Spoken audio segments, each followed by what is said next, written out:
What's the word? It's your boy Rashad back at it again with another episode of Things of That Nature, episode 162. Gots to get to it for the start of the week. Sunday, the official start of the week. Feeling good, feeling great. Hope y'all feeling the same, man.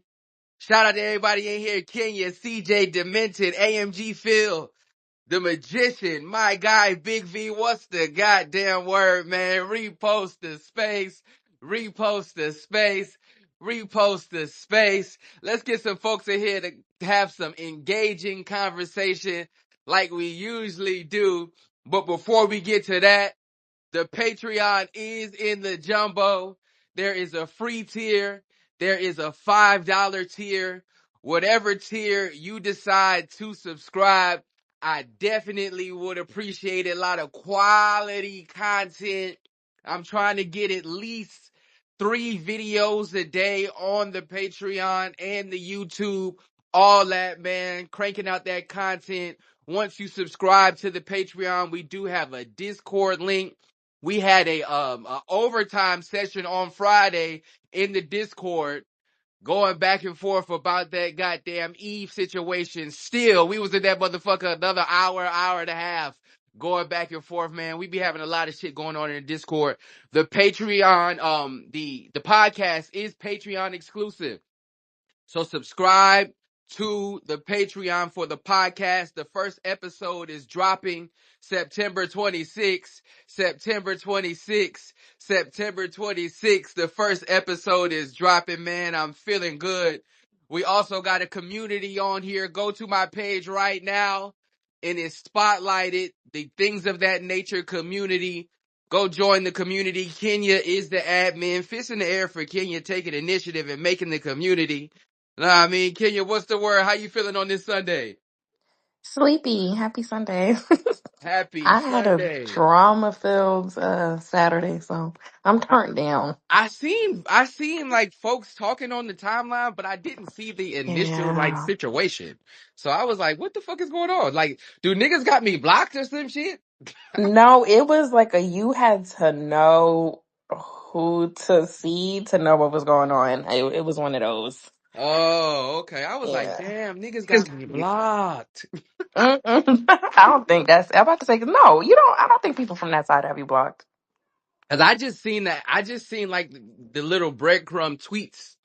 And I was like, huh? What is these niggas talking about? A bunch of subs everywhere. Yeah. Nasty. Listen, every community got their own shit. hmm Every community got their shit. What else you did yesterday?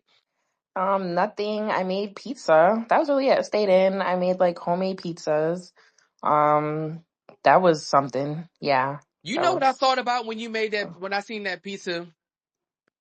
I said, Kenya be on this motherfucker talking all that shit, but she really live a Did housewife, you? house mom life. You in this motherfucker finding time to make homemade pizza? Hell no, Kenya. I really need to get up and make some more bread because I finished all the bread that I had made before and it was so good. So like now I'm like an addict with the bread making. I don't listen, Rashad. I don't have a problem with women living that life, but I just can't let you niggas get up here and act like that's all we supposed to do. I don't like that. I You don't. spitting all that garbage, Yeah. and then Somebody's you if sitting I were up to the there. women, somebody has to do it. You sitting in the house, feet kicked up, ain't worried about a goddamn thing. Listen, if you got time to make bread from scratch and make homemade pizza, you probably don't have a care in the world. I'm not gonna lie. You probably not caring about shit. You just in that motherfucker doing whatever you want to do when you want to do it. He I, said, "You just be in the house screaming while I'm at work." I said, "Yeah." I said, man, Kenya, man, I ain't never just heard a hard-working woman that's out here just slaving, back-breaking housework, still find time to make pizza and goddamn bread from scratch. Hell nah. I keep a clean home, so it's never like my deep cleans never have to be that deep because I'm a clean as I go type of person. So I'm doing small cleanings like every day. That's me. Cleanings every day? Oh, I Y- mean, you do stay at home. You're right. I'm not doing nothing else, so it's just like like I'll dedicate like laundry one day, bathroom one day, deep clean the kitchen one day, that kind of thing. Yeah, that's not my ministry. I'm not gonna lie. And don't that's a man because aren't you a house husband? Uh, that's what somebody told me. You don't want to claim that title? You don't want to own that?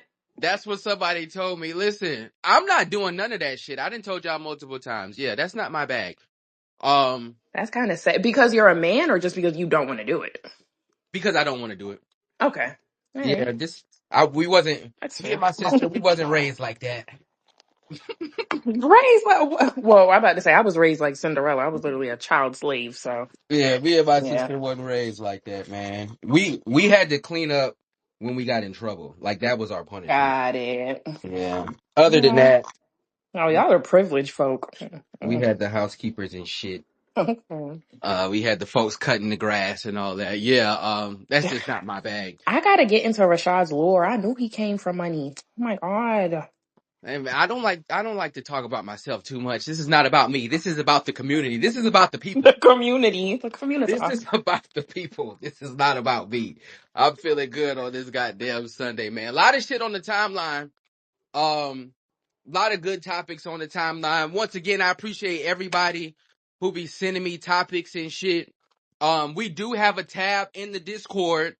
For everybody who is in the Discord, or if you're not subscribing, I'll send you a link right now.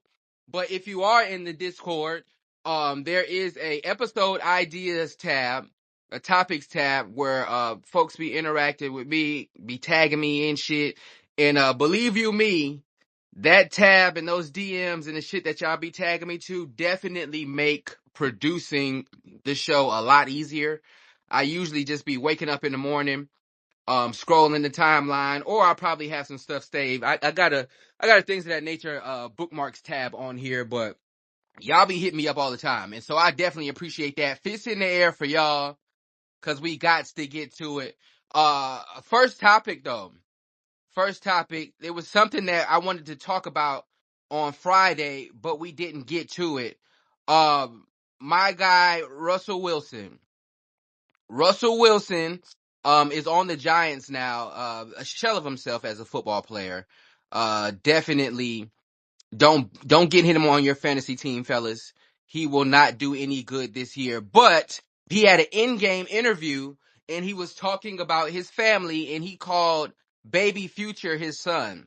A lot of folks had some pushback, a lot of raised eyebrows in calling baby Future his son. I thought it was very interesting. In my opinion, especially because him and the mother are married now. Kenya, how did you feel about that? I don't have a problem with it. Like honestly, I think that's a bunch of nothing. I thought he had been saying like his son, and that was like the whole big thing. Like when it first became, well, I guess like once they first became a family, everybody was like, "That's not your son." Um, it is if he's like chosen to be, a father figure. It's not it's like a bonus dad, a second dad. He obviously we don't have any allegations of any wrongdoing. He seems to be very good with the kids. He seems to take good care of them. He loves them. I don't see a problem with it. I don't even know if Future has a problem with it.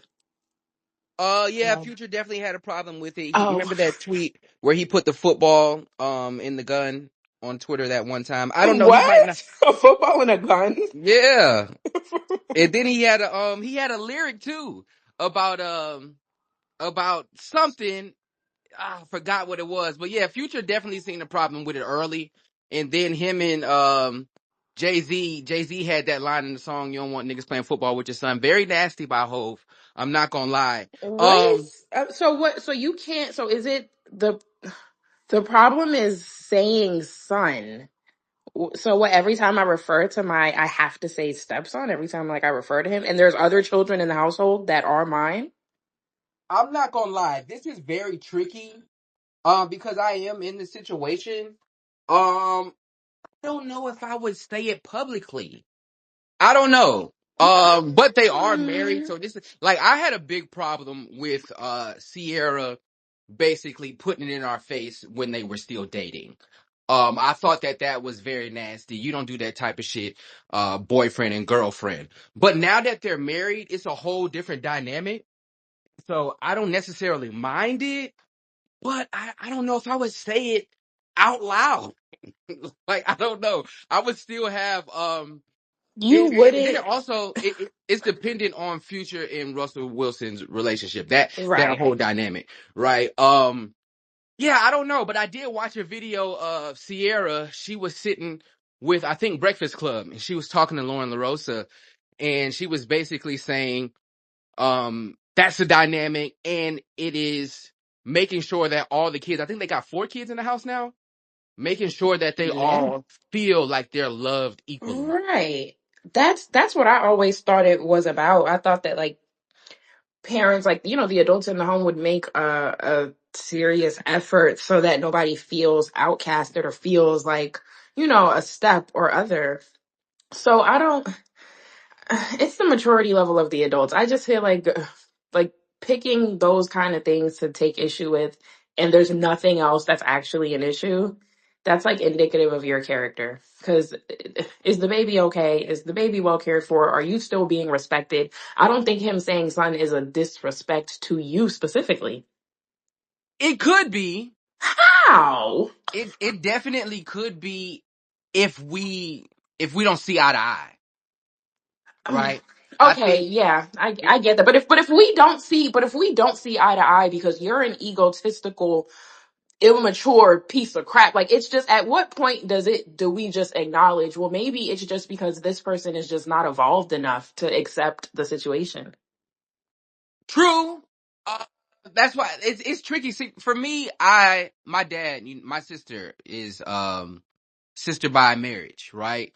And my dad calls her his daughter. He's known her since 3 years old.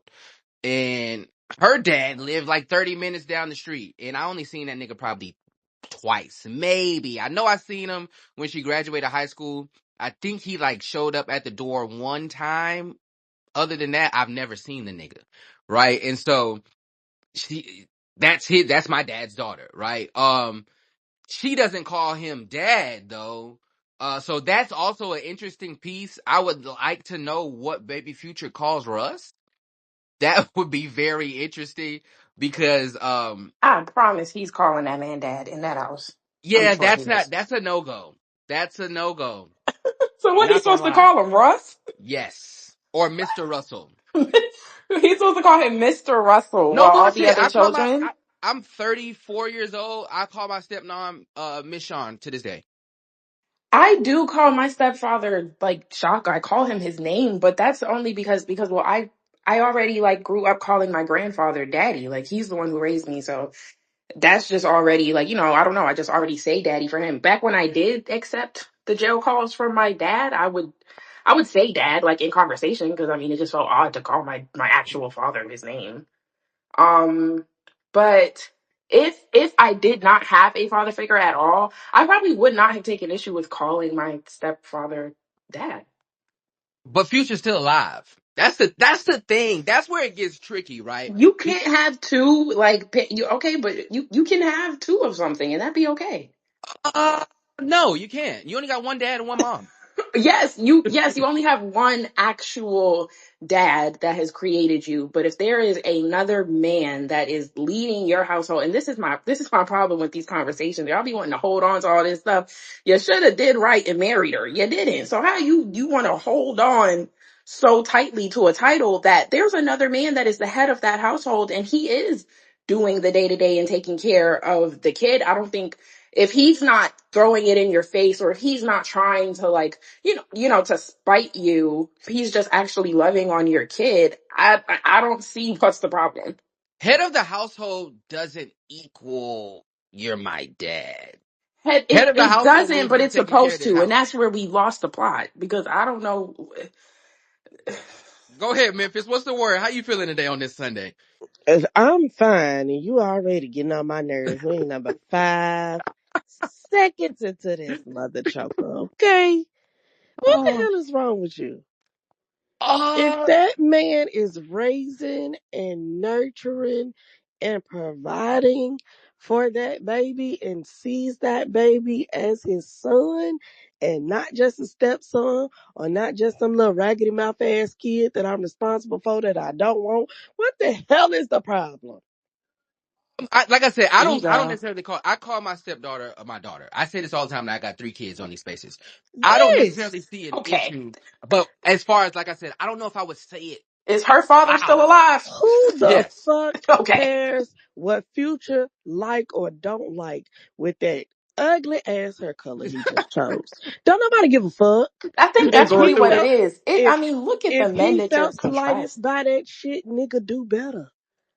But outside of that, if Russell and that baby have a genuine good relationship and they are both fine with the way that they interact and, with each other as a father and a son, then I don't see nothing wrong with it. And anybody who do need to check their motherfucking ego. CJ, come on, man. Be the right side of history. Yep. What's the word? Look, man, can y'all hear me? Yes, sir. Yes. Isha, Kenya, you know I love y'all, but y'all gotta shut the fuck up. What? Dang! I'm so sorry. Ain't no, hell no. Hell the fuck no. Ain't no way in the world this man finna get on national TV and call my son his son. Nigga, you are the stepfather. You and unless I'm dead or unless you've adopted that kid, that is not your son. That is your stepson. You are the stepfather. Stay in your fucking lane. Nigga, you don't on national TV, you gonna get up there and then call him by the name I gave him and say that's your son? What Nigga, you name are was he out your supposed to fucking call him? mind. Ain't that what? Well, see, that happened to me before, right? My before my son mom got married, right? She was dealing with somebody and they've been dealing with each other for a little bit. And so the person was on Facebook saying my son was their son. And I'm like, huh? Look, man, this is What the see, fuck this is is the like problem. it was He about said, to be a huh? serious issue. We talked about stories before on these spaces, Rashad, about the stepdad who paid for all of this and did all of that, and then when it came down to graduation or some shit, the kid wanted their real dad there. You know what I'm saying? Like that's why you need to stay in your lane and play your position because shit like that happen, and then you're gonna be on the timeline looking like Boo Boo the Fool. I didn't pay for this all this time, and now she want her real dad to walk her down the But aisle of that's the wedding. different because clearly, if a kid felt like that at the end of the road, there was some missteps, No, right? There no, was. no, no. You kind of you almost hit it right there. It's about the kid. It's about the relationship that the kid puts on because the kid is the only one in this situation who was thrown into it involuntarily.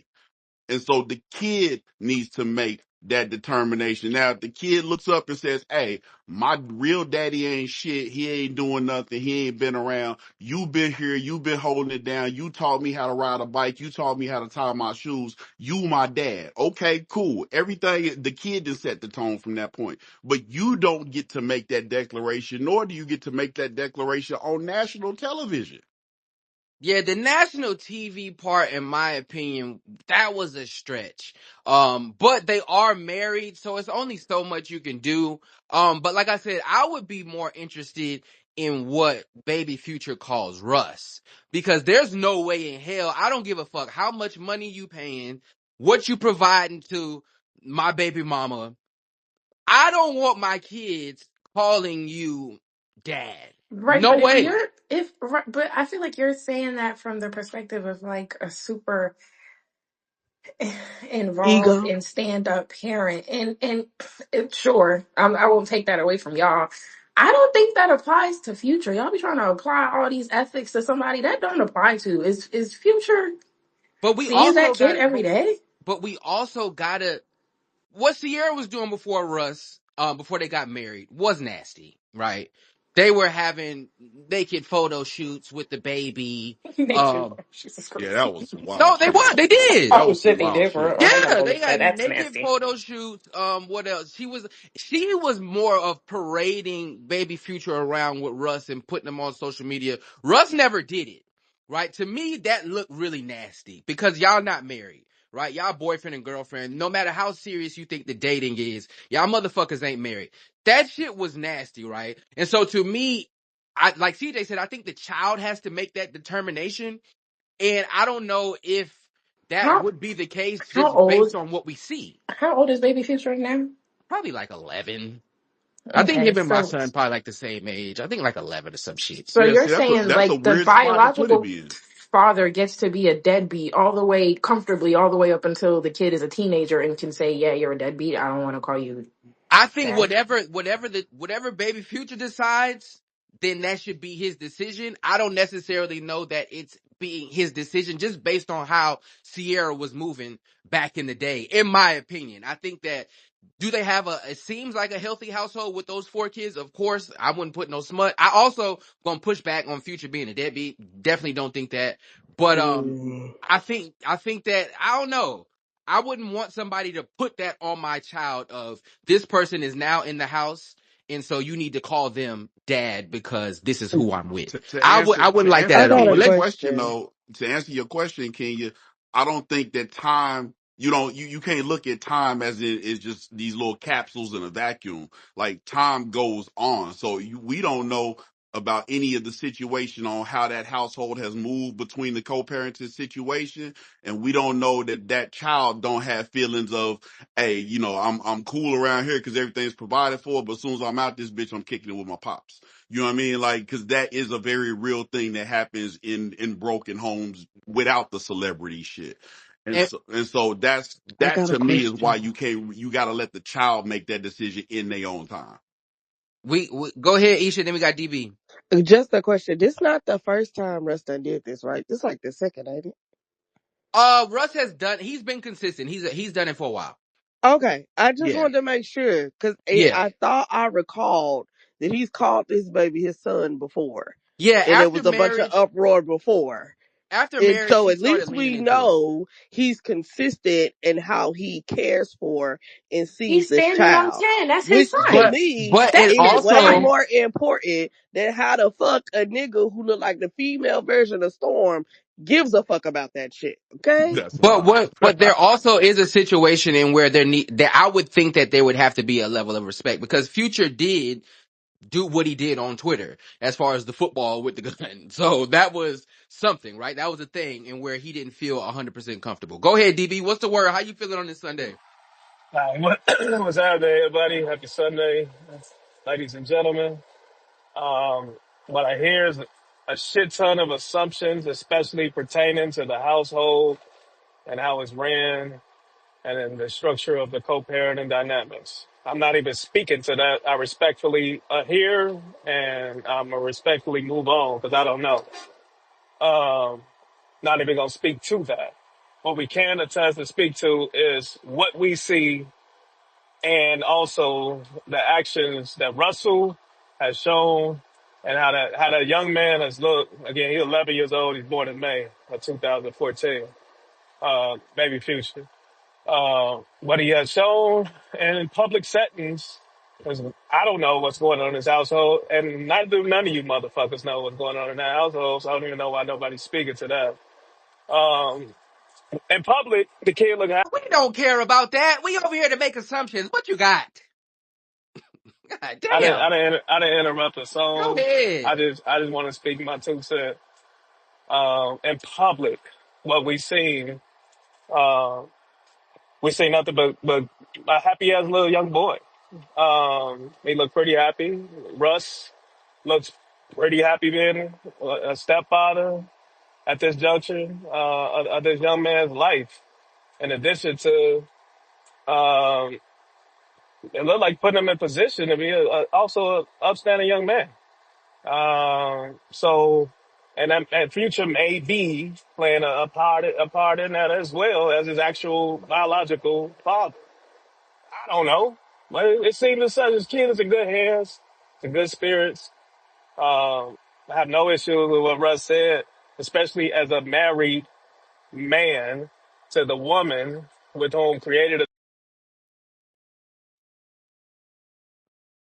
Went out. Look He at in the the Lord. blender. Yeah, went out.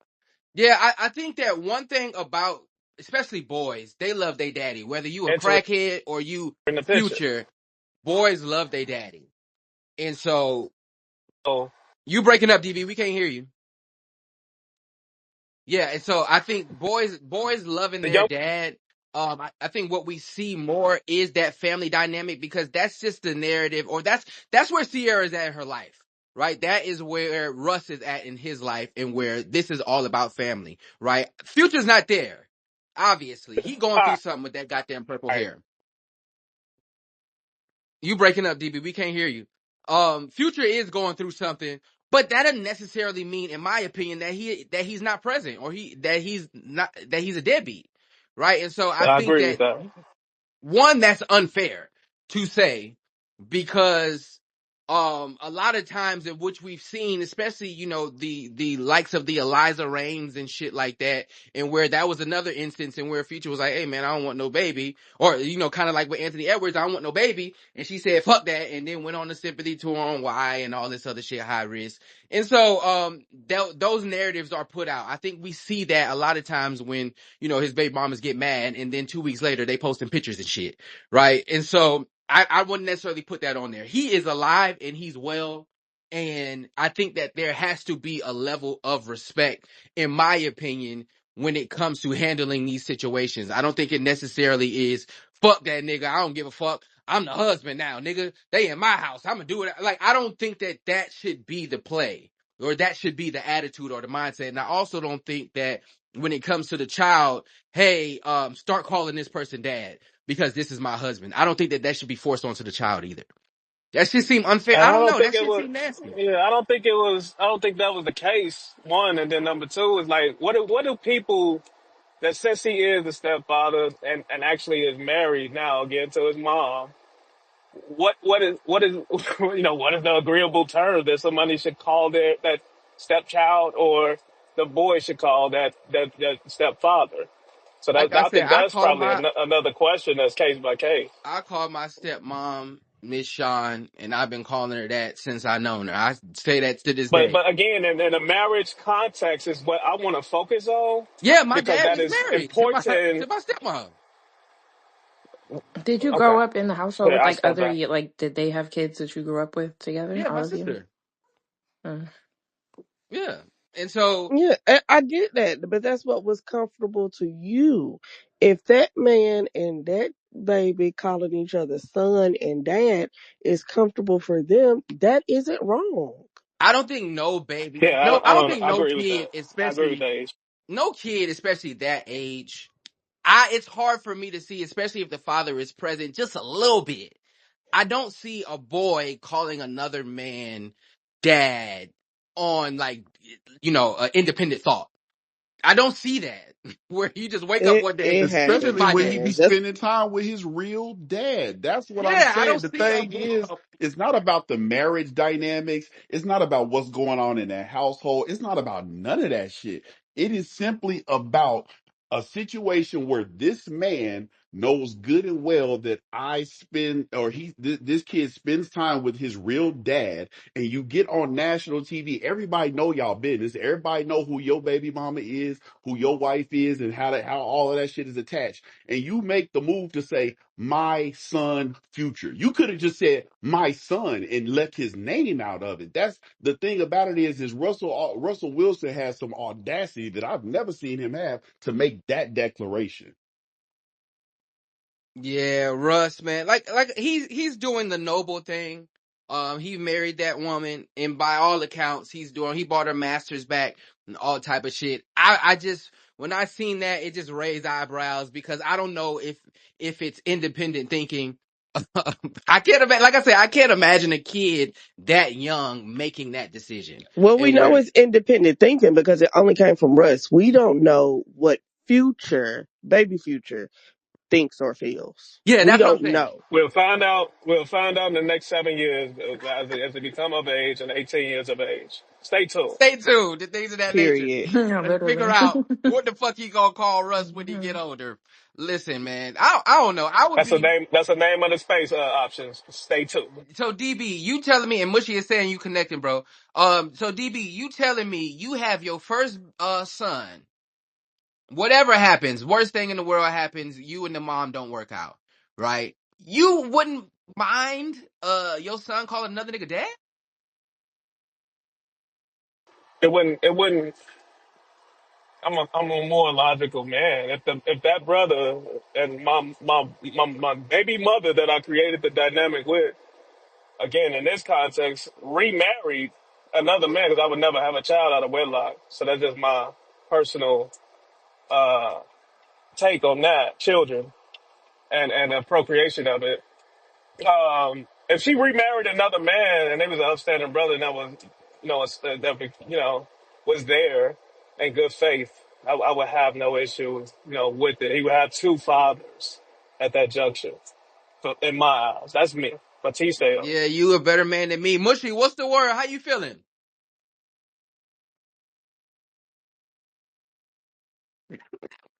Richmond, Virginia ever produced, bro. I ain't gonna lie. Oh Wake it Lord. up. Wake that shit up, Mush. Get 'em, Mush. I, What's wrong with I'm these telling niggas, you, man? bro. That nigga from my city, we don't even recognize that nigga, bro. That's how bad that shit is with that dude, bro. Like no bullshit. But I can understand. Like, all right, I got a homeboy, right? He got a son. You know what I'm saying? Him and his son was him and his the baby mama kind of went through it. You know what I'm saying? So I was talking to him the other day and he was like, he called his stepdad dad and shit. But he was like, I understand him doing that shit cause I won't dare me and his mama and shit, was going through stuff and he been in there in the house since he was like 2 years old or whatever. And it was just like, I understand it cause, my son in a good situation. But on this situation here, y'all gotta put some goddamn shit on Sierra too, bro, because y'all know, just like other people that came up here and said, bro, she knew what this situation was. She created this whole fucking mess between, what I'm saying, them two dudes, you know what I'm saying? Like, she plays a part.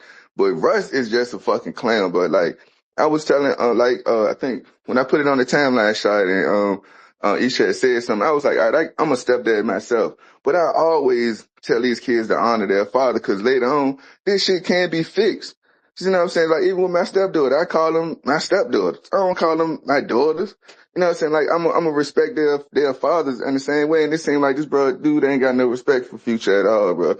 And it come from that female. You know what I'm saying? Cause you gotta do shit like that. Like, at some point, she gotta be like, that's their father.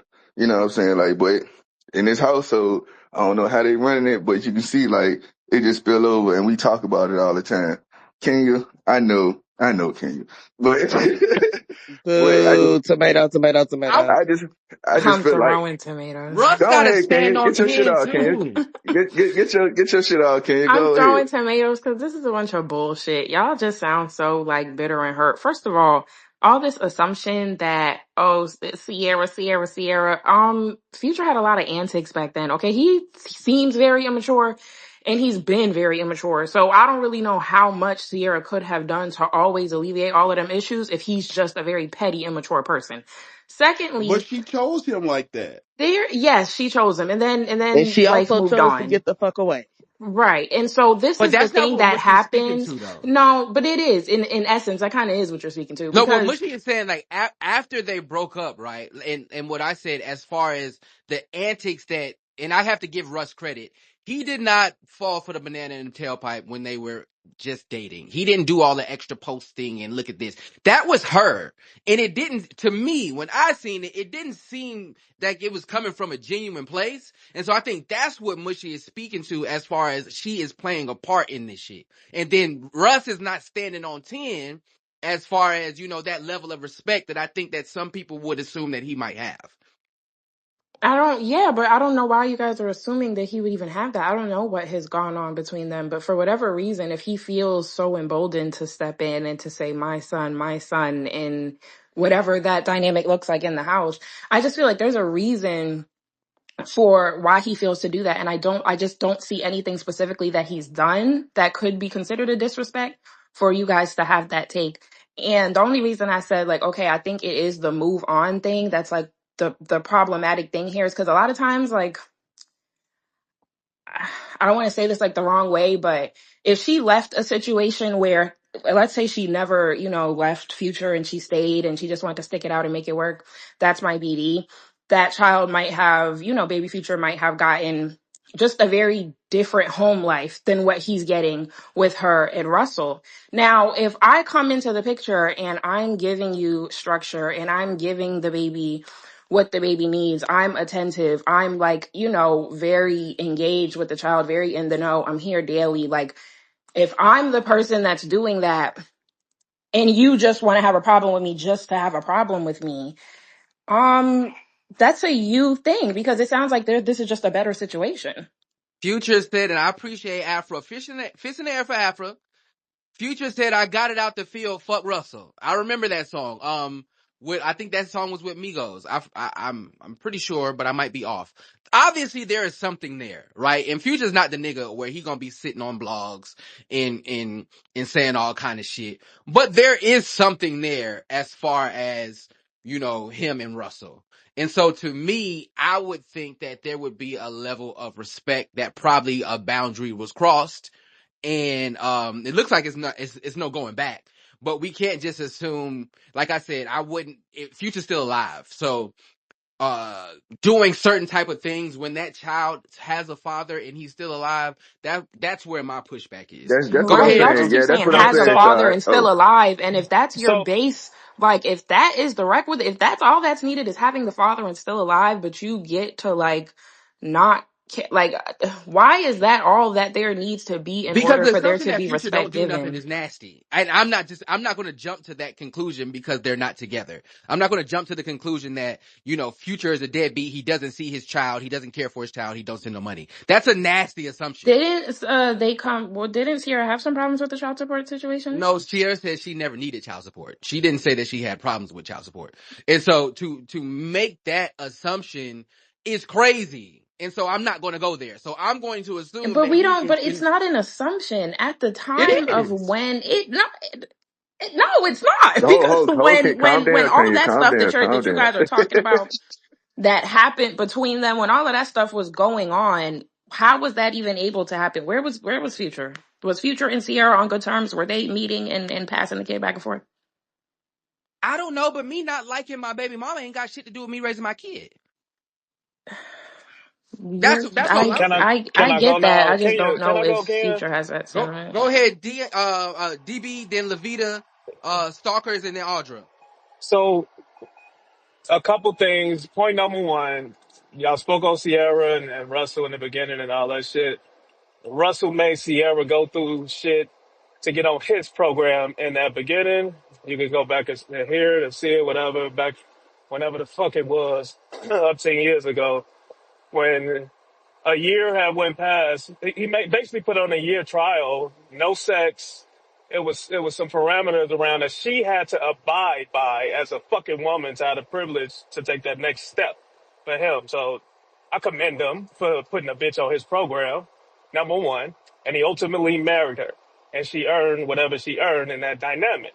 You can fact check it all you want. Number two, it's three different dynamics that I have no answers to, and I don't know how the fuck y'all have the answers to. The first one, Future and Sierra's dynamic. The second one, the child and Future's dynamic. The son son and father dynamic, and then the stepdad and the son dynamic. We have no answers to this. And teach their own if y'all know. But I don't know. What we will find out though is what this child felt in his upbringing with his dynamics and his childhood whenever he talk about it. When he will talk about it, because people gonna want to know. Down the road, whenever, assuming when he's probably 18, so you gotta wait that 7 years, as I said. He's 11 now. And whenever you do have that conversation, it will be big time. Because if Russell is just doing this shit for the plot on TV because the Christian brother and, a leader of men, that's actually what he is in his profession. And I would also assume what he put Sierra through in his household as well. So, and yes, the Future song came out with the Migos in 2003. Who knows? I don't know Hey, what's going hey, on with DB, I got this one nigga. thing. One, 2003, one thing. Hey, DB, you It say was he a leader of 2023, men. 2023. Yes, Future. Okay, now we're gonna challenge his leadership of men as an Hold on, NFL wait, I was before just we quarterback. get ready. to Man, that, Oh hold before on. my we get to god, that, bro. I was just hold on, ready wait, to say there ain't nobody like that nigga on this team. So I don't know what you talking hold on, about. wait. Yeah, that was true. But hold on, before we get No, to no, that, no, hold no, on, no. You DB. cannot like me, but at the end of the day, you're gonna respect me as a fucking man, bro. Are y'all fucking? Yeah, they didn't respect him either. They said this nigga was doing funny shit on the plane. But let's get to the hands real quick. Man, Levita, y'all niggas, I swear to hold God, on, I DB. don't know what sport y'all play. Hold on, DB. We not going down the sports rabbit hole. We going to Levita, then Stalkers, then Aldra. Go ahead, Levita. Double mute. How you doing today? I am blessed and highly flavored. How are you? All good, all good. Another day. I know that's right. So in my opinion, as someone who grew up in a home where um, my siblings referred to my father as dad, I can understand how you guys could feel a way if there is an active parent there. But I think that you might just be getting caught up in titles. Um, in an interview, and I don't remember this young lady's name, but in an interview some time ago, Sierra was asked about co-parenting, and her response was a 30-second laugh because co-parenting does not exist for her. Now, that doesn't mean that Future doesn't have a relationship with Little Future, but as far as co-parenting, we know already from Sierra that that's non-existent. As far as Little Future is concerned, I've always heard him refer to Russell as Papa Russ or Papa, never Dad. Um, However, if he is speaking about him to someone else, I know that he'll say like my dad. And he may understand that that's not his actual father, but in terms of primary caretaking and responsibility, he's old enough to understand that that's his dad. And while you may be getting caught up in the whole title of it all, Future is the father to four children, one of which, excuse me, six children, one of which he adopted, who is not his actual biological son, but his second baby mother's son, Jaden. Legally adopted him. So while y'all are over here belly aching about Future's out there adopting other people's kids. So That I don't don't sound know. like a deadbeat to me. Doesn't sound like a deadbeat. And You he can't might not adopt be other a people's dead. kids. He might not be a deadbeat to the child that. And no one's saying he's a deadbeat. No, Kenya No said one. that. Well, listen, we don't know that to be true. All right, don't Rashad, please. What I am saying is, deadbeat or not, obviously, Little Future has decided that he understands the difference between a father and a dad. Yeah, 11 years old. You're not making that determination. That's why I said I don't think it's an independent thought. Go ahead, Stalkers, and then Aldra.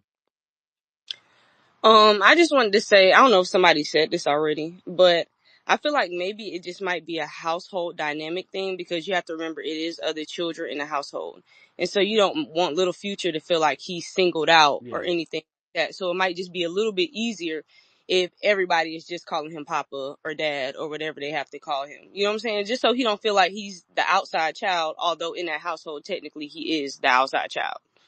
That is true. I think Sierra made that point on Breakfast Club. That was something that I did not think about. And I think because they are your brother and your sister and that motherfucker, but that's not your real dad. Having him feel that, I don't think that would be best for his mental and growing up. So I do understand it in that aspect. Go ahead, Audra. How you feeling today? Rashad, Oh, Rashad, Lord. Rashad. Already doing your worst on this beautiful Sunday. Mm. What's up, girl? Y'all niggas are really, really confusing me. Cause I could have swore a couple weeks ago we had a conversation about Cash Dolls, the football nigga, I can't remember his name, and Zadarius. Darius, the way he was addressing Tracy T and how he need to stay in his place. They not married, yada yada yada. From what I can remember, Russell has stayed in his place. He let Sierra and Future handle their issues in the courts and all that shit. All he did was marry that girl, welcome her son into his home, and that ain't right either. What do y'all be expecting these new men to do? I don't understand. Not Not calling my called. son when they didn't come out my dick. That's it. So he got to treat the baby that's under his care in his home practically No, 24/7 no, no, no, no, different no, no. Y'all because keep making it about something that it's your not. ego can't handle Don't it. get on Listen, He my national might call him. TV He hold just and might on, call hold talk one that to second, little my one nigga second. that son little. that I came gotta out keep it my a dick, bean. Got it. your son. My Yeah. ego can't handle it. Yeah, no, Kashay? Thank it you. should Thank be you for that the little honesty. nigga That's that all lives I in Kashay? my wanted to house, hear. right? Not like my Listen, where's the son or applause button when I'm you taking need your my it? son wife's to every kid. different sports. I'm teaching him football, baseball, soccer, but I can't call him my son. You can call him your No. stepson. Not in Y'all public. sound Not in crazy. public. Your Check them stepson. That's what egos. you Y'all have are. got to check them egos. I No, listen. that's I'm what going to you the lady are. for that. Titles mean things. I'm going to the lady for that. But until then, in public Yeah, go national talk. Go TV, sit on that lady couch. nah, fam. Um, She could really help you out. Rashad, can I go next, please? Go ahead. Then we got Akuma.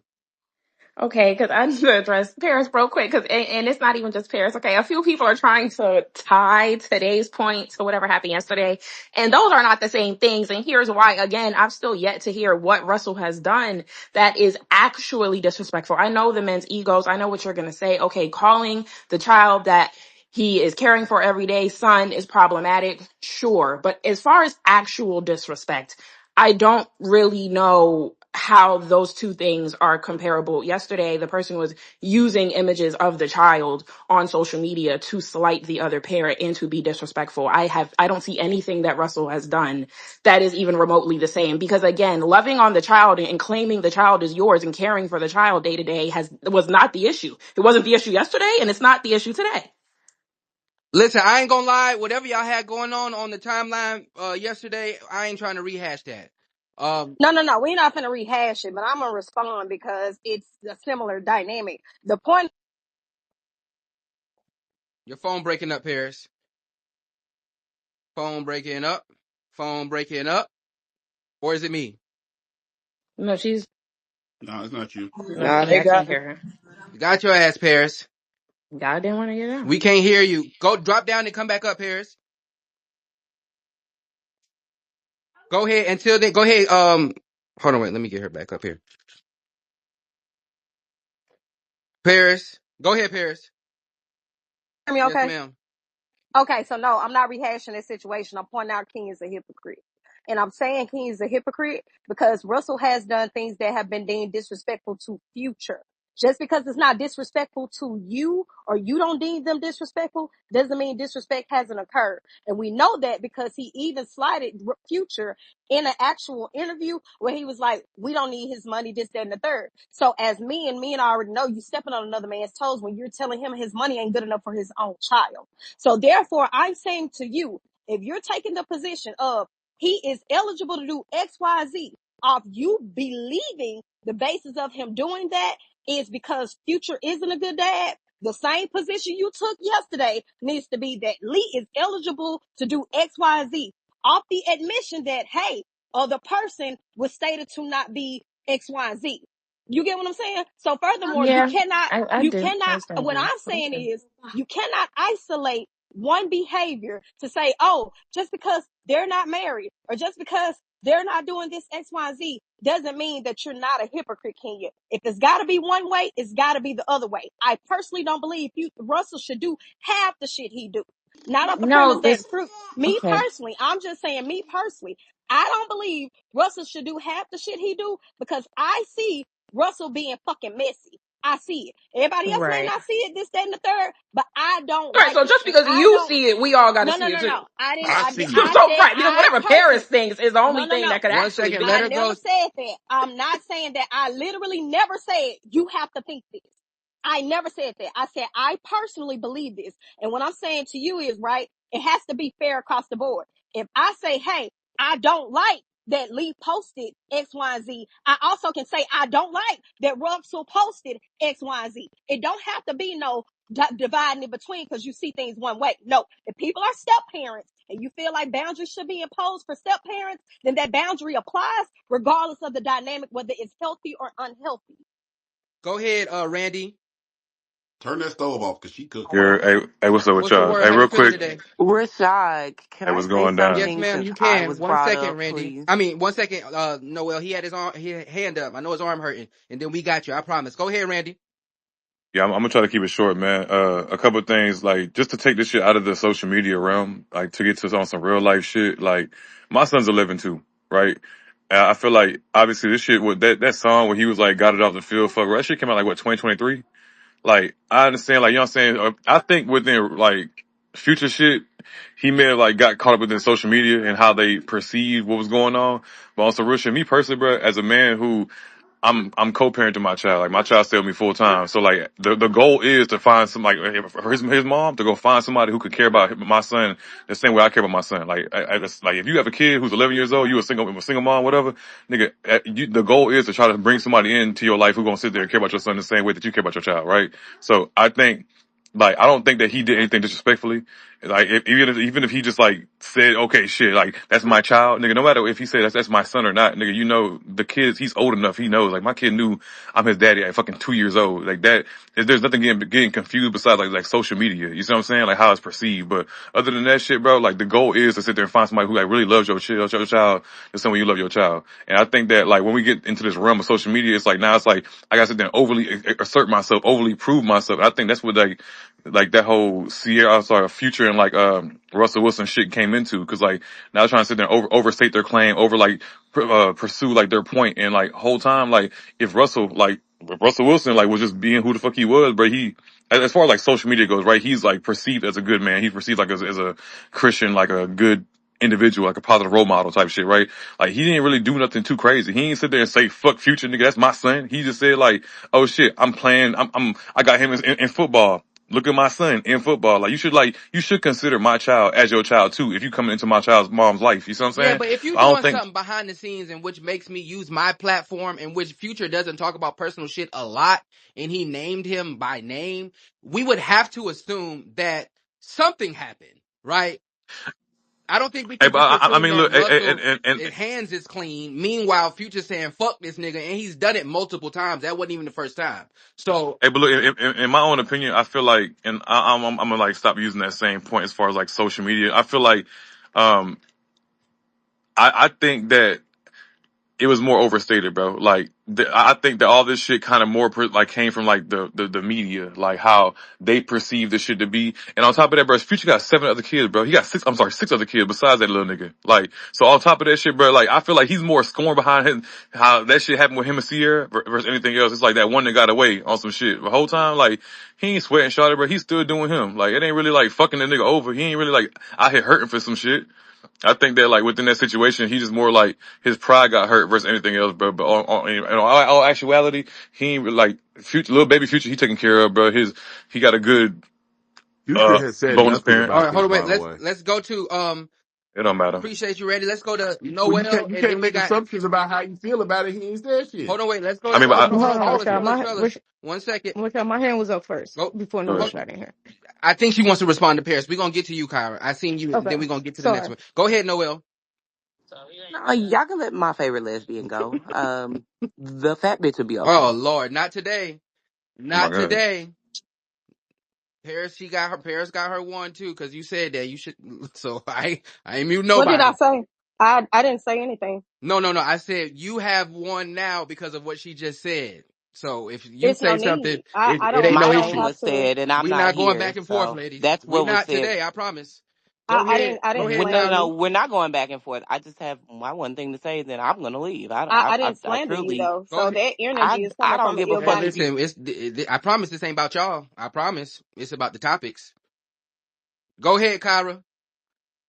So she can do that Um, by herself. Enjoy. Let You'll it be see. like about them for like 30 seconds. Nah, not today. Go ahead, so Kyra. I just want to say real quick. Michael. Sierra did an interview where they had asked her how's co-parenting with Future, and she laughed her motherfucking shoes off.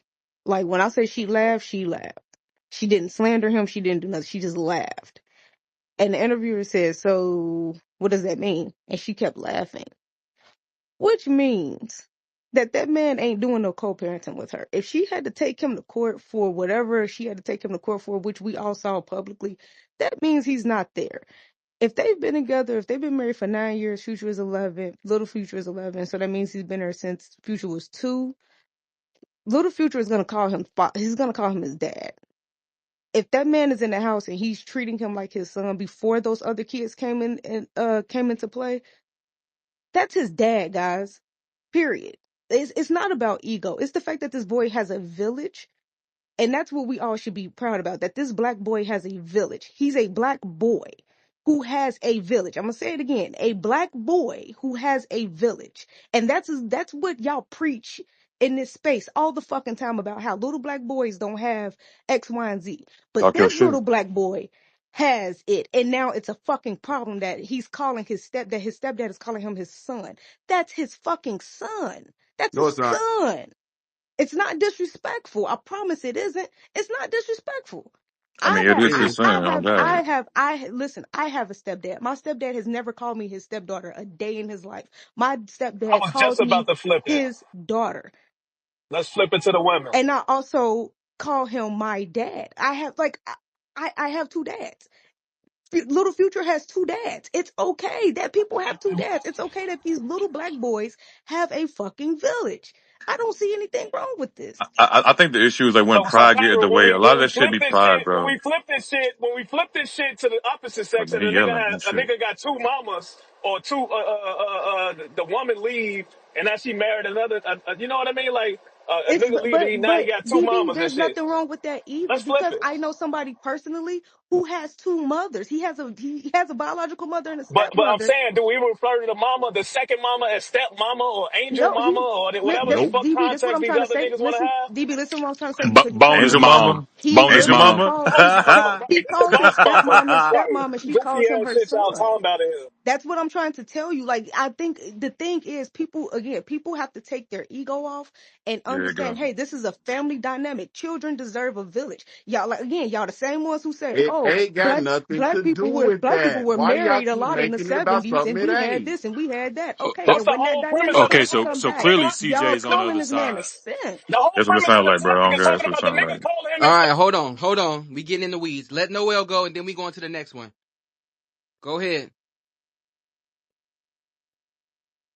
the whole premise of the topic was him talking about him calling. Hold on, DB. Go ahead, Noel. And DB, I said that. Fucking triple mute was crazy. I was Um, talking to the niggas in here. That's actually All crazy. right. shut up, Dimitri. Anyway, hold on, sorry, y'all. Let me turn Dimitri. my other space down. Um, I simply came in here to say, let's not use me as a topic. No one said your The name, Russell Noel. We finna Wilson move to thing the next and fucking see, thing. Dimitri, shut up. Thank you. Nobody Wait, said your Anyway, name. wait. Run the tape back. Listen, man. I know we all got ADHD. Ain't no Let her ADHD shit. She go. thought she heard her Let name. her Nobody said her go. name. That's Let facts. her Run the go. tape back. Go ahead, Noel. anyway, so the everybody's situation is separate. My situation is separate from this, and in any situation you guys are going through is separate from that. But to stay on topic before I get up out of here, I think that it's very weird that not like Rashad is weird for like making a space on this, but this being the subject when they had been married for what, like almost a decade or something like that now. Like at this point, it's like, are we not tired? Do you want him to hate the kid? Do you not want him to love who he's in the house with every day? Future has 18 million kids that he needs to They hate worry that about. positive shit. No cap. He has impregnated strippers and Instagram thoughts and all that. Why is just this one kid just his focus? I'm sure that some of those other bitches have moved on and got stepdaddies for said kids because Future just gets them pregnant, like stick and move, quite literally. How dare you be a I'm good not sure father? why, right? How dare you love my kid? That's absolutely insane. And as Kenya said, I don't think any sane person, including me, has a problem with their partners moving on and that person loving on that kid. I wouldn't want no bitch that hates my kid. That absolutely makes no sense. It it gets weird when it becomes a secret competition with the biological mother. That's when things start to get weird, or when anybody shades anybody, and I'm like, you do know that they're the parent. Like if y'all break up tomorrow, still the parent. Yeah, I think this is a It's just it's all weird, but I don't think Sierra does anything extra to try to like antagonize Future. I don't think she's really done anything but find a good man and move on. And like, I don't know who said it, Future is a hurt bitch. He's mad. He Yeah, missed better out on. baby daddy, man. Yeah, better I baby think daddy. that he actually loved her. I don't think he's loved any bitch he's been with. I think he loved her. He did her wrong. She left his ass, and he's never recovered. That That man Yeah, good. so that's why he done cut his hair off. this He isn't looks necessarily fucking a good crazy. faith conversation, right? Because nope, there y'all are focused on extremes. So if he doesn't call baby Future his son, then that means he hates him. No, there is a gray area, and multiple people have tried to You make that retarded. the topic of, well, if he doesn't call him son and then baby Future doesn't call him dad, then they have a strained relationship and there's hate there, and they don't. No, there is a Hey, level. Rashad, I think it's the opposite though. I think it's like because he's like trying to sit there and like claim him as his child, like he's like trying to be in that kid's life. Y'all think that he's trying to like No, take away from nobody Future is at some speaking. point. Like He's married to Nobody's the speaking mother. He's towards what he does married in the the damn bitch. household. What the? Nobody's speaking to that. Everybody, and the reason for the topic is strictly the title. Not him being a loving husband, not him being a loving stepfather, not him taking care of kids, not love and hate. It's the title. That's it. But I wanted to get to the next one. Scrolling the timeline, I seen a group of young boys. They were at a restaurant, and who's the young man? King Randall. He's 26 years old. He was teaching them proper etiquette and how to eat at a table, right? Using knife and fork, elbow placement, what utensils, chew with your mouth closed. Something that I think all young men should, be taught. I was specifically taught that. I'll tell y'all my story. But there was a lot of backlash on the internet, and saying that they was trying to teach these young boys to be white. Somebody even made the reference to them being slaves. And I thought that that was interesting. I think every time, black people in general, whether it's kids to adults, man or woman, every time there is a promotion of etiquette, decency, there is a crazy amount of pushback in saying that people want to be adjacent to white folks. And I specifically don't understand it. I remember me being 10 years old, and I was living with my dad at the time, and I was eating at the table, and I picked up the plate and I was like scooping the food in my mouth at 10.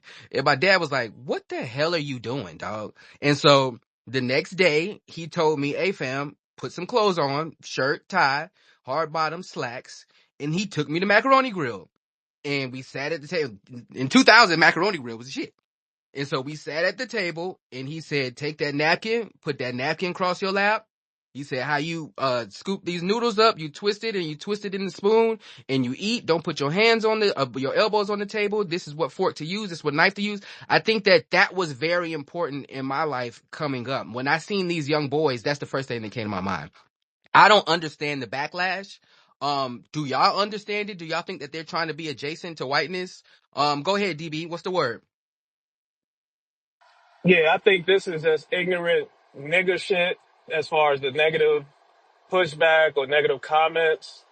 Um, and these are the type of people that I would never want to be at a dinner table with. In addition to the women that may be in the comments, if you agree with this type of shit as a man or woman, you can unfollow me, block me, or whatever. You're an ignorant piece of shit. I personally sent my nieces this summer, all three of them, to etiquette school for 3 weeks. Eighth grade, freshman in high school, and Cadence is a sophomore. Sophomore, so three different levels of young girls in my dynamic personally to teach them about being a lady first and foremost. I think that's very important. Um, but hey, to each their own. I know I personally would never procreate with this type of negative mindset that people think this is some goofy shit or what is black etiquette then on top of that. For those that disagree, please grab a mic and I would love to hear since it's white etiquette or white you turn them into slave, whatever the fuck y'all say. I would love to hear and teach me something about black etiquette, Go ahead, please. CJ Kenya, then Randy. Yo, I'll just say this, and I'll give a real world example of why this shit matters. When I was probably about early years of high school during the summertime, went to one of them college prep camps or whatever at HBCU, and part of that the director of the program did a week-long course on couth and decorum for us, where they taught us exactly all of this stuff that y'all talking about right now, how to eat, what things to use, or whatever. Flash forward to about like what, a year and a half ago. Uh, I told you, Rashad, before, I have, my clients are some rich people. So, having lunch with them and shit, sometimes at a country club or something like that, or, playing golf, rich people shit. Anyway, we closed a deal with, still to this day, one of our biggest clients. And it wasn't until about 8 months later, uh, we was all just sitting around bullshitting at their country club, Rose Creek out here in Edmond. And dude he was like, one of the things that really made me go with you guys is, he said, when we had that lunch, and me and my partner, we were, we knew how to do the proper things and all this and all that. And he said it showed me that even though I know you guys just are really more casual, you had a dedication to understand where you're at and how to act accordingly. And that's a big thing for me. So if you don't think that this shit matters and that people don't watch, I don't give a fuck about what your quotes about adjacency to whiteness. No, motherfucker. Sometimes you just got to know how to move where you at. You can be who you are, but just have a different set of skills to know how to move in different places. It ain't nothing about being adjacent to whiteness. It's about just knowing your surroundings and how to act accordingly. Go ahead, Kenya. Then we got Randy, Lavina, and Duchess. I was gonna say, I thought DB had asked a really good question. Like, then what is like black etiquette then if this is white? Like, I never attributed that to whiteness. Like coming up, when I would see like the civil rights eras and stuff in the music and the media, like they were such proper people. Like they had dandyism. Like th- I don't understand like what got lost and when all of a sudden that became white. Because I'm like, black people from the past were quite proper. They were very, uppity in a sense. So it's like I don't know when that switched and all of a sudden it's like only a white people thing. I took etiquette, classes in the summertime too when I was younger. Go DB for doing that. My auntie had paid for it for me. Love, baby, no doubt. And I think it's just great for young women and young men to like to have that, to know how to conduct themselves in the public. There's nothing white Like about and decency then and just about learning what's appropriate for what setting. Yeah, that's Yeah, crazy. because I we don't have even know like what argument could be made we against it, to be but honest. like we see it up here and where we had the conversation about graduation and the kids walking across the stage and the level of decency. We had this conversation about the teachers and how they dress and the level of decency. And it seems like even here, every time we have a conversation about that, there is always pushback to letting folks just do whatever they want, how they want, when they want. And if you don't do that, then you want to be white. And so to me, that's very weird. Like in our community, there should be a level of decorum. And every time somebody has that level of decorum, then it's like you want to be white. We see that when we was growing up and how people talk. Oh, you talk like a white boy. You talk like a white girl. It's like, nah, nigga. Like, you what is we talk talking about? proper when you speak I think proper that's English. weird. Go ahead, Randy and Lavita, then Duchess. Hey, no, so like just to piggyback off what y'all was saying already, I agree. Like whenever like people sit there and try to elevate their life or like trying to be more cohesive, like it's like always like taken as like adjacent towards whiteness, and the whole time like y'all was saying, like what is black etiquette, bro? Like black people have been like outdoing these motherfuckers for a long ass time, bro. We have been like ahead of the curve for a long ass time, but like it always like gets wrapped up into like whiteness. It like always gets like perceived as like you're trying to be something that you're not. The whole time, bro, like we are the status quo. So I'm gonna leave it right there. It's 96 people in here. I know it's somebody that disagree. Would you please come have a conversation and teach them, Go He please? trying to fight. go ahead, Lavita. Then we got Duchess. I think it's really interesting that you guys are having this conversation just off the heels of the Russell Wilson conversation. You see how I did Um, that, right? That was intentional. yeah, because what's funny about that is, you were just That nigga calculated. referencing Russell and how, and excuse the background, but my daughter is a very much a main character at 3. It's her Um, day. but at any rate, you guys were just talking about how people didn't really take to Russell or whatever the case is. And Russell himself has often been marred with, he quote unquote acts white or acts Christian or too goody or whatever the case is, as opposed to Future, who has a, let's just say, a different persona.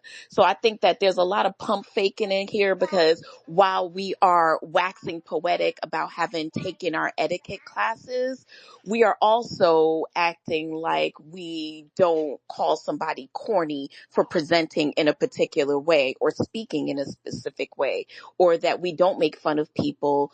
Even me, myself, I get made fun of for my diction, my pronunciation, and the way I beat him that I up. speak. Put him in order. But let's be honest, like, we having the conversation, but we ain't being real. There is that persona of, oh, the corny nigga, because whatever dot dot dot makes them corny, versus the swagged out or the other alternative, and how we feel about it. Yeah, we feel good about it when it's us and we need to, code switch.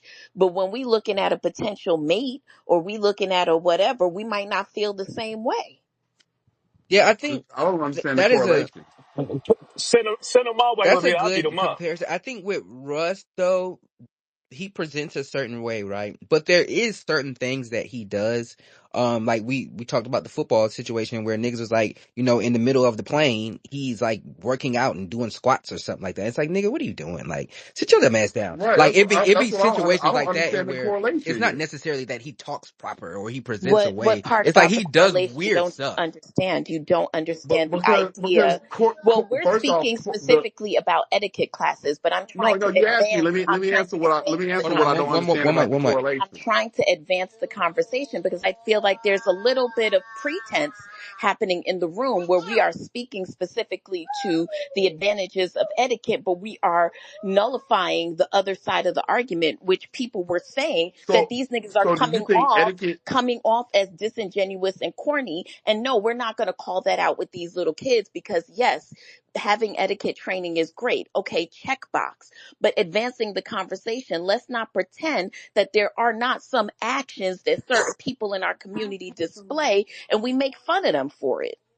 So Hold Yo, on, let wait. me ask you this. And Like no, no, young boy, One like mic, niggas one wearing mic. Let let me ask suits you a CJ go. question. Then we or get to the knowing hands. something. Let me ask you a Go question. ahead. Is etiquette or being corny a specific racial thing? no.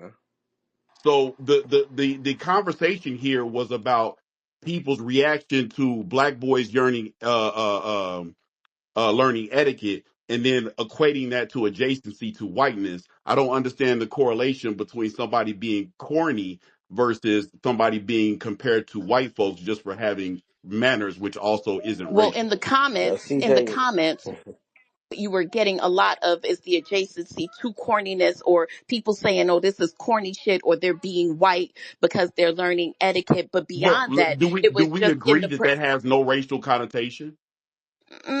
I That mean, is true. yes, Hey, I do yeah. agree that it doesn't, but I also agree that we assign coolness to people who might be white because they come off a particular way.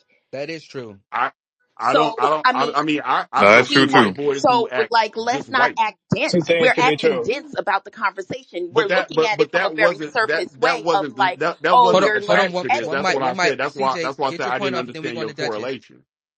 Go ahead, CJ. No, I was saying that wasn't attached to this though. This was two totally different things. That's why I wasn't understanding the correlation because in not to go back, but the whole thing about Russell Wilson was never about for me. If you're speaking about what I was saying in particular, then what I was saying was no, it was the audacity of that man. It had nothing to do with family dynamics or how he acts or anything like that. Somebody else did bring up that he wasn't a good leader or something like that because his team didn't fuck with him. But Yeah, that was a that was nigga a that whole said separate Akuma, I that think. was a whole Nah, it wasn't separate me. question. I'm trying to make It was one of you Wait, let him niggas, because go. I Let him had go. discourse with a nigga. I'm trying to make the correlation here between where we're getting off and saying that the reaction for people who were saying these young boys learning etiquette was correlated somehow to adjacency to whiteness in that conversation. Hold on. Go ahead. Go Yeah, run ahead. that tape back. Duchess. It was 12:55. Go ahead, Duchess. Then we got Pixie and AJ. Good Good evening. How's evening or good everyone? afternoon. How you doing? What's the word? I'm good. So, first of all, that critic, well, Firstly, my mother was a debutante, so but the criticism of these boys having etiquette is disgusting because I feel like there's still unconscious agenda to keeping black men in prison, and it starts young. Secondly, I don't see any reason why anybody would attribute having etiquette or knowing how to eat and which fork to eat your salad with being white, because then when they get old enough in the real world, them same white folks are going to be judging to see if they have those etiquettes that they're learning now. So that's all I wanted to say. I don't think also too this really correlates with the Wilson thing, but I think maybe it's the etiquette of how he claimed that child publicly, but I don't see any real correlation with it. Go ahead, That's all I have to say. Pixie then AJ then Kenya. Good afternoon to What's the the word? How you stage. feeling? Good Noel. today. I'm going to answer the question for CJ to clarify further what Levita was saying, because I understood what she was talking about. Like, I'm just going to go ahead and grab, for example, a pop culture reference. Let's just talk about Steve Urkel, right? Steve Urkel came from that was a very black show, very much, like centered in Chicago, and the part of Chicago was a very black part of Chicago. And it still was, the way that he was basically typecasted was in the likeness to whiteness. You know what I'm saying? Just because of the fact that how he was very smart and how he spoke. And then also an adjacent to being corny. Now, being to the point that even think about it this way, walk with me. Even when he went ahead and did the whole Stefan thing, right? He was still cool and suave or whatever, but there was still parts of him that were corny. The point is that you can be like corniness doesn't mean like it's not equated to like, you get where I'm coming from? Like you can be corny Nah. and still be like not necessarily, well spoken or whatever. That doesn't make you corny, but people correlate it to that because of the fact that, for whatever reason, it's looked upon that way because they like the bad boy image. But, I just wanted to, That's the issue. yeah, Like, and it's a big issue. yeah. So I just wanted to clarify that. Hopefully, CJ, you feel But good about I that. would say it's even more of an issue that we just automatically by default equate horniness, nerdiness, smart, or whatever to white I, and the yeah. bad boy to black. Absolutely. Listen, I'm like first and foremost, I'm Dominican. I'm Afro Latina, and the amount of times I've been told, like, use words Did she that. cut out on me? Did you guys hear No, me? she good, bro. It Oh, might okay. be you, bro. It might be, you Like good. Go the ahead. amount of times that I say I use words and people are like, oh, you don't use words like that, in real life. And I'm like, yeah, I was in the debate team all throughout high school, but at the same time, and y'all heard the stories, which you will laugh about. I also did other things. People can be multifaceted. And that's like where I kind of get annoyed at that when it comes to adjacency to blackness, when it comes to adjacency to like people of color, like people don't realize that they kind of want to go ahead and they look at it in this lens of whiteness because they've made us look, or they try to make us look a certain kind of way, when in reality we're multifaceted. And just because, let's say, you're a guy in the corner, like, you're a street dude, doesn't mean that you're not an incredibly intelligent person, and or have really great manners, or you can sit down with people and know the difference between a salad fork and a steak knife or whatever.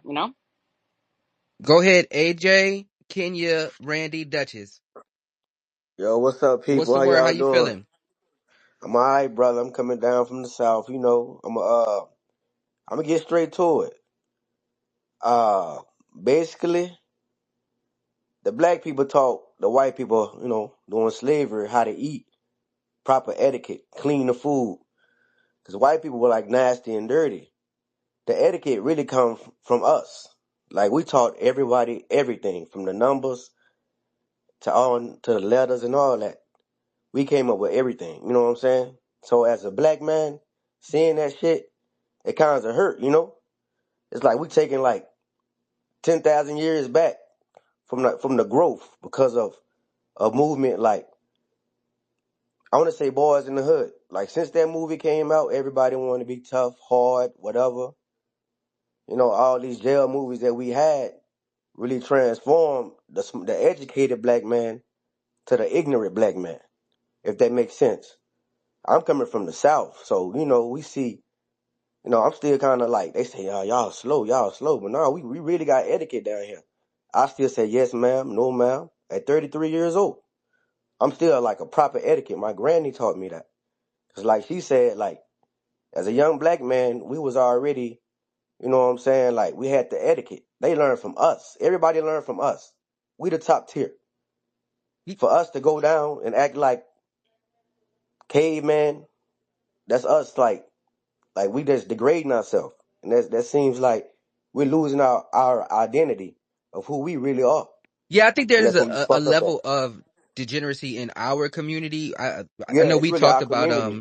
the George Floyd lyric that Lil Yachty said a couple spaces ago, and I was watching Mark Lamont Hill and his response, and he was like, I want to get to a place in our community in where we don't even think to do that, right? And we obviously aren't Mm-hmm. there. There is a level of, like I said, degeneracy in where it's so common that people almost, that's like what's supposed to go on. And so when we see things like this, or we see people who talk a certain way, or they make sure that they dress a certain way or look a certain way, it's like, nigga, you trying to be white. And it's like, no, Nah, they're trying to grow and elevate, because I always think about, like, what's the alternative? Okay, you don't teach these boys how to eat.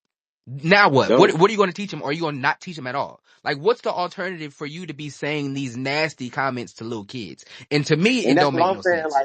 Bro, what are you teaching these kids? Like, what are you doing? Like, how much time are And you teaching your nephews and that's nieces? where I want to understand Yeah, what is like, black etiquette ain't that nobody these teaching people nothing. that disagree, I would love to have the conversation to learn the knowledge. Because I even received some backlash. I ain't even gonna lie. Some of us may have as well, as far as, I'm a suit wearing nigga. I got a nice suit collection. So it's just been jokes and probably about, around about in the spaces, in regards to And suits, you're right. quality of suits. So Like when some One people, mic, teaching, when I let DB teach, go. DB got wrap one this point, second, then we brother. going to Kenya. I got you. When I teach my younger nephews and younger brothers in my family right? about different suits, the length and how it's supposed to fit, brooch pins, or your pocket square, how's it? You teach them little nuances about the suit game. It's like, but it's to each their own. I don't even. I personally don't deal with them type of bitches that don't understand what they looking at. Number one, They don't even know how to and what win. they sitting across from. On top of that too. But I just would love to have a conversation of what is black etiquette. Go ahead, Kenya, and then we What got, you throw at that thumbnail for, go me? ahead, Kenya, and then we got Randy and Duchess. What did I say wrong? My only point was that I think a lot of times we conflate, like, I don't think the corniness and the etiquette like really are mixed. A lot of times it's not that people, it really wasn't about etiquette. Some people they just weren't like socially aware, or they weren't very socially like apt. And you just did things at awkward times. You were an awkward person. It really wasn't too much like about your intelligence. A lot of times, like the super nerdy people did present that way, and that's because they spent all their time reading and whatnot and maybe not socializing. So that was like a symptom of it. But I don't really think that it has anything to do with like etiquette or whiteness or anything like that, because you had guys that were still corny and they didn't have any etiquette. Like they were complete losers and they were still seen as corny, right? We didn't think that they were white and corny. We just thought they were losers and corny. So yeah, that was my only point. Go ahead, Randy, then Lavita, I would Duchess. love to hear your two cents. I don't know what the thumbs mean. I It's think I on have me an or who? idea of what she's saying. Go ahead, Randy, then Duchess. Oh well, you enlighten me when they done. All right, now, so I agree with everything y'all saying. I think like only pushback I have is like, cause on some real shit, like back in the day, like if you were a Gen Z or a millennial, you was raised by baby boomers, bro. Like their baby boomers, their whole thing was to get niggas out the hood and to like get you like more close to like a better environment, right? So like when you was like, if you did go to a PWI, you did sit there and like be, um, in like different schools and shit. It means your mom or your dad like sat there and did enough for you to sit there and like get you in closer to the better way of life on some shit, right? And a lot of times that shit is associated with whiteness, and that's the issue. I think what CJ was saying, like we can't associate like the better way of life with whiteness, but we do. Like that's how we kind of came up in a sense, right? So two things can be true at the same time.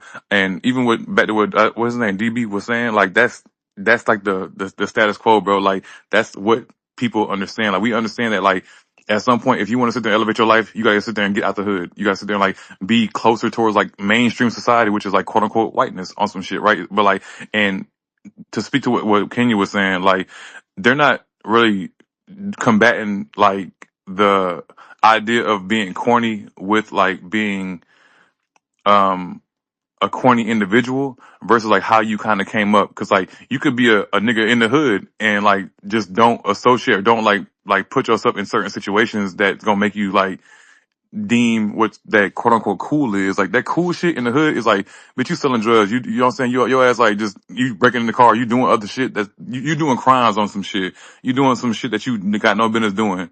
Like that is what the association with like that cool shit is. So when you're doing like that straight lace shit, that straight like that corny shit, like you're just an individual who like is a person, an individual. That's where like that corny shit come in at. And I don't agree with it. I don't think that like everything should be deemed as corny, but like I think that just because you're educated, just because you like, you know what I'm saying, put yourself in certain situations where you can like elevate your life, you can speak properly, you can sit there and like handle yourself in different rooms. Because I ain't gonna lie, like if it wasn't for like, and I ain't, don't tell her I said this shit. If it wasn't for my son mama, I would never even speak as proper as I do. Like I be speaking in the bonics. Can't But give like, baby mama's credit over here, Randy. No, I'm just yeah, playing. I ain't gonna do it again, bro. I ain't gonna do it again because I ain't gonna lie. Oh shit, that Go shit hurt me. go ahead, Duchess. Okay, I don't see why I have to attribute having a better lifestyle to the status quo of being white, period. Like I'm trying to aim to that now, but I don't see why I should attribute it to that. This is my own But individual. But what I'm saying is too, I don't understand the correlation from having etiquettes to corniness. Like I feel like, I mean, I don't know because I'm not a corny person. I don't believe so. But if I was, I don't see how I would lack etiquette because I'm quote unquote corny. I mean, like I said, my mother was a debutante, and my dad's side, they're Caribbean and they have cool. But it's just like, just because you corny, you don't have cool. I don't understand that. But I'm going back down to the listeners. it's the So idea of hold up. being proper. Like that proper shit is like basically you're corny because you're being, you know what I'm saying? You know how to handle yourself in certain rooms. You know Nigga, how to sit there and like, you could yeah. be corny as fuck and still know how to, pull up your sleeves and make sure your elbows don't touch the table. And So I don't. even what Kenya was saying, you could be like from the hood and be corny because like you just like don't associate with all that that little weird ass shit niggas be moving. Like how you moving, your environment is not your personality. So I wanted to talk about etiquette, as far as getting older and the effects of not going through these things, right? So there was a post on the timeline that I put in the jumbo. There was a date, between a man and a woman. They went and sat down. She ordered a steak. And based on, I don't know if this is her picture or not, but I would be disgusted if I took a woman out and she was eating like this. But based on the text message thread, the man said she didn't know how to eat a steak, and so he was turned off, and he eventually left, and left her to pay her own tab. I don't necessarily agree with that, but I do want to hear from y'all as far as etiquette as an adult, right? How would you feel if you went out with somebody and they was eating like this, right? Is there a level of you should know how to do this already, especially the older we get? Or Date over. like she said that he should have been a real man and taught her how to eat a steak on their first date. So What the I fuck? wanted to know how y'all felt about that. Let's go to Scoli, and then we got Duchess and Randy. I thought the gaslighting was hilarious, son. Like she said, you a man. And then she doubled down, but she said, you a man and you should have taught me how to eat steak. Well, why you order the steak if you don't know how to eat it? Like we all, at your big ass age, somebody got to sit down and show you how to eat a steak. If you don't know how to eat the steak, do not order it. Just like I told my kid, we went to a restaurant and she ordered that big ass hamburger and she tried to chomp it down and I said, Shorty, cut that hamburger in half. We in public. We not at the crib. You got the ketchup all over your face and shit. You got me looking like a dun dun. Listen, he shouldn't have left the date, but at the same time, everybody's got their own thresholds. Clearly she Now was I would have never called it back. But leaving I, the I date would have never was called it messed back. up. I wouldn't have left. I wouldn't have left today because how Shorty gonna get home? Like you took Shorty out the crib. You're low key responsible for her safety until she get back in the door and she cut that living room light on and you see her give you the wave through the blinds. Like you're responsible for her well being. At least that's my belief. So I think that was foul. But at the same time, everybody's got their own thresholds. She clearly just wanted a meal from a nigga that she been dubbing her inbox for a very long time, and her behavior showed that. Pixie, if you are up here, it says you're a Oh, so listener. Hold on, DB. Hold on. If you up here, it says you're a listener, so drop down and then come back up. Because I don't know if you can talk or not. yeah, Scully, But Scully, I left a bitch right at Ruth Chris, baby. you keep Why breaking you up. leave her? Why you leave her? That's nasty, DB. She ordered a well done steak. Okay. No. It was an etiquette, and she was on her phone, and I'm like, I'm not answering emails or doing my sports shit because I'm invested in sports, so I value your time. So just like mine, you're gonna value my time as well. And she said I can multitask, and I said, oh, okay. She didn't even know you was gone. She was on her phone.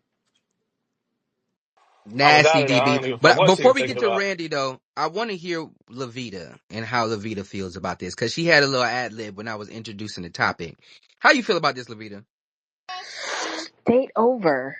Date over. I don't think the date is the time. Specifically, let's just say that this is a first date, right? Maybe we talked on the phone a couple of You sound a times. little muffled, Lavita. Oh, I'm sorry. Let's just say this is the first date. Maybe we talked on the phone a couple of times. I'm not, first of all, if we're going to actually talk etiquette, she shouldn't have ordered the steak on the first date. Sorry, ladies, if we're talking etiquette, right? And while I might not have been a debutante, I not only took etiquette classes, but I also taught them. And you should be mindful in the terms of etiquette what you order at what time. So if you're on a business luncheon and or dinner, you're probably not going to order the spaghetti, right? You're probably not going to order the chicken nuggets. If you're on a first date, you probably shouldn't order the big filet mignon. You probably shouldn't. Maybe go for something a little cleaner, something more easily digestible, something that doesn't maybe require so many chews, if we're talking etiquette. Now, beyond that, he's not responsible to teach you anything, Miss Honey. You got to come with your own kit of parts. You're a grown person. If you don't know how to do it by now, the date is not the time to figure it out and or learn. I agree with that. Go ahead. Was there anything you disagree with what I said, Lobita? 'Cause I thought I might have said it. I just questioned. You mean when you left that girl at Ruth Chris? You mean that? Now, before that, before I was saying, like, see, but yeah, I left her at Ruth Chris because she was disrespectful for my time. I don't give a fuck who you is. Now, was that the You could have first been time Jesus. she I would ever, have and left. I don't want to censor you in the middle of things of that nature. But Thank you. was that the first time that she ever What a showed bar. you? Is, That was a was that the bar. first time that she ever showed you that she was rude? That was yeah, it was our first link up type shit. Yeah, That was the first link up. yeah. Well, here's my advice to you. Maybe next time before you do such a in-depth style link up for the first time, maybe you do something that allows for a little bit more movability. Maybe a shorter date for the first link so that if you encounter rudeness, you're not leaving her in the middle of Ruth Chris. She was at a restaurant in a public setting. What am I? What do you Hold mean? on. I'm Don't confused. leave her. That's what she's saying. Do Well, something more, I didn't I'm leave her. saying I'm more expensive. She But didn't come with hold on. me. I met her like I met her there. Jesus. All right. Let's get to because we got folks. We got to get them in and out. Also, I just wanted to add context that this lady is almost 40 years old. That's what he said in the text message. So being almost 40 Oh, and going on a date, she might need to be nominated for the Yeah, she was nasty like 33 individual years old, by list. the way, Lavita. That She a girl. nasty individual for that one. I'm nasty, sorry. disgusting. I Yeah. wouldn't do that. Yeah. The gaslighting was top tier though. I'm not gonna lie. I never seen nothing like it. Go ahead, Randy, Duchess, then Pixie. Hey man, there was a quote that said like, if you use a steak, soda and nuggets, fuck it, bro. Your ass used to soda and really on some real shit. Like, I think at this point, I think that he just added context to that shit. I ain't know she was 40. I ain't know she was like almost that goddamn age. On some real shit, like it might be a status quo. It might be like where y'all like, you know what I'm saying? A while back, they came out with a whole list of like where we can't take y'all. We can't take y'all to like Cheesecake Factory. We can't take y'all to Applebee's and shit. Nigga, whole time you ain't ready for no roof Chris. You ain't ready for that shit, bro. Look at that picture. That girl bit that steak. She ain't really fully cut it. She picked that motherfucker with her jaw.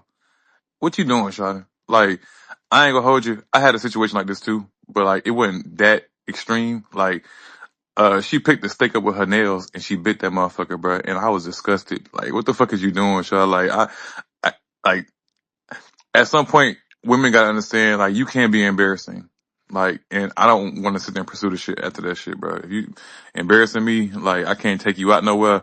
Like, and yeah, cool. I could teach you how to do that shit, but if you don't know no better, just say you don't know no better. Nah, And first we can date is go not from the there. not the time. That's not Type that shit. should be that's reserved for like, okay, I'm rocking with you. Hi, let me help you out. But first date, you picking food up with your hand, or you scooping food into your mouth, or you you got a steak like you got like fam, no. This But she like a Rottweiler in that picture, but she yeah, crazy as fuck. this ain't the one. I ain't gonna lie. Go ahead, Duchess, then Pixie. Oh, big teeth hole was sending me. But something Lavita had said too, like that's not the time to even be buying that. That was like a first date. I'm talking, keep it cute, some sushi or something. But the only thing I have a problem with is I wouldn't have left her with the tab. I'm not a man, but for me. And then secondly, if that was a man, oh man, she wouldn't be getting as much grace. Like we talking about, look at this behemoth eating like that, So to an extent, I feel like this is fair to call her out, but I just wouldn't have left her with the tab like that. But that's just me. Um, I wouldn't even be eating steak on a date. But again, that's just me. Hey, real quick, I want to say one last thing, cause like I feel like y'all like giving like what's her name, DB, Mr. Mayton. I think y'all giving him Yeah. too much like flack on that shit, cause like everybody ain't like us, right? Cause like there are niggas like who will sit there and leave your ass with that shit, bro. If you like doing some crazy ass shit, and he will leave you. Like there's niggas out here who will Yeah, do I that would have shit. left this That's bitch what I'm easy. saying, Like, so I we would have can't act left like her there. we can't act like he being extreme. I got other shit to do Like we and ain't. better women to deal That's what with. I'm saying. We ain't act like he being extreme, but like, nigga, there are niggas who ain't going for this shit, bro, at all. Like, I could tolerate this shit. I would still pay for that tab. I would still, you know what I'm saying, take you back home. Nigga, Yeah, a nigga may, and a brother like you got more grace than me. tight So shit, gang, congratulations tight to that shit. lady. Like, okay. I get you, Go ahead, but go ahead. I'm sorry. go ahead, Pixie. So this is why for me exactly, like in first dates, or just in general in dates, I ask a lot of who, what, when, where questions, just because I have the type of thing like Oh, you testing niggas. like I have a who, what, when, where question, because if you're gonna take me out to somewhere, I want to be able to look a certain kind of way. I want to be able to dress a certain kind of way. I want to know if we're gonna do something afterwards. I want to be able to eat something that's pretty light, whatever the case is, right? If it's a little bit more casual, then I'm going to eat something. I'm probably not going to order the steak. I'm probably going to order something else. You know what I'm saying? The But, fish. but Lavita had a good point that, you just eat something lighter, you eat, whatever. But if you're going to go ahead and eat steak like that, oh my God, Jesus Christ. She ain't even cut through the whole, but she ain't even cut through the whole No, she steak, she bro. she didn't even cut her steak. You cut it as you go. Like she, obviously it's obvious ridiculously. It's pretty ridiculous. Now, I wouldn't go ahead if I was a man. I wouldn't stick her, just go ahead and up and leave and stick her over the bill because to Akuma's point, with my standards, right? Like I don't go ahead and diminish my standards or my morals for somebody's lack thereof. So I'm the type of person that I'm like, all right, this person obviously doesn't know how to act, but I committed. I'm going to fulfill my commitment, and then we're never speaking again. At the fuck all. At the fuck Yeah, Like, I all. think you that's know, the most important thing for me. One, because that is somebody else's child, right? And so to Scoli's point of the responsibility, I think I would feel a level of responsibility because yeah, she on her phone or she acting crazy, but at the end of the day, it's a couple hours that I had allotted anyway. And so if it's not like ridiculous, that is somebody else's child.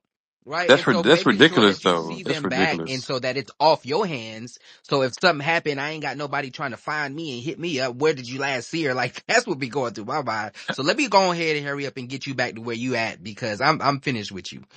Hey, That's hey, why I hey, hey, roll. hey, Right. Rashad though, hey, Rashad though, like if that girl bit that steak and lifted that motherfucker off the plate and try to bite that shit still, Hmm. what we doing? I was Shorty gonna was say, Shorty I was was gonna say growling. Pit this. bull. Shorty was growling when she had the steak in her mouth. I She was was gonna say growling. this, like, on top of that, I don't know. I'm the type of person that, look at me crazy, but if I order like an 8 ounce kind of like, burger, I'm eating it with a fork and knife. People look at me crazy when I do that, but it's like, I don't like getting my hands dirty. My manicure costs too much.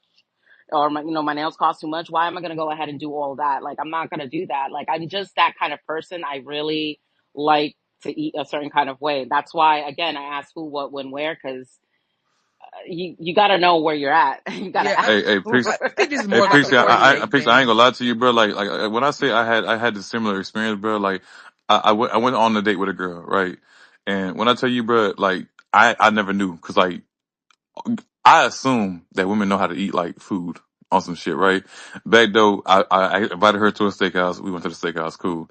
Like, bro, she grabbed that motherfucker she grabbed the whole T-bone steak with her hand and she bit that motherfucker like I'm talking with her nails, bro. And like, it went like that. It went like she didn't lift it off the plate, but she like had that hell in her hands, in her nails, bro. Like that shit look crazy as fuck, bro. So I don't know. I think that like y'all need home training, bro. Like revert back to your home training. So one thing that I do also do is judge you based on the temperature of your steak. So if you getting well done and you shaking the table trying to tuck that, hey Mmm. fam, listen, you might Mmm. not be the one for me. I'm Yeah, not well, gonna bro, lie, that's you something want that I fajita definitely pay meat? attention to. That's worse than biting your steak like DMX at the table, ordering that bitch Bruh, well done. Growling and shit. looking at Get at me, dog. That's Yo, something that I bruh, do no pay funny. attention to. I don't know. Or like the sushi conversation. We like, oh, sushi, raw fish. Like I kind of like Hey, hey, raise hey, my hey, hey, eyebrow. Like, all hey, right, hey, Rashad, go ahead, Randy. real quick. So, like, what's like the best temperature steak in y'all opinion? I'm gonna say I go medium medium rare every rare. day, I go medium rare. every day. Oh God. Yeah. medium rare, but it depends on the cut of steak, to be fair. The the What could I older I say? get, the more rare that I like my steak. I'm not gonna lie. I don't know why, but it's been going down in temperature. Um, throughout the years. But I wouldn't like it's not like a deal breaker. Like oh my god, she got a well done steak. But yeah, it is Speak something for that I yourself, did pay Rashad. attention to. Am I wrong? Okay, hold on a I second. got scalded for when I said I don't date women that like order burgers for dates, Well, but especially in club places. but And I also go ahead. I'm sorry, I I was think I I cut was you just off, gonna go. baby. Go No, ahead. you're good. Like all I was gonna say, like you're not wrong for that. Like I'm sorry. That's why I said I need Oh to no, know we where we're had like going. a 10-hour space about this. It's trust people hated my perspective.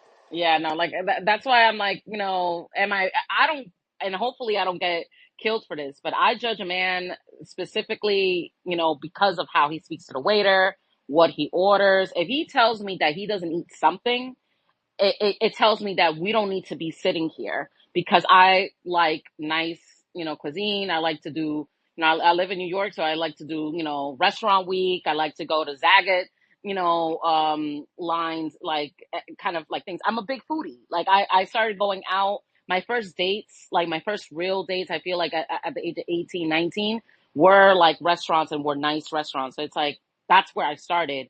I'm sorry, I can't. I I can't I you agree can't with you, take Taste the of chicken DB, nuggets. Chicago with next the week. Anybody in Chicago? I agree with you with the burgers, the chicken tenders, the burgers, the sliders, the But the premise was mine was that we was at a cloth restaurant. You know, STK got burgers on their menu. But bitch, you're not gonna order no fucking burger when you with me. I will leave. Right, right. It's different. Like if we're There's no like ifs, ands, or buts about it. bowling, you know what I mean? Like, we're bowling. Like Right, we're that's bowling. different. I know some burger spots. You want to go get some burgers? All right, cool. We can just put on something decent and go to get some fucking burgers. But we're not going to so is that a STK deal breaker for you, or DB? something like that. That's a fucking deal breaker. Oh, Yes, Weezy said I might as Yeah, well I'm not eat the gonna steak lie. 100%. raw. Hey man, listen. Hey, it's getting to that it's getting to that place. Nice little seared on the outside, nice little crust. It's getting to that place, oh Weezy. I'm not gonna hold you. Especially I just noticed it the older that I get, it just the quality is better in my opinion. But definitely don't be ordering no goddamn uh uh well done. That is like where you Oh, And from? and don't be getting I have a Heinz and PSA. Hold on A1 a sauce second. either. That's also going Oh to get you yeah, kicked from the terrible. table. I have one PSA. Please, for the love of God, on a first date, do not do the seafood boil. What are y'all on? Why do you do that on a seafood boil on the first date? Stop it. What's wrong with that? Well, I mean, a seafood boil is incredibly messy.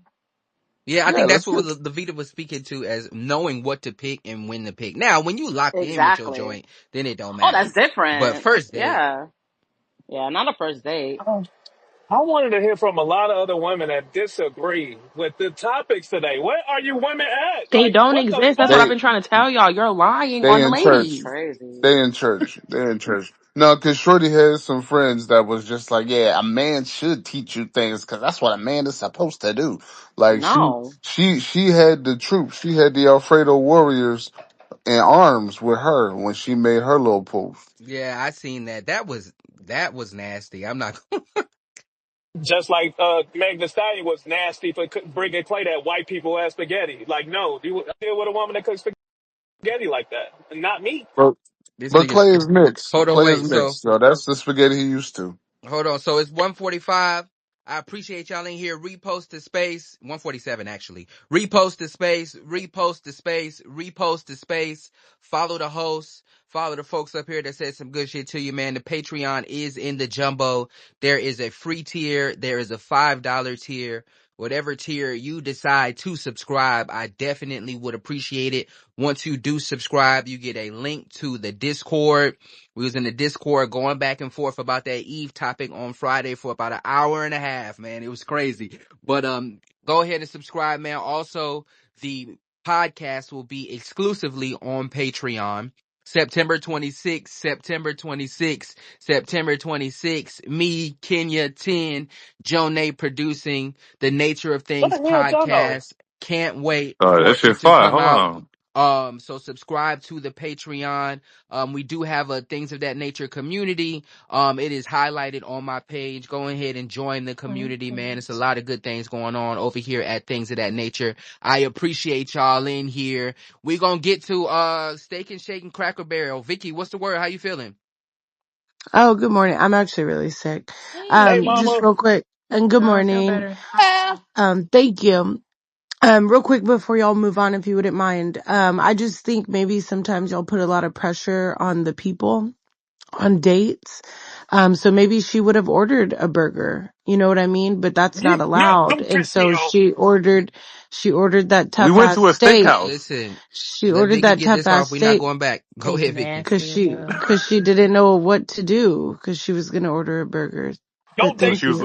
she was so overwhelmed that She almost 40, Vicky. She gotta know what she gotta know at 40 years old. But Also judgy. we moving to Steak and Shake. Cracker Barrel. what the fuck They changed their logo. I know a lot of y'all seen it. They took the cracker, and the barrel off off the the Cracker barrel. Barrel Okay. logo. I thought it was a very terrible logo. A lot of people had some things to say, but what I thought was very interesting was Steak and Shake's reaction to the Cracker Barrel logo change. And so I wanted to read that to y'all. They were very nice, nasty. Whoever's running Steak and Shake's page, crazy. They said sometimes people want to change things just to put their own personality on things. At Cracker Barrel, their goal is to just delete the personality altogether, hence the elimination of the old timer from the signage. Heritage is what got Cracker Barrel this far, and now the CEO just wants to scrap it all away. At Steak and Shake, we take pride in our history, our families, and American values. All are welcome. We will never market ourselves away from our past in a cheap effort to gain approval from trend seekers. I thought that was very interesting. Them butting their nose in other people's business. Um, who cares about Steak and Shake at a time like this? But that was very, very interesting. I think that, in my opinion, they were kind of trying to piggyback off of what they view as movement toward being progressive, movement towards being more inclusive, because we got to keep it a beam. When you think of Cracker Barrel, you think of racism. And so I think the CEO was trying to move away from that. Is it the best logo in the world? Of course not. But I'm not mad at the effort. Rashad, can you put the logo on the jumbo, or Yeah, is I'll my put it in the shit not jumbo. loading? But I want to know how y'all Okay. felt about that. Go ahead, Kenya, Scoli, then Randy. Um, I just feel so crazy and like, coonerish saying like I loved the racism aesthetic. I don't know. It was comforting. There was something really comforting about it, and I don't know if that's like wrong for me to say, but I just think that's how a lot of people feel. Like I just feel like everything else is changing, and like you're taking away our staples. So what? It felt a little racisty. So what? You're only going to be in there for like an hour and 30 minutes to eat some pancakes and then leave. Like, was it that deep? Hold on, wait. You said, hold on, wait. You said, Y'all so eat? Y'all what? eat there? What'd you say, King? You said, so what? Yes, so what? She Ha said racisty. She said ha. racisty. Racist. That's racism. I need more. Yo, I'm kidding. I'm kidding. It's a video. So No, I honestly, put the no. But wait, change Rashad. in the Honestly, no. I'm jumbo. standing in that. Who cares? Who really gave a fuck? I put the change in the jumbo so y'all can see. Now, obviously, probably not obvious. The CEO thought it was great, but in my opinion, the new logo is trash. Look But at that cracker on that they're barrel. Look at trying to him. get away from the racism. I've only been to Cracker Barrel probably like twice, right? Man, Because you What? I didn't go equate it to enough. racism. I've only been You to said The because Arby's of a the few pancakes. racism. times. That's why you only went The Fried twice. pancakes. okra is The pancakes amazing. will That end never stops I'm racism. not The gonna me. lie. pancakes will Cracker end Barrel racism, and bro. Arby's No, as the well. fried I've okra. only been to Arby's a Oh. few times because I equate it to racism, right? And so, like No, in my Arby's I just equate opinion, with nasty ass food. Cracker that's Barrel why I just has don't do it. good And food. not too much Hold Arby's. on, go Arby's ahead, cool. Scully, and then we got Jesus. You know my memory bad. We gonna Scully, and Pixie, then Randy.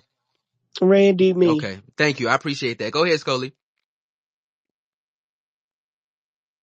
Yeah, this is just white people getting their panties in a bunch because somebody took away something that means something to them. White people wasn't tripping when they took Ben Vereen off the cream of wheat box, or when they took Sidney Poitier off the Uncle Ben's rice. They wasn't tripping off of that. You From get a through call. seven off Oh Hello? yeah, you got a Thomas call. Go ahead, Stewart. Scully. Oh shit. Your shit glitching, gang. Go ahead, Pixie. Um, Listen, the logo doesn't bother me too much. I just want to know if they got their fried okra still or not. Like, that's all that matters to me. Girl, you And go the gift there. shop.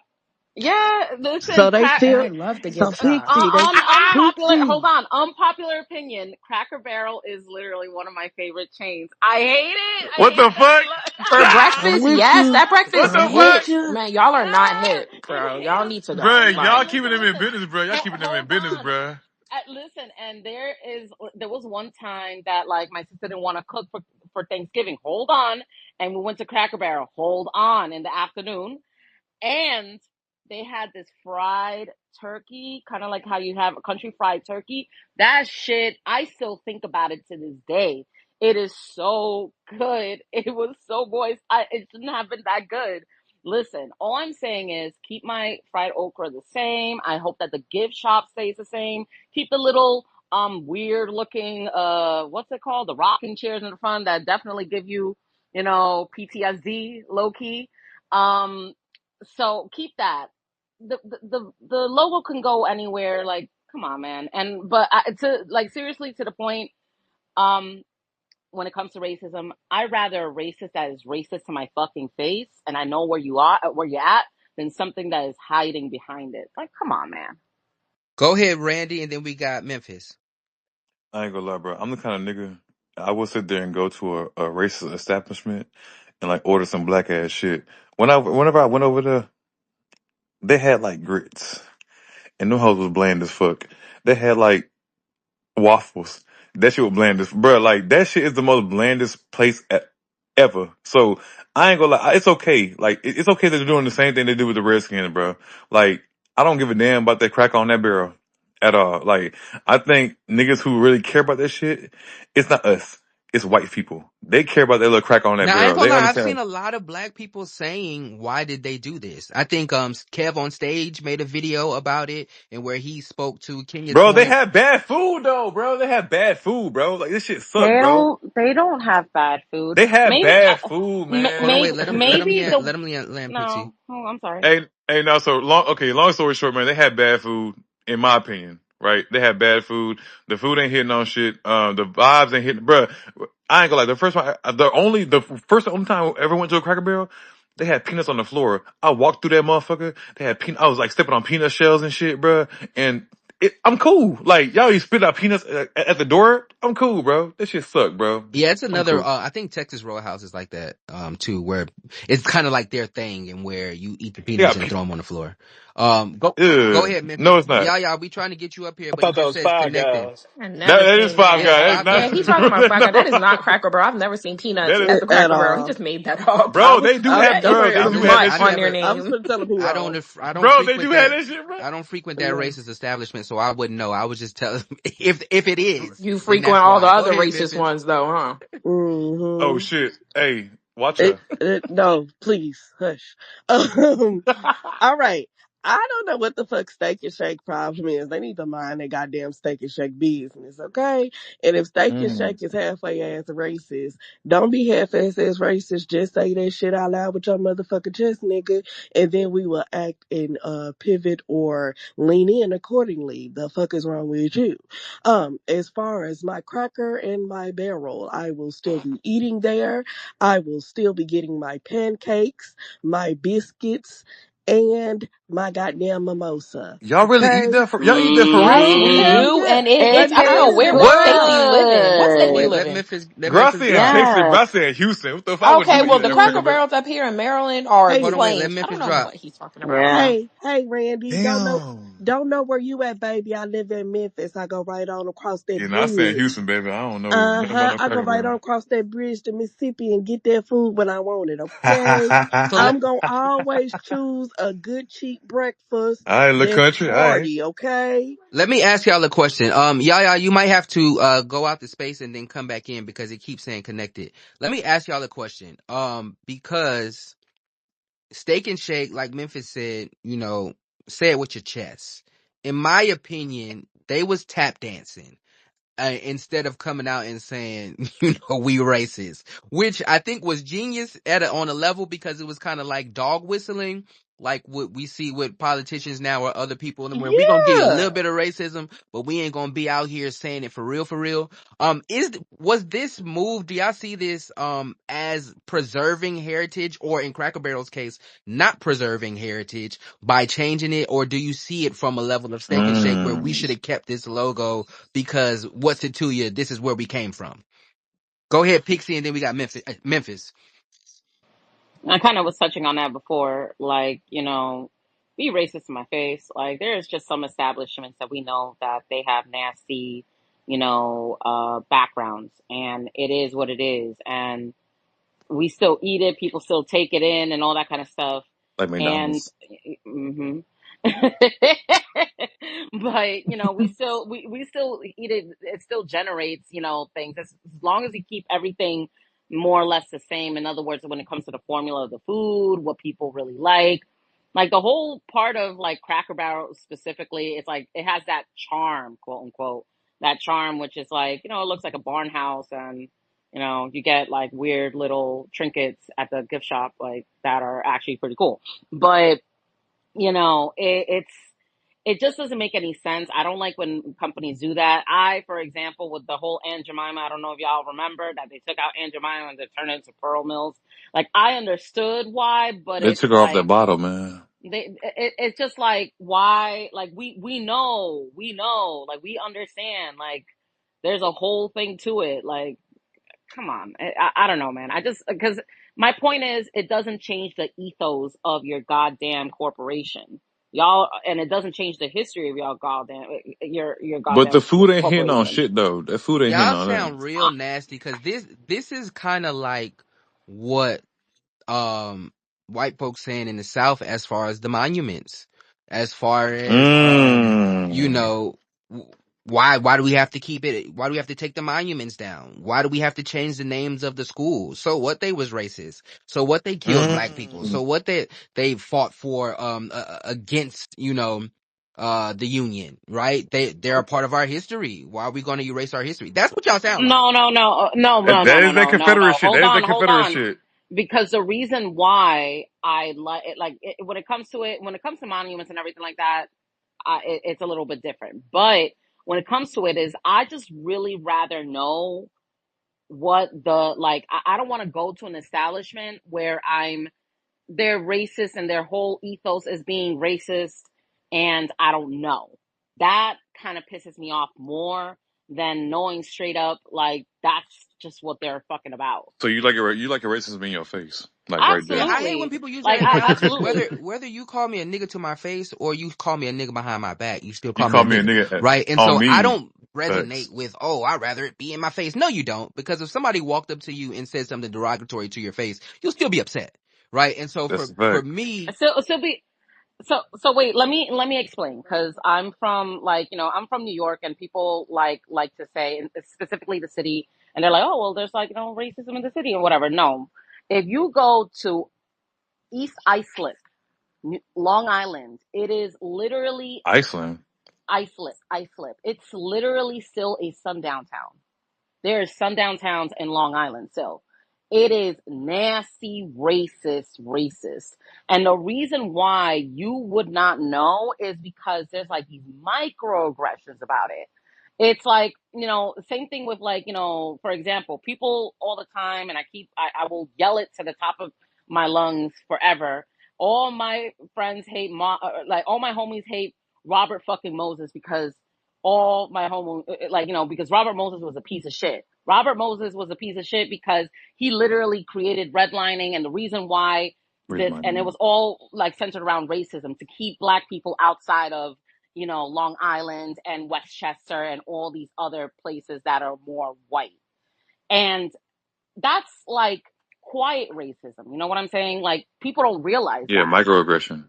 Like this. Microaggression. I don't like that. I can't stand it. When I go ahead, I always say all the time, I feel uncomfortable walking around in the Upper East Side, because these are people that have generational white wealth, and they're, like, Racism. Generational racist. racism. Yeah, and it's to the point that, like, because I used to work in the Upper East Side, that they knew Bro. that if you wore all black, that you worked in the service industry, so they would look at you away on the bus. Meanwhile, And sitting in hold the on, same fucking bus with you. hold on, Randy. hey, Let's get to Memphis, go ahead. and then we got you. Go ahead, Memphis. Type shit. Listen, Pixie said a lot of what I was gonna say, so I'm not gonna belabor the point. They're not changing their CEO structure in any shape or form. It's still ran by a white girl. Are we happy Mm-hmm. that this white girl might be a little bit more progressive in the way that she views things, which is probably why she decided to change the logo? Sure. But that's not gonna change the fact that some old white lady, is gonna serve me my biscuits when I get there, okay? Um, so I don't equate that to being the same thing as civil rights leaders who were slaughtering our people having monuments. I don't equate that to being the same thing. Rashad, you gave me whiplash on that and you made my head hurt. So I don't even have no further point past that, okay? No, I'm just saying that they share the same talking points, right? Because when you use buzzwords like they did in the statement, heritage, right? Or what else did they say? We will never market ourselves away from our past in a cheap effort to gain approval from trend seekers, right? Where we hear like the woke people, because that's what they're really saying. Y'all niggas trying to act woke. Y'all trying to jump on the train of no racism. Y'all throwing away quote unquote heritage. So they're using all of those buzzwords that people say when it comes to the other topic of Robert E. Lee, no matter what he did, is a part of heritage. Stonewall Jackson, no matter what he did, is a part of American heritage. So why should we tear these things down? Why should we erase them? Why should we forget about them or be progressive and make change? That was what I was saying more than, we talking about a restaurant with an old white man in a barrel. Obviously, it's not the same thing of what the crimes and atrocities that they did, but those same talking points are being used. Go ahead, Randy. Yeah, so I do share the same sentiment. I will say I think that like y'all being outraged that much behind like them changing the little white man on that stool leaning on that barrel is like fake outrage, bro. Y'all don't care at all. Y'all don't care how that shit like look, bro. Like that's some white folk. That's some white folk shit, bro. Them white folks care about this shit way more than we care about this shit. For real, like, and we can just leave it like that, bro. We don't gotta sit there and, like be involved in all that shit, bro. For real, like that's their thing, like.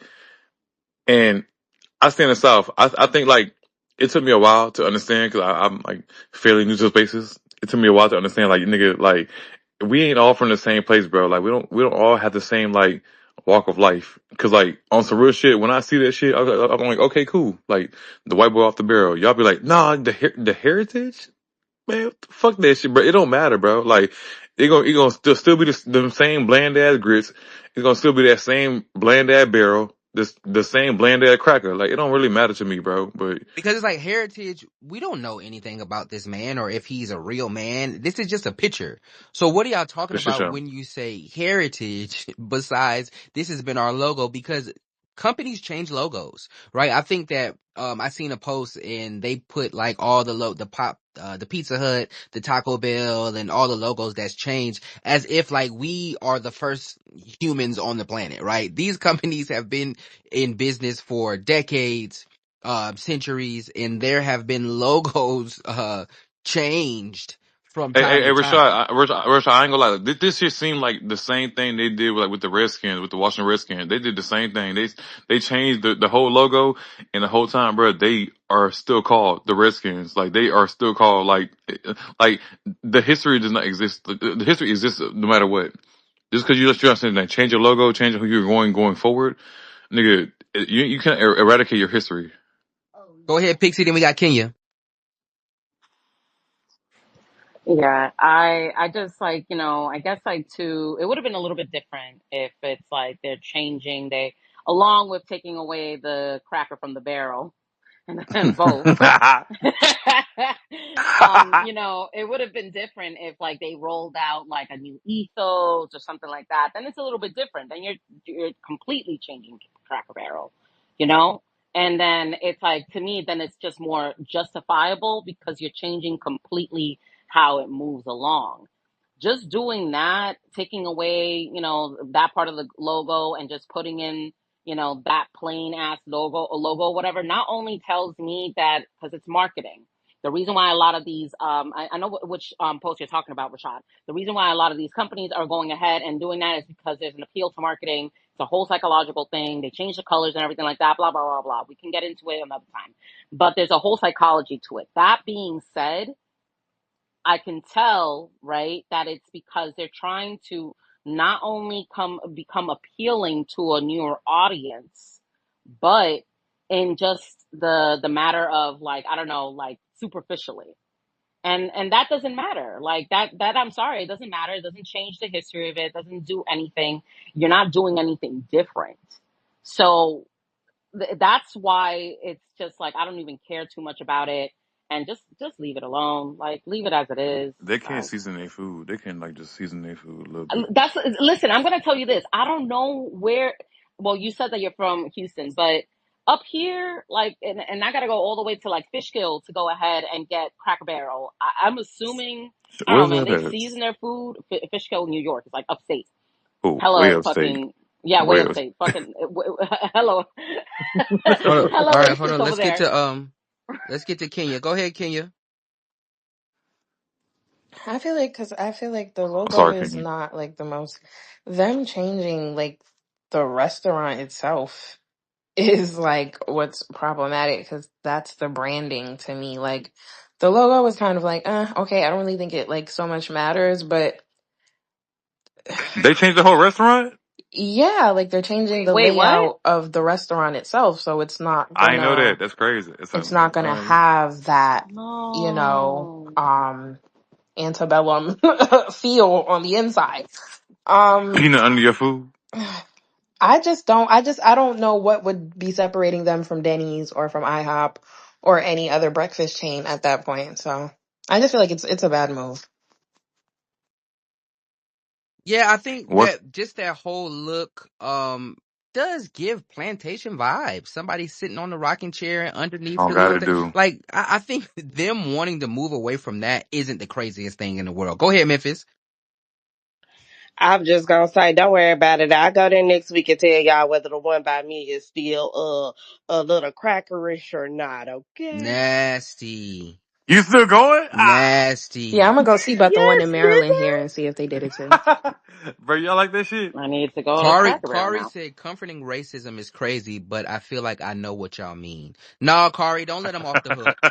Don't let him off the hook, don't Kari. don't let them off the hook at all. Sometimes, The fuck? like Take that stupid ass it shit. be Nah. it be people in here from this, like from the deep south. There's nobody in here from like Mississippi or something. It's not something comforting a Girl, I little stay in bit Me Houston, bro. friend, about me It's like friend. I'm girl, I stay in Houston, bro. I'm from Memphis, uh, and I'm telling you, Fuck we on it, no. cooling bro. on a good Like we have like Sunday. different we have Randy, different hush, opinions, bro. baby. Randy, hush, baby.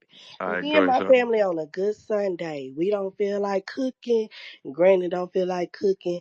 Girl, where we going to To the eat? Cracker Barrel? We going to Cracker Barrel. Man, Cracker hell I'd no, rather Barrel, go to hell Cracker And Cracker no. we Barrel. Yes, going. Cracker Barrel, Barrel. And we Man, going yeah. fuck to no, the boy. That's Unpacks that or new Golden. Negro racism stuff. Y'all are or Golden not. That's that Corral. on God, can you? On Listen, God, bro. What the fuck? take the family to Golden Corral, man. Don't go to Cracker Barrel. Do not frequent that Golden establishment. Corral, I'd Golden rather Corral Hey, is not Golden too, the hey, name not too of much, the not too Mackerel. much, not too dog. much, Nasty. not too go to much, not, Golden Corral, Hell nah, man. Them hot man. Golden not too hot Corral much, smell though. like biscuits, Hold Your red man. on. family dog. deserves better. The unlimited gummy bears. Stop it.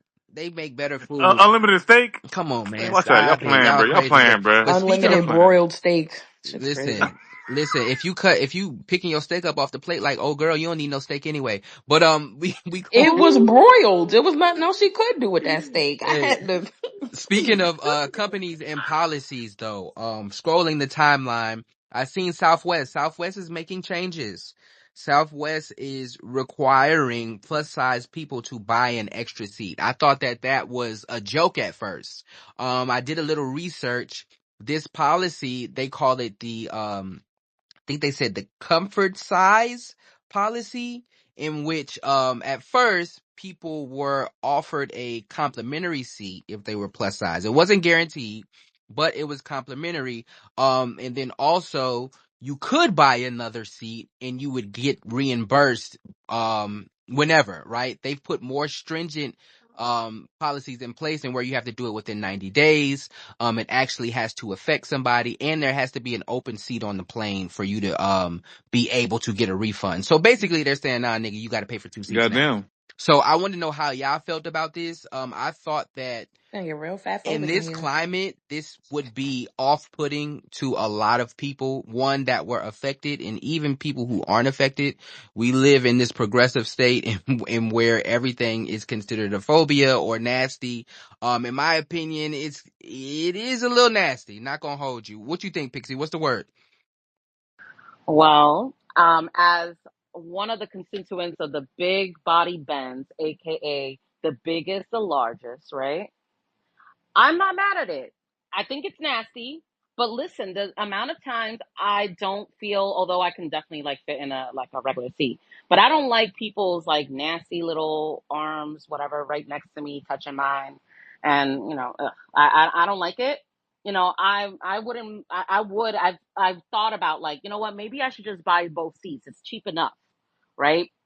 Now, have I done it? No. Would I do it if they demanded with Southwest? Maybe. I don't fly Southwest, so that's one thing. I mean, I've thought about it, or it's been an option, and I'm like, oh, maybe.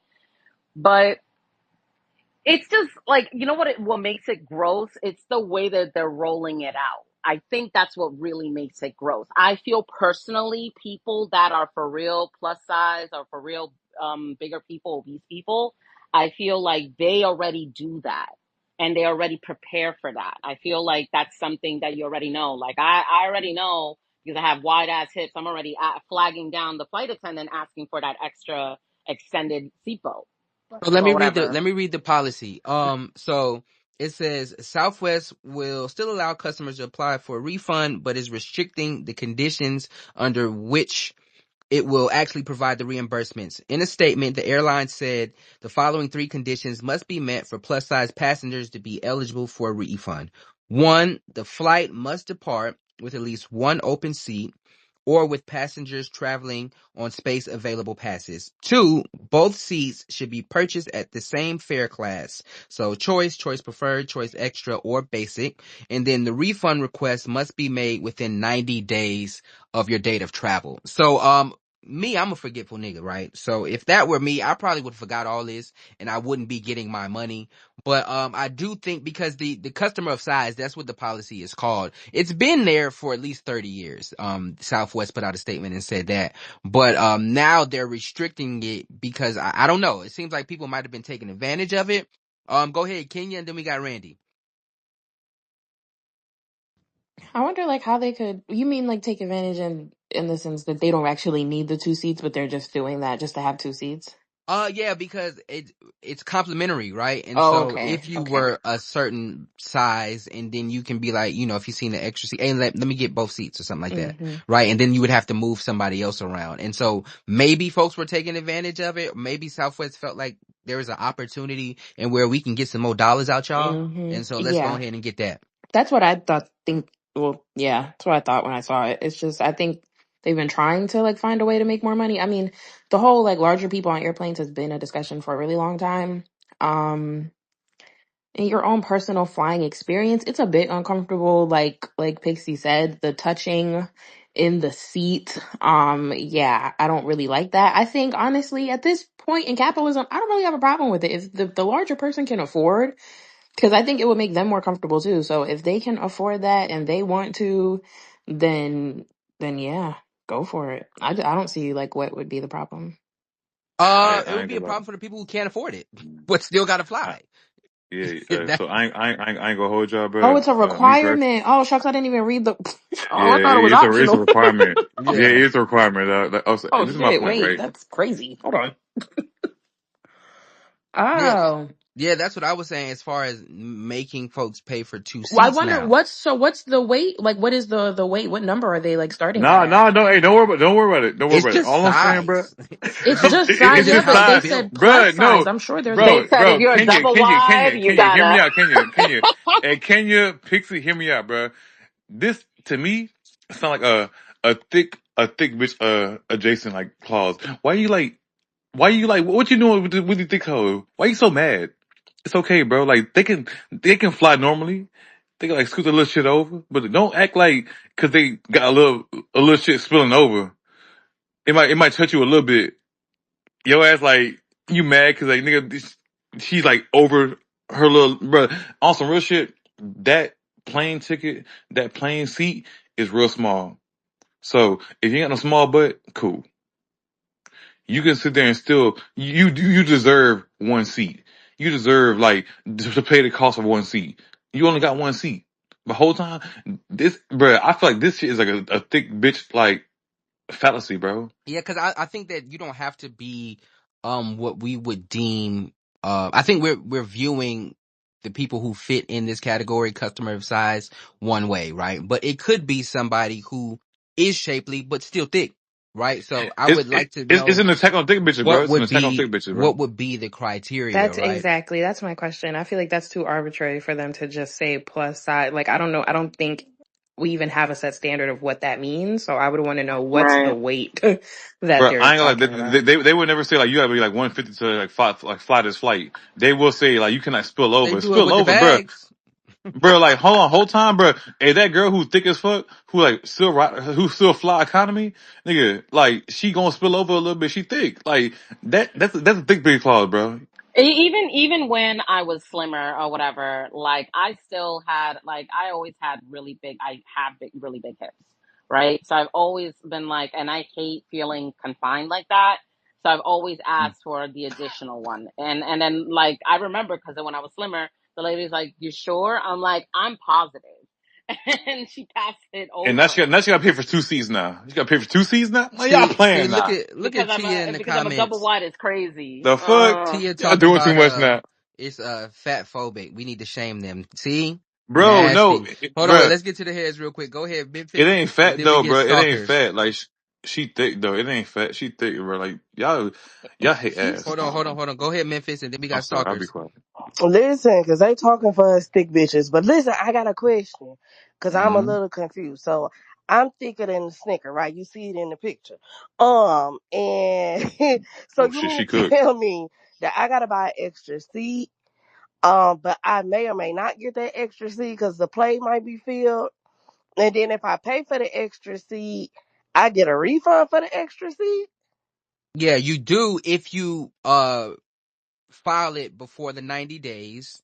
And what was the other criteria? The 90 But you made me days. pay for it, so why are you willing to give me a refund? I think that's where my confusion is. I don't. bro. Wait, Rashad. Y'all at this point, y'all saying like thick hoes got to sit there and fly and pay more because they're flying.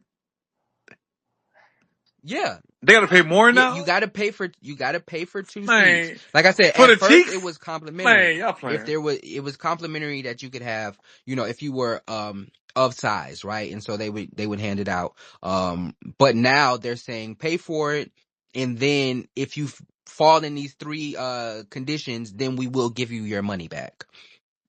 What are those Bro, three conditions again? I'm sorry.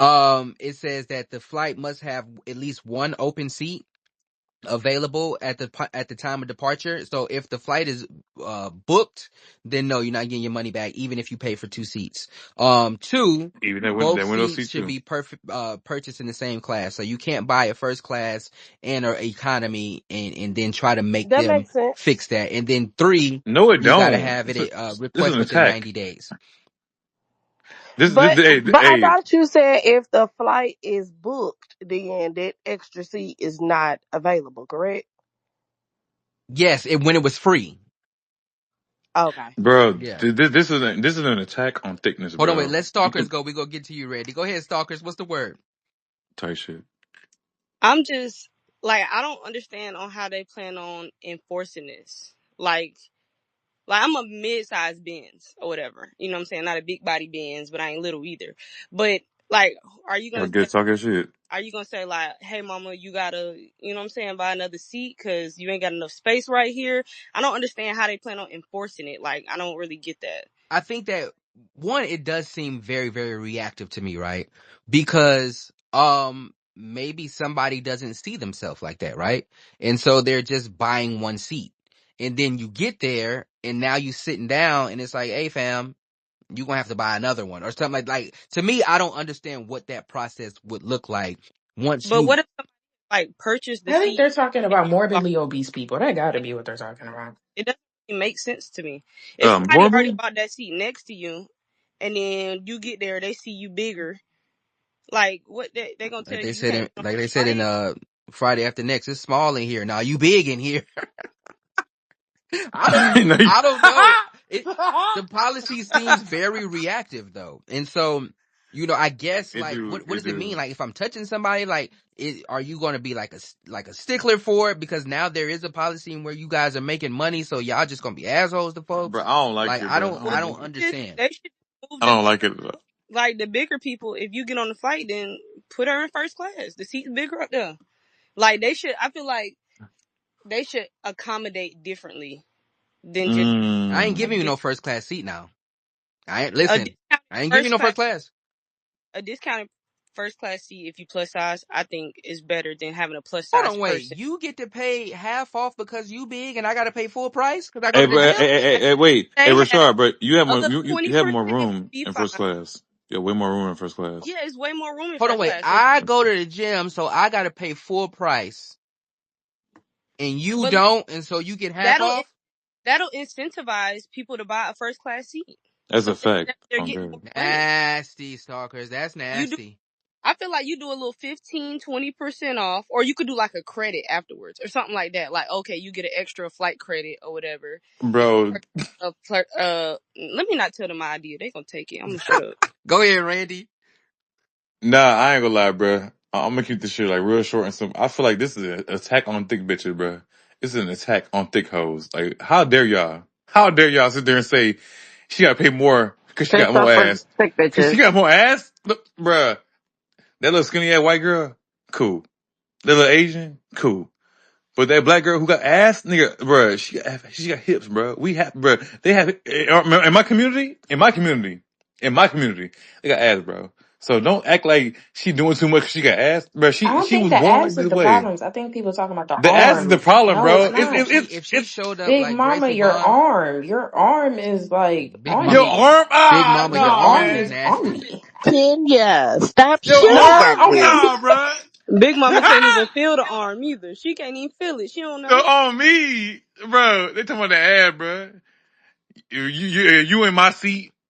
Oh, whole time now you sitting in your seat, bro. Listen, somebody tell Bowen to make some bigger damn seats in the back. They can do about 4 rows that's a Hey, little I ain't gonna lie, extra bro. Hey, bigger. Rashad. I Shit. will. So I will say this with my final submission, bro. I think that what planes need to do, the Boeing, these jets need to sit there and do, like, accommodate their thicker passengers, bro. Like, I ain't saying fat, cause like on some real shit, like they don't care about fat people, bro, at all. But like, accommodate people who got more ass than that, bro. Like, Charlotte got ass, bro. She fine to me. What does Don't accommodation look like? accommodate. It looks like nigga buying a bigger seat. Economy has a bigger seat.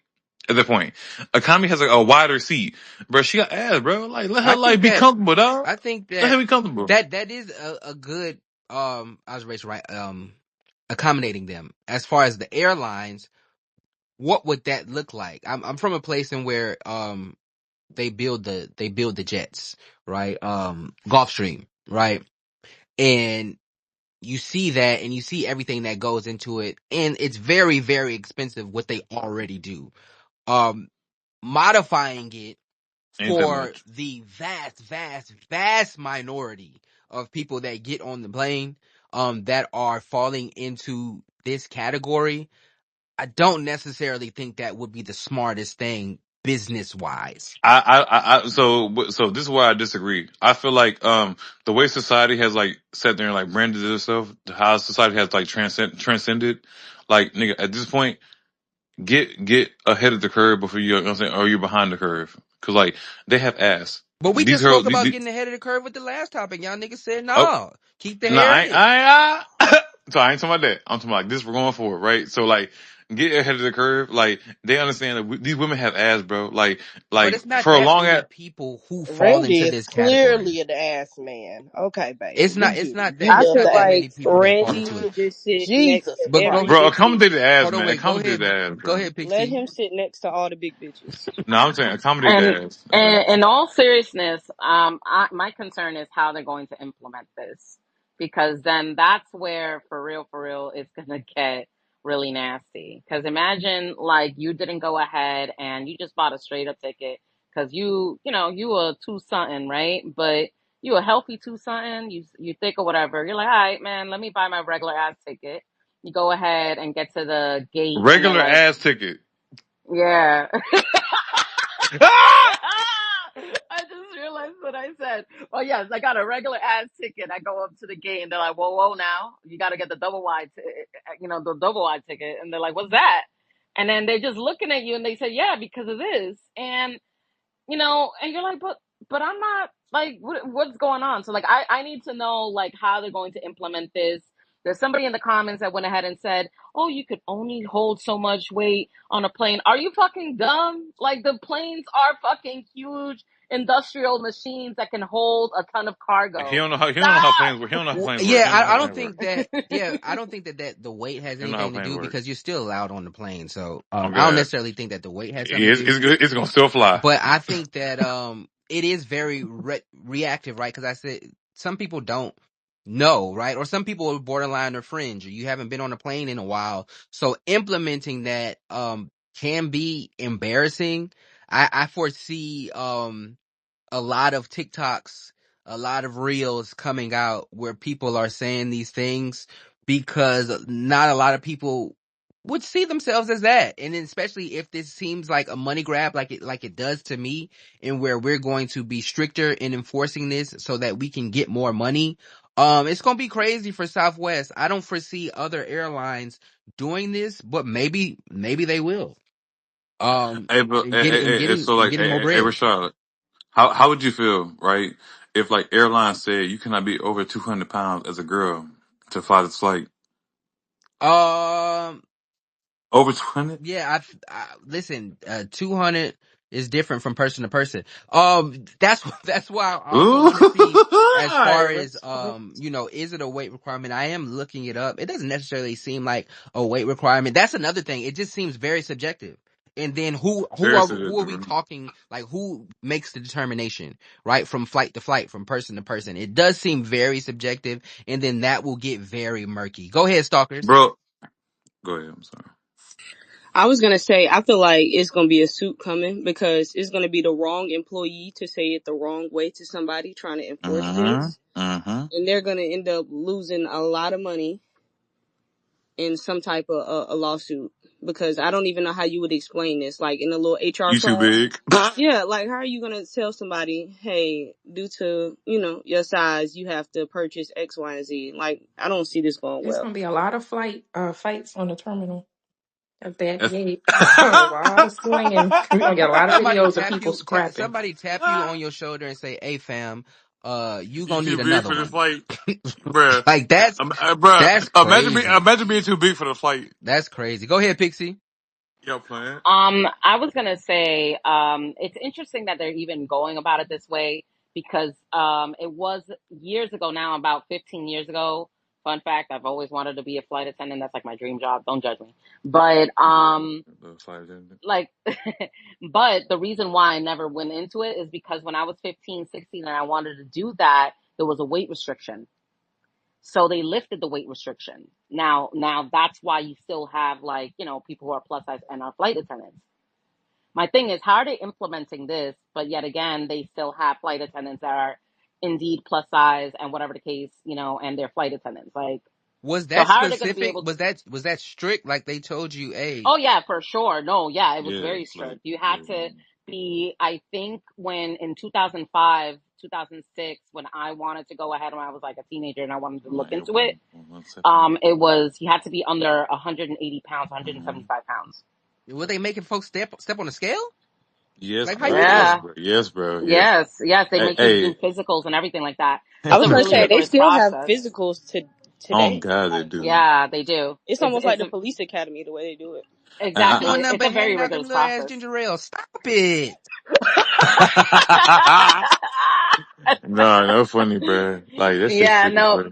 and they only have like what's it called? The uniforms only went to a certain size. So even if you were, what's it called, a certain weight, but Mm-hmm. let's say your size, like the measurements didn't fit, you were disqualified.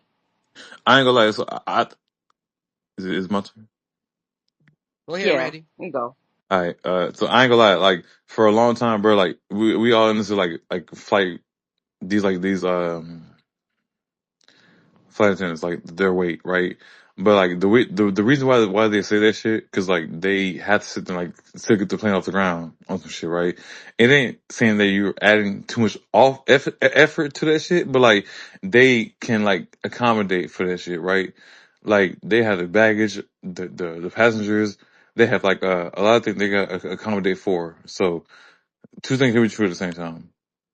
Like they do discriminate y'all for certain things. Yeah, I think But it I is a was level of discrimination, maybe. I don't think that it has anything to do with the dynamics of the plane. I think that making the flight more no, it does comfortable. though. It does though. Like it's like for It's sure not like if a it's not discrimination. if you let me on there, and because I paid an extra dollar, right? I don't think that the dynamics change based on my wallet, right? Because I They still should get do to it fly. like Six Flags where you get Mm. to sit in the seat before It try to figure it out. and test it out. Mm. Yeah. Get a dash pass, Does the very weight on nasty. the plane A dash affect class? No like cat. A dash how class? much Okay. fuel has to be used during the flight? Yeah, no, Do so they But gotta no, they so not use what? more giving more fuel fuel Hey, because hey, though. the hey, plane heavy?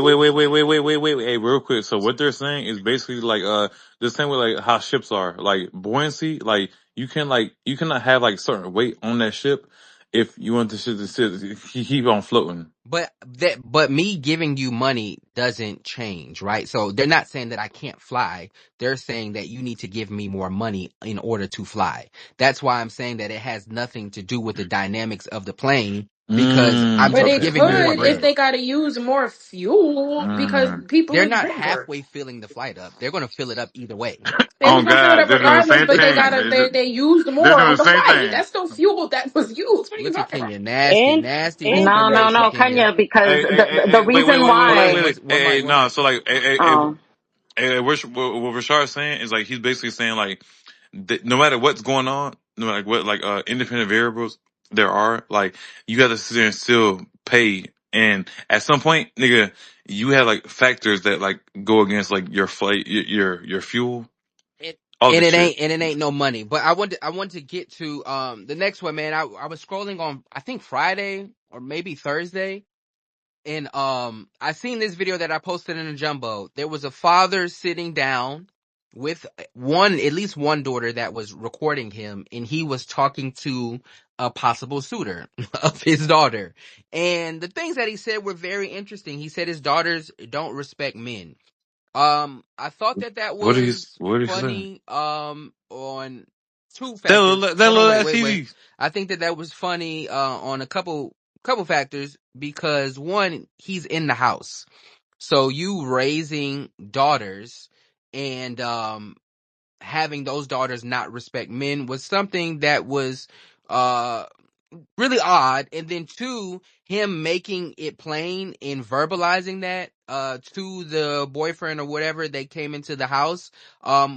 I thought that was odd as well because you put your daughters out there, but on the other hand he is telling the truth so he wouldn't be blindsided. I wanted to see how y'all felt about that. We have women up here. Would you want your father to say that to your possible boyfriend?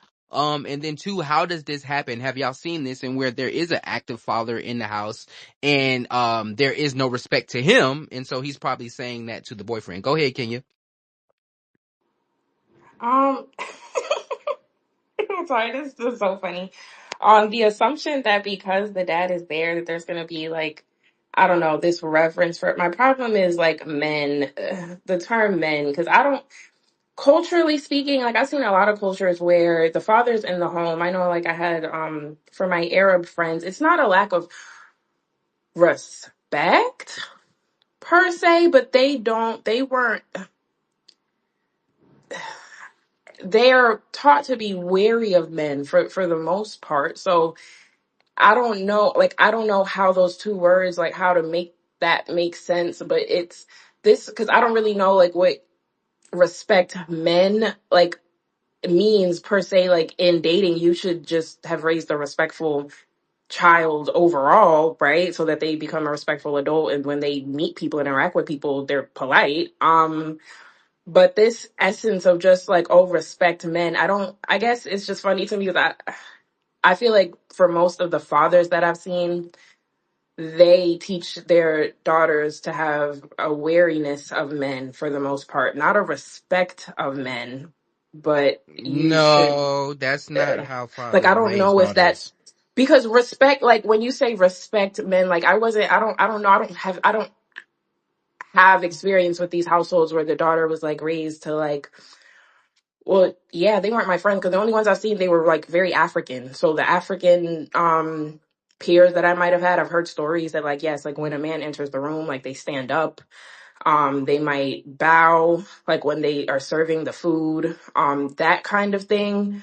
But outside of that, I just again I want to know like what does that actually mean? Because for the most part, we're gonna be respectful in general. If you're saying that I have to have like some excess submissiveness or some excess, I don't know, like subduing No, because I you're a don't. man specifically, like I don't know why the father would have taught her that. That sounds like he's like gonna raise a victim in the future. So I You don't. see what simple respect turns into, fellas? Victimhood. No, I think that having um daughters, right, and understanding. um traditionalism to a certain extent, understanding how to be a man's helpmate, understanding time and place, just simple etiquette like we talked about in a couple other things, right? And where this father is sitting here and he's explaining these things to a man, and you hear the daughter laughing, right? There's no pushback. There's no, nah, stop playing, dad. Dad seems dead serious, right?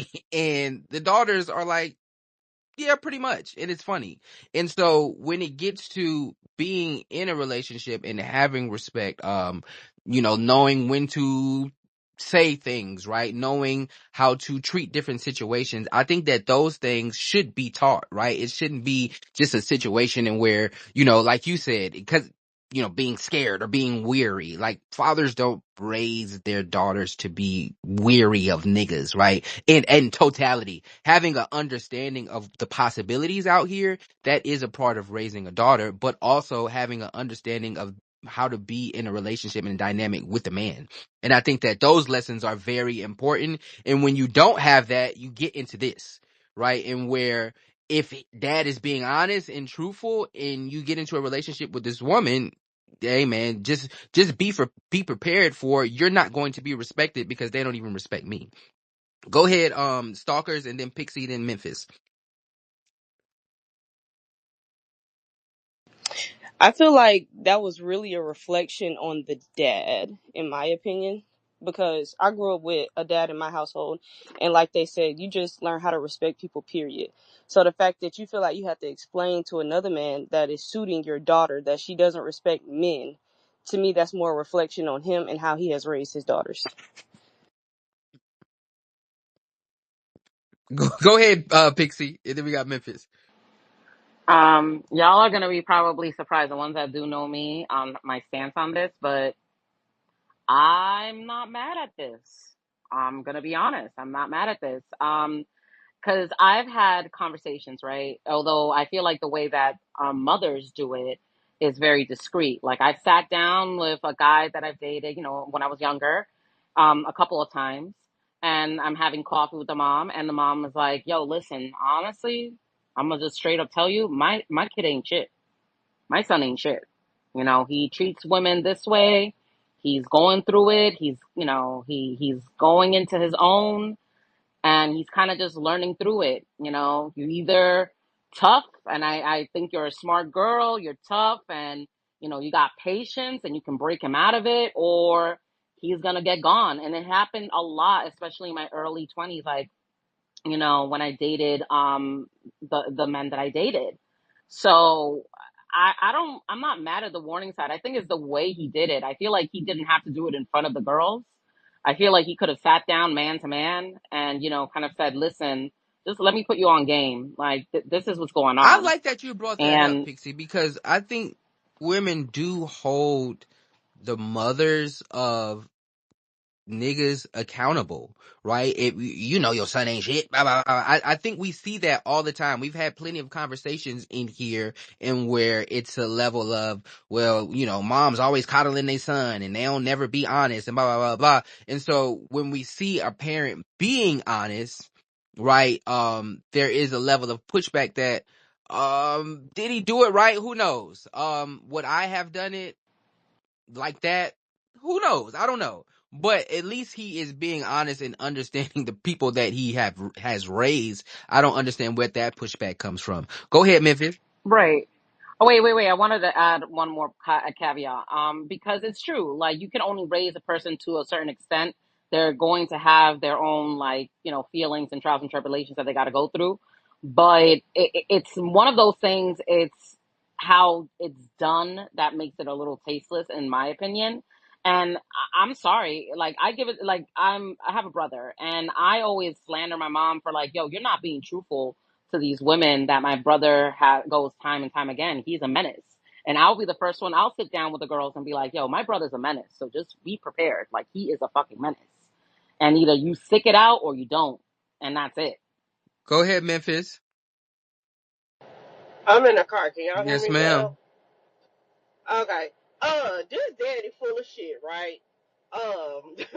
Cause Cause I've had this happen. I've had my dad pull a nigga to the side and say what he say, and I had to swing that block around and say, "Hey, nigga, I don't respect you, and you know why I don't respect you, but that don't have nothing to do with how I feel and how I view this person I call myself talking to, and the respect I might or might not have for him based off of our relationship."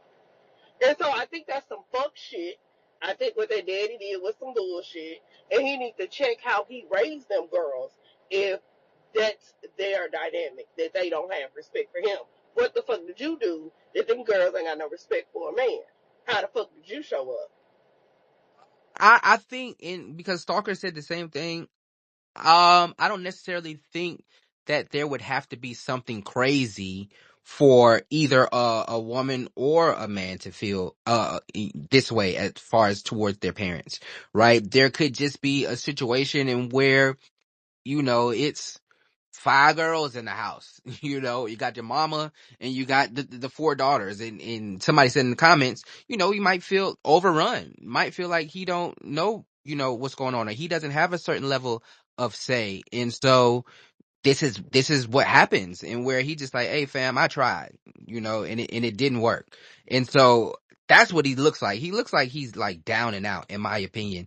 And so and he ain't got no other answers, and that's just what came with it. So he putting the young man on game as, hey fam, look, this is what they do to me. And so good luck. And for them to be laughing and smiling as if, dad's so funny. It just seemed like very carefree in the first place. And what he's saying is probably true. Would y'all want somebody to put y'all on game? Would you want a mom to put you on game like that if you were dating somebody? Absolutely. Yeah, I would say yeah. I don't have a problem with him saying it. Like, I don't, because like you said, it seemed lighthearted. There's like a lot of, just culturally speaking, like even in other cultures, like where the father is like excessively doting on the girls, or there's just it's a lot of girls in the house. It's like, yes, he is, kind of like a lot of times there is like that pushover dynamic where they just like kind of like view him as this big ATM. Like, yes, that's Baba. Like, he's strict. He might wooty woo, but like we it's the excessive, I guess, because of the dynamic. It's like it's the overly loving, so they don't necessarily um fear him, because I think, again, like the respect, I don't know, like, what does that mean? Because how have the girls interacted with the guy up until the point that obviously like they're bringing him home and he's I meeting the think family? I think you're looking for something that is very clear. I think you're looking for, because you keep saying, what does respect mean? And it seems like Because you're looking because for have something they been that so hold that, so like, crazily disrespectful that, I mean, clearly the guy like got to that point and wants to date them. So it's like, you don't have to be disrespectful to not have respect. I right. don't So when think. you say okay, have respect for men. When they say, so when you're talking about women having respect for women, what do you mean by that? I feel like there is something extra that's put on this have No, respect for know what men. to say and what not to say. Know when to say it. Know That, how yeah, that's to just be that's an helpmate. being a Know, the dynamic in the household when it comes to when you living with a man, right? I think that those things are not synonymous to one gender, right? I think No, that it's not even as a synonymous as to a one man, you gender, should but know it's that. also But not, if it's you not a don't, universal concept. Not a lot of, not, I don't think it's not the universal way to that you're niggas. framing it, I don't think the men are even moving around operating with that in mind. I think Yes, people are just 100%. meeting and Men just get with a dating and feeling woman. the vibes. Like, No, niggas ain't feeling the vibe. It's like when you get with a woman, right? There are basics that I think all men look for when it comes to respect. One, watch your mouth, right? You can't talk to me any type of way. And then know when to say those things, right? And then when we are in the house, whatever roles that we have, respect those roles and do your part, right? And so that one can right. be different for other people. But when it comes to respect, a lot of times, because I'm just taking it off of me being a man, right? And him saying these things and his daughter laughing, right? And recording him. Even that alone, a lot of niggas ain't going for that. A lot of fathers ain't going for that, right? This ain't funny. right? There's just certain things in that instance in where you can be like, oh, pops might be onto something. Because for me, I like I couldn't do it. Like I couldn't imagine my girls doing it, right? And I'm a man. Like I know what to do and what I can't do with my parents. And so even in that instance, it's like I don't necessarily like that in my opinion. Go ahead, Pixie, and then we got Antonise. Yeah, it's I don't know, because this is the thing. Like, I'm the first daughter of my father. I did not live with my father like throughout my entire life, but I spent, vacations, 3 months out of the year in the summers, and vacation the other times I was off school with him, right? And he to this day feels more comfortable, the most comfortable talking to me than his daughters that lived under his roof. To this day, live under his roof. They're like 20 something or whatever. And he feels sincerely, because straight up he tells me this. It's like, I feel like even though I've told them or I've showed them X, Y, and Z about respect and everything like that, I feel like they just don't respect men in the way of this way. I don't feel like they talk to men in this kind of way. Like, he'll hear me how I go about things and how I want to, like, how I date with men and whatever.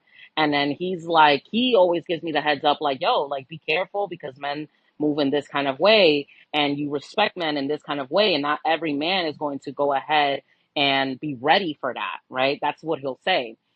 Meanwhile, his daughters, like, they just, his other daughters, my sisters, he does not feel, how can I say, like, he doesn't feel that same level of respect, to the point that, like, his birthday was just like last week. And then he's like, oh, they didn't do anything for me or whatever. And I'm like, yo, don't worry about it. I'm gonna send you something nice or whatever. And then he's like, see, but I didn't even consider that, blah, blah, blah. Even just the fact that he feels in his household, he's like, I do so much, but then they overlook it, you know? And that in itself, I feel like, is a reflection. I get it. There could be nuances, like, on how, the relationship is between the father and daughter, but just a simple fact, like, well, that's my dad. I love him. I care about him. Let me show him love and care and devotion during that time. And if you don't even do that for a special day, one day of the year that you can have, then that shows a reflection of how you're going to move about with the partner that you have. So listen, I'm not mad at it. There's sometimes there's women that really don't know how to appreciate people the way they should be appreciated, and the way they're appreciated, like vice versa. Go ahead, Antonise. How you doing today? Hey y'all, I'm doing good. How are All good. Another you? day. You so chill today. Wake it up. And where's Janae? I'm just joking. I was just looking for everybody. Hey y'all. So listen, so my only thing would be, like, I totally agree with the young lady, like with what she said before me. But also, like, the girls don't really like. Oh, you breaking up? We can't hear you. Stuck in a blender, Yeah, you no. breaking up. We can't hear you. I think um to this is another thing, right? Because we talk about how a nigga treat his mom is indicative of how he treats women in his life. Why is that not the same? Why do we have to figure out a reasoning for why the dad must have did something to warrant Because that disrespect? statement's not even true. Because it's not the same. Because that's not even a true statement. When you're describing the woman that's just super, she's disrespectful and she's saying rude or wrong things at the wrong time, and she's just like behavioral defiance, like she's just in the house objecting to everything and you just can't get along. That's not, I don't see that as she has a man, this is a disrespect to men thing. She sounds like she's a difficult person, period, right? She doesn't sound like, I wouldn't want to be friends with her if a man told me that's how she's behaving in the house. Because that's just who she is. Now, if you're saying it could, because the person that is respectful overall in their dealings and when they deal with people and they try to be diplomatic, they're passive or they're meek, that's not, they're not cutting that off when they talk to women or when they talk to, like, it just does not happen that way. These are typically how people are, as a whole. So if he raised disrespectful young women and they just move through life without any respect or reverence for people, period, right? Then that's more so like that to me would be the issue, and that's what would need to be addressed. I don't need to harp on the whole respect to men. It's like I don't get it, because how does she interact with every other woman that she's ever encountered in life? Has Yeah, she I bowed don't down to necessarily. I'm them? not of the belief that how your child, what they do is indicative to how you raise them entirely. Right now, should you give them a solid foundation of understanding and principles, morals? Of course, but we are our own people, right? And so, in a lot of times, we see this in where we hear my parents didn't raise me to sell weed, but then I got to college and the nigga opened the goddamn closet and it was pounds of weed falling out, and I wanted to make some motherfucking money. Hey man, let me get that. I mean, my parents didn't teach me that, so me doing that wasn't indicative of how I was raised. And so when we talk about these things, especially when it comes to the dynamic of a father in his daughters, it is always a situation of, well, what did dad do or what didn't he do, because this has to somehow be his fault, because it can't necessarily be the fault of the woman who is just not a good person, right, and doesn't have respect. So it has to be something that happened along in her life to make her be this way, and that is, to me, that's bogus. Well, go ahead, Antonice, and then we got Pixie. Can y'all hear me Yes, now? ma'am. Oh, that felt like a Verizon commercial. Okay, so you basically took the words what I was gonna say. So I'm just get back in a little listener space. All right, bye y'all. I appreciate it. But yeah, I Thank was you. gonna say that like that's the truth. Like what you said is the truth. Yeah, I think that we kind of try to find outs a lot of times, in where it doesn't have to be, something as extreme as I think Kenya's trying to make it, and where, if she's just no, it's not extreme, right? But there is a level of reverence that a man, especially in a household in which you expect these things, right? You expect a level of leadership. Mhm. You expect a level of Mhm. provision. You expect, a man to be a man, quote unquote, and take care of the household. Then a man expects respect as well. And I think for all men, the foundation of respect probably looks similar, right? And where I said, one, Mhm. the major thing, that mouth, right? You can't talk to a man any kind of way, right? You can't do any old thing that you want to do, right? There's a level of appearance, consistency, Mhm. consideration that all encompasses respect. And if that isn't happening, Pop's like, hey fam, you might not get this shit. Mhm. Go ahead, Pixie. Like Oh, go that's ahead. yeah, that's true. Go ahead, Pixie. I just want to I wanted to go ahead and lend out that the disrespect doesn't have to be so forward. Like disrespect could be just simply like quiet disrespect, if that makes any sense. Like just even like going ahead and like I mentioned, like just showing lack of appreciation. To me, lack of appreciation for your parents or your father, regardless of the trials and tribulations that you've had, is showing lack of respect.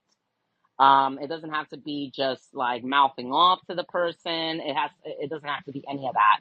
And I feel like if the father, I'm just assuming in this situation, let's say the father, he kind of sees like, well, she doesn't even appreciate me. She doesn't even do whatever. Like, how is she going to, and he probably has seen enough men come through the door that like she sees, oh, it's not just me. She also does it to these guys. Well, it's just a thing about her. And she got to get through that. She got to work that out on her own. But I'm gonna go ahead and give the heads up, because then I look shitty. I look like they're gonna go ahead and put it on me anyways. So I'm gonna go ahead and absolve that. Like, hey, listen, this is her, and this is what's going on. So I just hope that people understand that it's not just like mouthing off or anything like that. Just disrespect disrespect comes in so many Yeah, different so ways. like to speak to it not being extreme, right? So just a example, early on in a relationship, I would say stuff, and I deal with it to a certain extent as well, but and my girl does as well, and where it's like, you can't tell me anything, right? Or you know who you think you are type shit, right? And so I would say stuff that would be beneficial, you know, to her or the house or something like that, and she would wait till like a week to do it, right? Because it was like, oh, you telling me what to do type shit, and I was like, hey, fam, like I don't like that. That's disrespectful to me, right? Because if the expectation is a certain level of leadership and all that other shit, then this is what it looks like. And so like the kind of like, I don't know, I just took it as rebellion type shit. Like I don't fuck with that, right? Because I wouldn't do that to you. And so to Kenya's point of making it seem like, you know, it has to be like this crazy thing of like yelling and screaming and I'm in your face and fuck you. No, it don't got to Yeah, be that but at I all. don't. It could Yeah, be but I very wouldn't. subtle as just like that type of shit, and Well, where then what happens interpersonally between a man and a woman that you don't take as, oh, this person disrespects men, this person doesn't respect men, or this person doesn't respect women, like as a whole? Like what quips, what things can come up or issues that you can have amongst each other that you couldn't just want to throw into that bag? I feel like you're just going to have conflict and you're going to have things that happen in your that is a dealings with somebody. what you're doing is nasty. I don't think, no, what I'm doing, it's just the way that I see, I'm telling you how I think. I wouldn't view it that way, because to me, that doesn't make sense, because there might be a different relationship, right? Where everything is great and she's super doting on him. Now she respects men. What? Because she likes this one more? Like,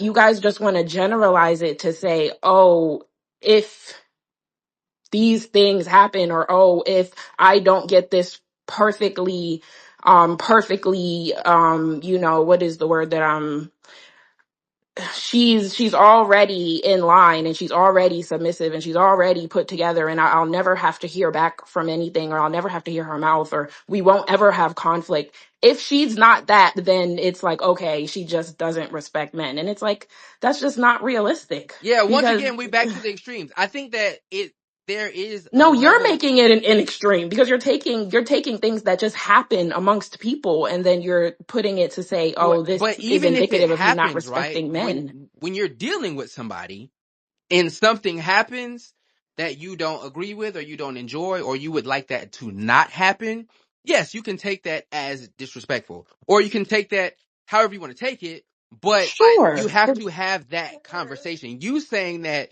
you know, disrespect is can be interpreted or subjective. Disrespect is subjective, and a lot of it just happens between people. So what are we talking about respect? I think that that's ridiculous, No, right? I'm saying, Because why are we saying the respect of men as if this, because of those things, that this woman doesn't respect men, like as a whole?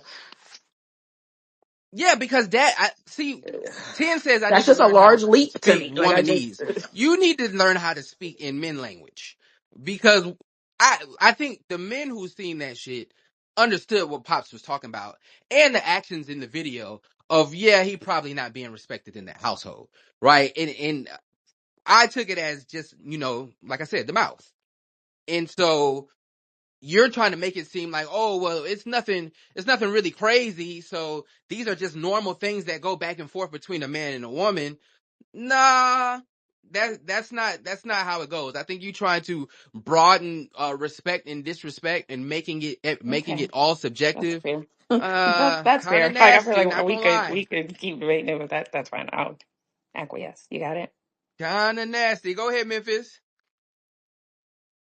Nah, man. To what Kenya was saying, she trying to figure out what was the action that caused for there to be no respect. Is that what I'm taking from it, Kenya? For whatever well, yes, in essence, for the father to say that, well, because one, Rashad's point to say, like, the girls could just be disrespectful on their own, right, and nothing per se caused that.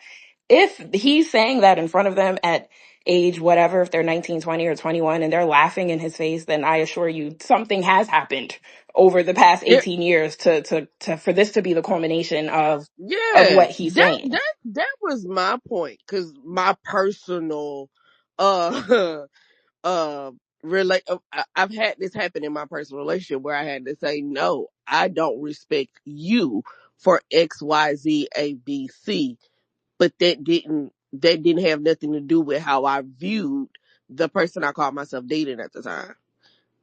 And so Rashad didn't think that that was a good answer earlier, but that actually could happen. Like it could be that the daddy did something that they don't fucking Or accept. it could be a situation where he's in the house and his decisions are undermined, right? It could In be. which That I could be know as that I well. can, you say something and I can run to my mama, and my mama not gonna put me on punishment, and my mama ain't gonna make me have to be consistent, and she's not gonna enforce it. And then as that goes along, it's just like haha, let me just run to mom. That could be as well. I listen. I get that. I concur, friend. I ain't gonna argue Yeah, with so that. because I've seen that in my own family, right? I just think it would have been nice for this not to have been just such a short clip and just a little bit more context. Yeah, Because we could argue this point, these different scenarios and points all pops day. was through with they ass. I'm not gonna lie, that shit. He looked like he need a 40. What? Speaking of 40, I might need me one too. I'm not gonna hold you. Yeah, Kenya, why I don't do you not agree that it could be a situation in where he is being undermined in the house and that's what happened? Because it seems like you're trying to fish for a point of like Pops is just a fuck nigga type shit and how he raised them. That, I mean, yeah, that would make the most sense, honestly. Like, if you're gonna make it that they don't respect men in general, then yeah, I'm fine to say he definitely did something. So what would that so all the conversations that we have about men being sorry, does that mean that all their moms are bad people too? There was something that happened. I don't know if it's direct. She taught him the wrong things, or whether it was just enabling bad behavior, whether it wasn't enough supervision structure. I don't know. But yeah, we don't have to, you can, like, it's a nuanced conversation, but we don't have to say that, like, your parenting has nothing to do with the outcome of your child. Like, that's crazy. Yeah, like I said, I think at some point, especially in younger, but as you get older, you have that foundation of what your parents gave you. But a lot of us are doing a lot of shit that our parents didn't want us to do. That's just facts. And so we hang on to that argument when we get into these spaces of like trying to relate everything back to the parents. A lot of niggas out here in the street, a lot of women out here doing a lot of shit, and they know good and hell well that that's not what their parents raised them up, right? We see preachers' kids turn out to be the craziest motherfuckers on earth, right? Because of rebellion, because of having to have a certain level of structure or hold up a certain level of morality that once they get older and can be able to make their own decisions, I don't want to do that shit no more. Like, that's not on dad. That's not on mom. That's not on the church. That's on you growing up and having your own autonomy and feeling like, fuck that shit. I told my story about, me finally, getting out the house and growing my hair and getting a tattoo, right? Because I felt like, you know, I couldn't do a lot of shit growing up. And so that had nothing to do with my parents. So I think that is, really it's nasty. It's a cop out. And it's something that we don't use on the other side. We don't use that. We don't try to deep dive relationships between mother and son. We just chalk it up to he a fuck nigga and then let's move on to the next People story. deep dive. And That's where not it's true. We do that for the other gender as well. no not the level of blame, No, but I right, mean for that. But is not the we same. do it just for any issue that the sexes have. You have daddy issues. You have mommy issues. Like, that's just what we do. But that's still on them. That's not a situation where your mom is the issue. Like your mom did something to you. That's still on you have something that you have to work out between your parent and then fix that up. But it's Yeah. not a situation where your mom is a bad person or your mom didn't raise you right. Mm, mm-mm. Y'all be having a Okay. lot of bail for these hoes, man. I ain't gonna lie. Crazy. Crazy. But speaking of bail, last one, I seen this on the timeline. A chick, she made a video talking about how she will not be friends with a woman who is a side chick. And I think I spoke about this about my friends as well, and just in the space that I'm in. not necessarily being around niggas who live this type of lifestyle and trying to fuck other people's woman or being hella promiscuous. The reasoning was, birds of a feather flock together. That's what she said. You are the company that you keep. I'm a big proponent of that. I don't necessarily think that you can hang around, criminals, drug dealers, all kind of shit and not dibble and dabble in that lifestyle. That's just my opinion, right? When you see people who are successful, 9 times out of 10, they hanging out with, doctors hanging around doctors, niggas in the league hanging around niggas in the league, right? You kind of build your circle to the place that you're trying to go. I think a lot of folks try to dibble and dabble, have 1 foot in, 1 foot out, and you get caught up. I was told at a young age, you can't be one way in the house and one way out the house. And that has rang true in my life so many times. But I want to know how y'all felt about that. Do you think that you could have friends who live this type of lifestyle of not necessarily being loyal to their partner, being a side chick, being a side nigga? Is that okay with you, or do you give a level of pushback or stop fucking with them all together? uh, I would probably say I wouldn't do it. But that's for me personally. I don't like a lot of conflict, like in my friendships, and I feel like that kind of dynamic would cause conflict because then you just wouldn't ever be able to talk to me or like about your dealings because if when we get to talking about it and I feel a way hearing it, then we're just always gonna argue. So that's not even a happy friendship anyway. So it's like I kind of agree with the whole if because it's like it's a character thing, I guess per se. So I wouldn't want to be friends with somebody like I wouldn't want to be friends with a scammer for that same reason. I don't agree with you scamming people. And I don't want to hear about you scamming them because I'm gonna argue with you. So it's like the same sentiment. So I get it. Yeah, my friends definitely know I'm not the one that you can tell everything to because I'm going to feel away, right? Because that's not the space that I'm in life. I don't even want that type of energy around me. Like, I don't even like, be out here and getting into, cheating and trying to get a nigga bitch and, flex. That's not my life, fam. So I don't want nobody around me that's doing that because one, it is a character flaw. I always think it's weird that niggas be screaming loyalty and then not loyal to the woman that they with and the woman that in their house and the woman that they told that they would be committed to, but then always screaming this loyalty shit. That's a double-minded Negro, in my opinion. So I couldn't do that shit. But go ahead, Paris, and then we got Bray. Okay, so great question. I didn't know you was that, in depth, Rashad. But I said that to say, I'm just playing. I said that to say, I think from one perspective of this to me sounds controlling.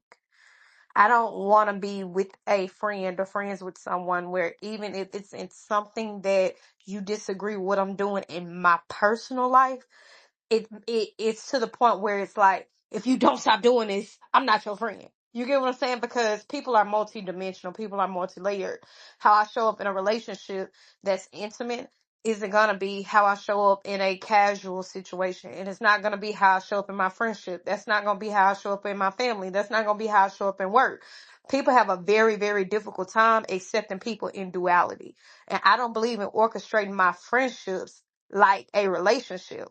But that's also one of the reasons why I limit what I share with my friends and what they share with me, because that is their life, that is their personal business. Now, that doesn't mean that they can't come to me and tell me that, but that also doesn't mean that there is not room for me to say, I don't agree with this, but if that's what you would like to do, that's what you would like to do. Just don't look for me to support it. And I think you can have duality in friendships without having to harbor control to say, if your life isn't looking exactly like my life, if you're not doing exactly what I feel like you should do morally, then we can't be friends. There are things where I draw a hard stop, right? Like pedophilia and like, molestation and, murder and shit like that. Like there are things where I draw a hard stop. But if you're talking about like shit that are interchanging morals based off of, different circumstances, then no, I don't put a hard stop and tell people, oh, you can't be my friend because you started dating a married man. Like, no, that has literally nothing to affect how I view my interaction with this person, because who I am to her isn't what that person is to her. Go ahead, Bray, and then we got Pixie. How you feeling? What's the Hold on. word? Hey, happy Sunday. I hope everyone's having a blessed day. Had my day started a little bit late because I was out a little bit late last night, but I feel great. I cannot. I'm very I don't know. I think I relate this to a spiritual thing as far as surrounding yourself with, you know, a reflection of where what you aspire to be. I also believe that other people's actions, if you're within close proximity to them, that it can trickle back down to you. I don't fuck with people who don't respect like relationship boundaries, right? So if you're a side chick, I'm sorry, my friends are not side chicks. They're not subscribing to that type of lifestyle. And I also don't want a friend who can't respect my lifestyle, right? So let's say I'm in a relationship and you out here doing, you know, other shit and you want me on crash dummy missions. You don't respect my relationship. I can't fuck with it. Um, I just don't understand why anyone would want to fight to even, you know, have that stance with a friendship. You know, if someone wants to cut you off because you are a side chick, I think you should, you know, we're grown.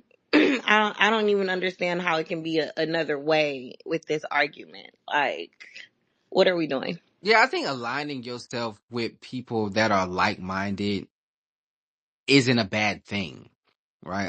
I don't. It's not about good old, it's not you, it's me, right? And I'm a big proponent of birds of a feather flock together, right? There's only so long that you can expose yourself to a lifestyle without it affecting you. And a lot of people like to act like it doesn't, right? A lot of people, alcoholics can't go to the bar and be like, I'm never going to drink, but I'm going to just sit at this bar every day. But I promise you I ain't going to drink. No, eventually your ass going to take a sip. And so for me, that's just, I feel being proactive in life and understanding that I don't want to continually expose myself to this because anything can fucking happen. Go ahead. No, that's not true though. Like, people are serial daters. Like, I think for me, I look at people as multi-dimensional, right? You do have people who are serial daters or serial bachelors or things like that. You have people who are, they're heavily always in a relationship. They can't move on without it, right? So all of those things are moral. Now, where you prioritize that morality to say, I don't agree with a person who always in a damn relationship. They're super codependent, but this is a third eye, bird's eye view. And it's like, absolutely not. Nothing that my friends are doing in their bedroom directly impacts me, down to them even having children. I can absolutely tell them, I'm not watching your children. So it's like, this is bedroom business. And to me, it's very much so correlated to why you care if somebody gay, because you're trying to isolate this one situation to perpetuate the entirety of who they are, and it's not them. And if it were them, then in actual relationships, it would show y'all when they are having very much so consensual, regular male to female relationship dynamics. Y'all would cut y'all friends off way sooner, because if that was the Nah, case, some of Rashad, the we things gotta that they tell these do hoes in they regular whores. relationships, I'm that they sorry. would. How many We gotta people, tell hold on, these wait. hoes they whores. I'm sorry. Happy Sunday. Let's wake it up. Yeah. And then Now, how many people have ended up we dead advocating over for bedroom cocaine business? and side chick. What? What are we doing? There's a No. lot. Yeah, I just don't like. I hear like I understand what Paris is saying. I don't think that much compartmentalization is that realistic. Only Or necessary. I can just not yeah, fuck with or you. necessary. True. It's not Because it's necessary. not But needed, that's right? Because for the but most part, that's a people bit judgmental. the if I wouldn't if you are the kind of woman that is just happily and willing, to be a secret to a man, or if that's the kind of self-image that you hold, or this is your level of integrity, that doesn't it typically doesn't just stop there. There's like other you move throughout life a certain kind of way, right? That's Yeah, the not moral just ladder is only low. selective to that guy. So it's You like, making my point. so what Like I'm that's you're making my point. Why are right, we but friends the with but the people who don't point have is that morals? if you but the point is I don't think it's fair to say control is We've the all been reason why No, no, somebody no, would no. say I don't. That listen, what I'm saying, okay, Side is chick to a I married don't wanna man is I don't Hold on, wait blasphemy. one It's second. in the We gotta go, Bible. Paris, get this one, and then we I don't got wanna Pixie and argue about Rasheen. this. It's I in the think the Bible. point It's wrong. Hold on, I Bray. think I think the point can be made without being we all combative been about it, here and right? there. So for one, what I'm saying is, Kenya, right? Control would be the word. If you are telling a person that, hey, in order for you to have access to me, you must do these things, right? You have to think this way. You are to be this way. That would be control. The other part of that is to clarify. What I'm saying is, if in their actual relationships that people find to be acceptable, right? If it's you're my boyfriend, you're my girlfriend, Paris, this, if that, we and the, flip this in other conversations, you said that men having boundaries is not controlling behavior. So it's now, not. now Boundaries it, are for you. Yes, so, Boundaries, that but is. wait a so, I minute, but don't you wait a want just to minute, said wait that be a it minute. is around control Hold somebody. on, here. wait a minute, Even wait a like, minute. what are you And talking That is my about? I would It's boundary. a like to Let's make flip boundary this it point, for again. me. Kenya, I'm not Kenya, you cannot, because wait a you're minute, wait a already minute. because you're coming out the gate already with like a misconception, I'm as not if coming out the with a statement is to misconception, say but you you're have to do this or this. No, that that's really not a the statement is to misconception. say If a I person wouldn't, because it's not a No, you, it's a listen, me. Kenya, listen to what I'm saying. You jump the gun so much, you cannot understand what I'm saying, jumping the gun. If a person is saying, I will not, or you cannot be friends with me doing X, Y, and Z, that is a form of control. Put a pin in it right there, right? Second part of this is, hey, if I'm saying in a regular relationship, I do not resonate with certain behavior my female friend does, I don't like it. It's something that I would not do. My thing is, it shouldn't be capped at cheating whatsoever. It should start when you see her as a girlfriend, as a woman. That's what I'm saying. It's like, it's a moving moral to me, which is why I'm saying, hey, if you, I'm one of the women where I say, hey, I'm not cool with a woman coming online bashing her significant other. Don't none of my personal friends do that. None of my personal friends ever found shit like that to be okay. So the moment that I see a woman will come online and bash her significant other, I already know we 2 seconds from her to take a personal picture of my panties and put it on the internet. So it's like, I don't stop at, oh my gosh, she a side bitch. Oh my gosh, she do this, she do that. It's like, no, I start from the top. If you'll sit here and you'll go and tell everybody your man business, this, that, and the third, this, you're going to talk about me because you're laying with him. I don't stop when it becomes, oh my gosh, you a side bitch. I start from the very top, and that's why I'm saying it's a moving moral. If we really felt this way, we would So you start just said that actually you when do there's Hold a on, that. wait, wait, girlfriend wait, So wait, and a so wait, you wait. just boyfriend. said that you do that, but yours Hold on, is just a Kenya. I different think that point. Like one is not control because this is how I feel before I even know you, right? So if I'm out here and this is what I'm not going to deal with, and then I meet you, I realize that you're doing that. I'm not telling you to get on board. I know where I stand in life and where I'm at. So once I find that out, I'm cool on that. I'm not controlling somebody that I don't even know. Right. And so when we talking about this situation, that is a personal boundary because I don't know what the fuck you got going on. Because if you sneaking off in another man's house and then he figure out who you are, and one day I'm riding in the car with you, guess what?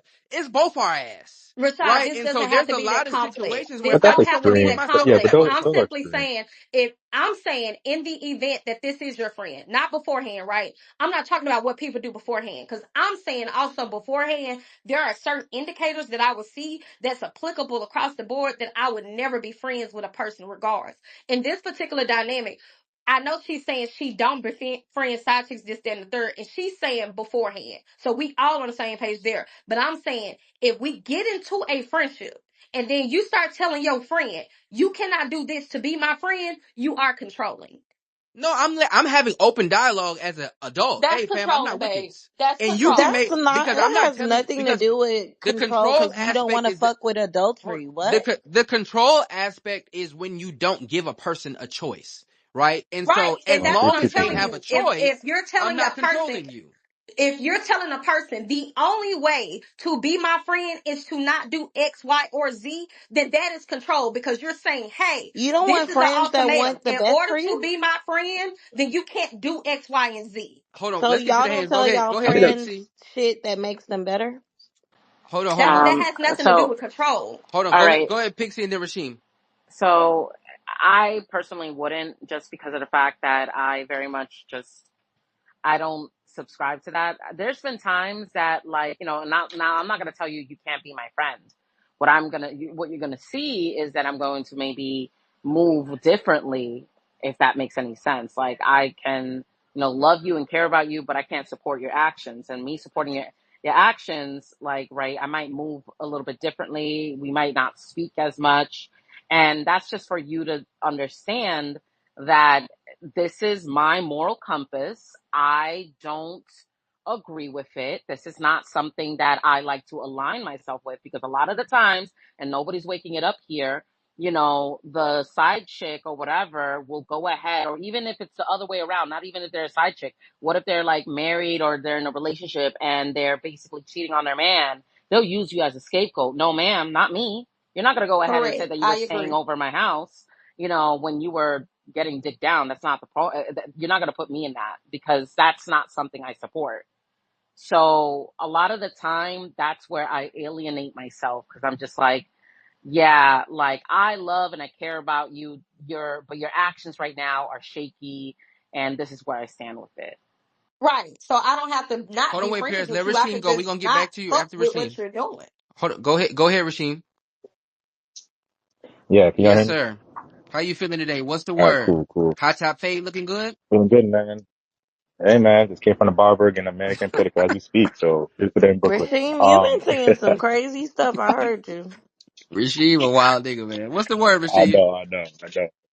No, but I think, to the conversation at hand, I kind of agree a little bit more with Paris. I wouldn't go to as far as she's saying that, like, as far as like putting more boundaries, you controlling the friend, but, I think back in my life, look, I had friends, I think of both genders who were kind of like the side, right? And, I can't be the person to say I'm cutting you off because you're doing something like that. I think it could be a little more complicated than I may see it as. Not saying I condone, but I just feel like there's probably more things at play. I think overall, I just don't want to like pass judgment on them like that in that way. You know what I'm saying? I think it's either we could like work together as a friend to like work through this thing that you got going on. And also, I think, look, it also kind of adds a little bit of a comedic value as well too. You know what I'm saying? So if I see you moving out here and either I give you advice and you're not, I'm like, all right, you on your own. So now I'm just like gonna see how this all kind of plays out. And I think that low key is kind of funny. So Rasheem, that's it's nothing that I gotta work out because you fucking another nigga wife. We Rasheem, are ain't you gotta work still out friends shit, with him? nigga. You fucking another nigga wife. What is we talking about? Rasheem, are you still friends with him? I mean, yeah, we cool. I think it was like this is like probably like No, earlier no. like Are college you days. friends with So him? Are y'all closer? Are you not closer? we not we not like all right, we're not close, Okay, so you're but supporting our back point in the too. day. So no, but I didn't judge them back then You though. Oh, You know what better I'm okay, saying? Like I so start wouldn't you be like, Your all right, still judging. point put if I'm he's yourself cutting in you not off. them friend, because if they he didn't were a stop being shitty friends with them person. because of that. Okay.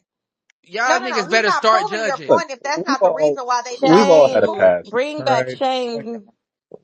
We've all had a story in But life. that's Come not an on, you excuse. I know. hate when people say that No, shit. and not So everybody what? has a story, Rasheem. What's who raised y'all?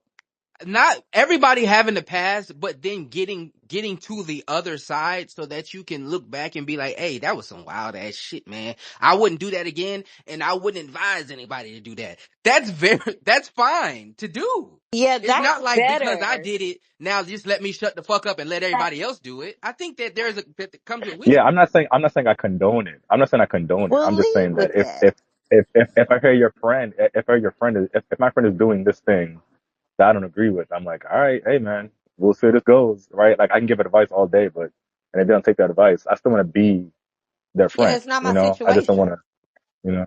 But that don't mean I uphold it. That don't mean that I'm sitting here like, oh, that's right. And you can fuck with that nigga. This it's like, no, I can have an honest Right? Yeah, I conversation and agree. tell Yeah. my friend what you doing ain't cool. And until you get that figured out, I'm over here doing what I'm doing, right? But that's not the whole entire premise of our friendship. They're gonna be in relationships I do not like, but that's not the basis of my friendship with them. All right, let me ask y'all a question. I think I can presume what Paris and Rasheen would say, but y'all don't think that your friends are indicative of who you are? Yeah. And that I don't have to pull the negative for them to show a reflection of me. And I think we're quick to do that. We're quick to say, "Oh my gosh, the birds of a feather flock together." But it's like you could also ask me why I'm friends with this person, as opposed to assuming the negative. It ain't got to be no whole shit as to what made them a good friend to me. I don't think nobody. In my opinion, right?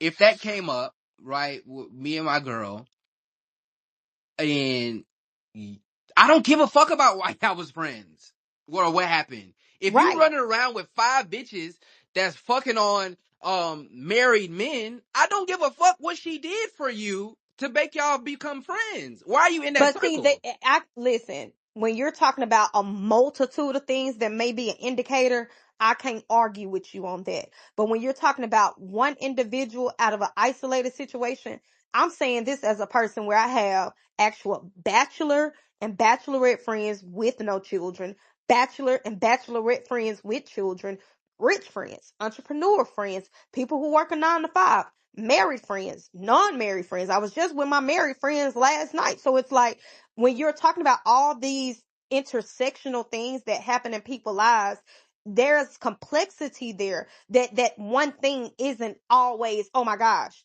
this makes who they are as a whole. No, it doesn't. So you character, right? Morality, you think that that is a sliding scale within one person, right? When it comes Morality to and you can yes, be honest to your absolutely. friends and loyal to your friends, but then you can still cheat on No, your no, no, bitch no, and you still no. honest and loyal. I don't, this is me personally. This is probably very fucking biased. I genuinely don't believe everyone is completely honest with their friends. I don't believe that. I don't believe everybody tells their friends everything that's going on. And I'm one of the first in conversations. Kenya is the first person to tell you. I'm quick to tell you, bitch, your friends be lying to you. I'm one of the ones that will say that. So that's why I'm saying, where you're coming from, this genuine, authentic place of saying, oh my gosh, there's trust in this friendship. There, a healthy correlation, a healthy dynamic in this friendship. I already approach friendships knowing that's a facade.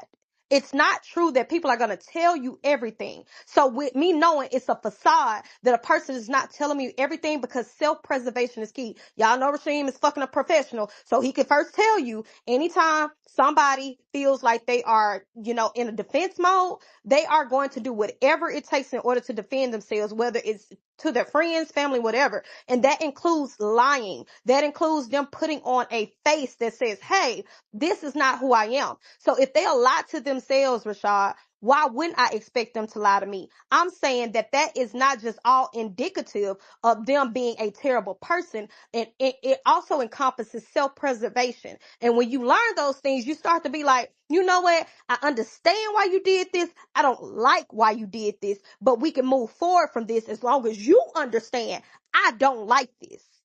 I'm gonna say that everybody don't get that rope. There's people who I don't give a fuck about none of that shit. If you are putting me in a situation in where it might be detrimental to me, nah, I'm straight. Now, That's there a are different some people that I circumstance. will give passes because Diamond, what Diamond said? Diamond Trio said, "What happened to just telling your friends don't catch me up in your shit?" Now, and that's a different circumstance. But I'm by the not time mad you at have that nobody. conversation, you in some shit. No, I'm not mad at nobody who's saying, know what? You not no friend to me because you wrap me up in this. I'm not mad at nobody from saying that. I'm simply saying you came into knowledge that your friend is doing some fuck shit doesn't actually equate to them being a terrible friend to you, because they're making a personal decision about their bedroom business. But yes, if you get caught up in it, free range, right? Do what you feel is necessary. I wouldn't tell nobody, fuck up your household to be friends with me. No, I wouldn't tell nobody that. But I am saying, hey, if my single ass homegirl or my single ass homeboy fucking a married person, I can easily tell them, hey, I ain't fucking with what you got going on. That ain't cool, bro. People will kill you But over Paris, their why not be partner. proactive instead of reactive? Cause that's no. That's not my business. If they want to die about somebody else's pocket in their pants, that ain't got a fuck thing to do with me. until you in the car with them. I'm not gonna be in the car with Right, nothing. yeah, but what do That's you not think is, how that works in my life, Rashad. I drive everywhere by but myself. what do you think is like the most extreme thing that could happen, right? Like Because I that's feel an like extreme if I have friends who are situation. like acting right, like if I have friends that are like, okay, I, again, make decisions that I don't agree with, but I can see that that's not gonna affect my life. You know what I'm saying? So why do you feel it's gonna affect your life so much? It never affects you until it affects you. Go ahead, Kenya. I I feel like it's two different points. One, I what Paris is saying is correct, especially about the friends lying thing. Because Rashad, I told you in another space, I'm a big proponent. Friends be lying to their friends, especially about relationships. Okay, she making it seem like he's the best nigga in the world. I'm telling you, she getting dogged out on the back end. Don't nobody know. Or vice Um, versa. True. So with that being said though, again, I'm talking about at the onset of a friendship, the women that I'm already friends with, I feel comfortable enough to say there are certain things somebody would come up to me and say, "Hey, so and so did this," and I'd be like, "No, they didn't." Like I know them well enough to say, "Nah, that's not that." So I'm comfortable enough in the friends that I have that they wouldn't come to me and be like, "Yeah, I just up and decided I'm just going to date this married guy," right? That's not their trajectory in life. So if I'm getting to know a woman and that is like a part of her story or that's something that she does have going on, then yeah, that's a judgment for me to make to say, well, how do I want to be friends with this person? How close do I want to get to this like type of person? Because again, I don't want to equate everything else that you're saying, all these other things that do happen or how somebody operates like in their relationship necessarily to like disloyalty or like a lack of integrity per se, because those are two different things to me. So if there's like a clear lack of integrity there, yeah, I think that there's nothing wrong with, again, that's the boundary. I don't think it's control. There's nothing wrong with the boundary of, I wouldn't get tight with you. Let me read what Tia said. She said, I had a cheating friend when I was younger, and I tried to look past that to all her better qualities, but the flaws in her personality that led her to cheating also showed up in the friendship eventually: selfishness, untrustworthiness, and irresponsibility. I think you have it's hard to turn it off and turn it on when it comes to selfishness, when it comes to not being trustworthy, when it comes to being irresponsible. The mindset that you have to do some of these things probably will show up in other aspects of life. That's also what I'm speaking to. And where if a nigga feel like, like Ben Don, he just put out a video, right? And where they was at motherfucking, what's the golf place? They was at Top Golf, and one of his friends bought a nigga around and his girl. Ben Don ended up fucking the friend's girl, right? But his mindset was, I don't give a fuck. I don't know this nigga. Did he go That's off? your friend. That's not my friend. I don't owe him shit. That mindset is not just isolated to fucking hoes. That No, and mindset I'm gonna be will honest show with up you, in other Rashad. aspects in life. And so for I'm me, that's why I say I wouldn't do that shit, because if this how you give it up here, you have to do this somewhere else. I'm gonna be honest with you, right? From an external point of view, right? I think a lot of times we get too encompassed into people's lives where we start internalizing and emoting things that genuinely don't affect us, right? One of the things that I can, to take it off of like the interpersonal relationships, one of the biggest things that I struggle with seeing my friends do, and this ain't, just one particular friend, is parenting. I genuinely hate how some of my friends parent. Some of the things that their kids say, some of the things that their kids do, the cussing, they think the shit funny, or the hitting, or the begging, or the sassiness. I hate that shit so bad. But I know and I understand that's not the end all be all to them parenting. That one ill-gotten behavior out of that child is not the end all be all that encapsulates their parenting. So you have to be able to look at it from a broader perspective. Absolutely, I get where you're coming from. Isolating that to be able to say, oh, this is a character flaw, I need to watch this. It's no different than stealing to me. You go, oh, you stole from Target, I need to watch you around my wallet, this, that, and the third. But it doesn't actually speak to the entirety of who they are as an individual. It don't. Nah, I'm sorry. I can't be friends with thieves. I can't be friends with motherfuckers committing Girl, people adultery. be up here stealing from Oh no, self checkout wait, all the let me time. Hey, finish fish because in I the air didn't for the niggas interrupt who get the you while you $5 was discount. yapping, child. Let me finish. See? Yeah, let me shame some people because that's the problem. We need to bring back shame. I'm absolutely do not want you in that bad energy and whatever demons you fighting. If you over 30 stealing and fucking on married people and you know better, I'm sorry, don't want it around me. It's better things that we can do, and I absolutely will cut a bitch off if she's a bad parent. I'm sorry, I'm not platforming that. What the fuck are we doing? We're building I a didn't say bad village. Bad is parent. I We're subjective. literally Bad is never building said subjective. a bad parent. village, not a jailhouse. I'm sorry. I never said bad parent. Stone I those said Bad, I hold, bitches. don't like the way that they bad parent, is but I never subjective. called nobody a bad parent. I never said that. Go ahead, Mushy, what's the word, fam? How you feeling on this good Sunday? I bet. So I had my best friend, right? He was a serial cheater. And my girl knew his girl through mutual friend of hers. And she always used to be like, if I come home late or something, I used to get the brunt of this shit like, oh, you out there with him doing this? Yeah, I'm not. You know what I'm saying? So and she tried to be like, try to make me like stop being friends with him. I'm not going to, I knew this nigga since goddamn day one. What they going through ain't what I'm doing with you. You know what I'm saying? So I ain't going to switch up on my friends. I'm gonna have that conversation, like, you know what I'm saying, bro, your ass wild or some shit like that. You don't ever want to do this. Eventually he stopped, you know what I'm saying, as we got older, but I'm not gonna sit there and judge my friends on shit that they doing. Not at all, because that ain't my life. You know what I'm saying? I'm not gonna down them for this decision they make unless it's all the way like ready to harm them on some like life or death situations. But as a friend, I'm gonna let you go through this shit. And if you need me at any point, then I bet I'm gonna be there for you. But I ain't gonna be like, oh no, you can't do this. Similar to what Paris saying, was saying, I'm not gonna be that controlling friend. I'm just gonna have them talks if you need me to be there for you during that time. You know what I mean? Like everybody making good points. You know what I'm saying? Like I think like yours, like more of an extreme, and the others are just like how they feel. You know what I'm saying? Like you right when if you hanging around people that sell drugs or whatever. It's your friend group is your friend group. Cause my friend group, I used to hang around drug dealers and motherfuckers all day. I don't no more. You know what I'm saying? It's just a different aspect of life. You know what I'm saying? So when you get to that point and you want to be, you know what I'm saying, around people, you know what I'm saying, that's making better decisions, that's when you want to. You know what I'm saying? But I still go home to my childhood friends if they doing the same thing. I'm not downing them for that shit. You know what I mean? But must she be for real? So, what you're saying, I think, is from a male perspective, right? Which I think, like, most of the times, y'all not cutting off y'all friends.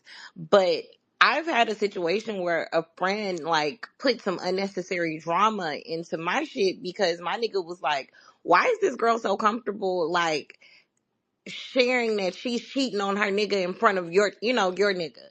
If it's a male, if it's a woman, right, you wouldn't want your woman around anywhere near a woman that was that you knew was out here committing adultery or out here really popping it like that in the streets. Yeah, you're right. So You're I completely get right, what Yeah, bro. you're you can't be in my saying. house talking about you cheating on your nigga. You gotta Yeah, go. like that's insane. Me and a girl literally fell out, and granted, we were in our 20s, and she had to live and learn, and sadly, just the way she lived her life, it didn't compliment me. I'm queen cut a bitch off because your lifestyle is not aligning with me. I just believe that I have goals and things that I'm going, and not everybody can come with you, and that's okay. I love you for a distance. That was a time, and I do believe in separation, so that's why this is not.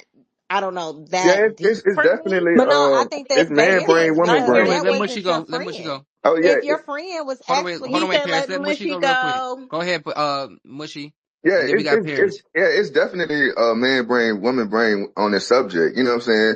It's not gonna be, you know, clear, straight down the middle. You know, like you said, dudes don't cut off their friends for certain things. You know what I mean? And you're right. Like if my girl had a pack of girls that was cheating, hell no, because they might influence you. To go back to what Rashad just said, you know what I'm saying? If you hanging around drug dealers, you're gonna be with drug dealers. You hang around a fat pack of goddamn cheaters, you think you're going out with them? No. Hell no. And if you feel it, and that's gonna bring the divide. Just like my girl had that divide with me, with my homeboy being a cheater. You know what I'm saying? It's gonna be both of that on the same page. Go but ahead, that's Paris. what I'm saying, right? Like, I don't.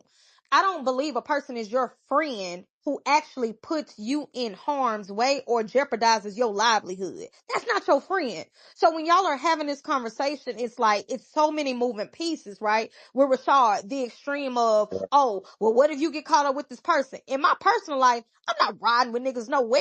I drive everywhere. So that's not a thing. And then it's like, oh, well, if this person is popping up at your house and they feel that comfortable, this, that, and the third, it's like, I'm pretty sure she was probably a terrible person before somebody else mentioned that heavy red flag. So it's like when I'm having this conversation, I'm thinking from a perspective of, oh, this is this grown adult who I have a relationship with to some degree, and then they have made this decision for themselves. And whenever we get together, this, that, and the third, they have shared this with me and thought I possibly would support them in it. And I put a hard stop on, I ain't fucking with that.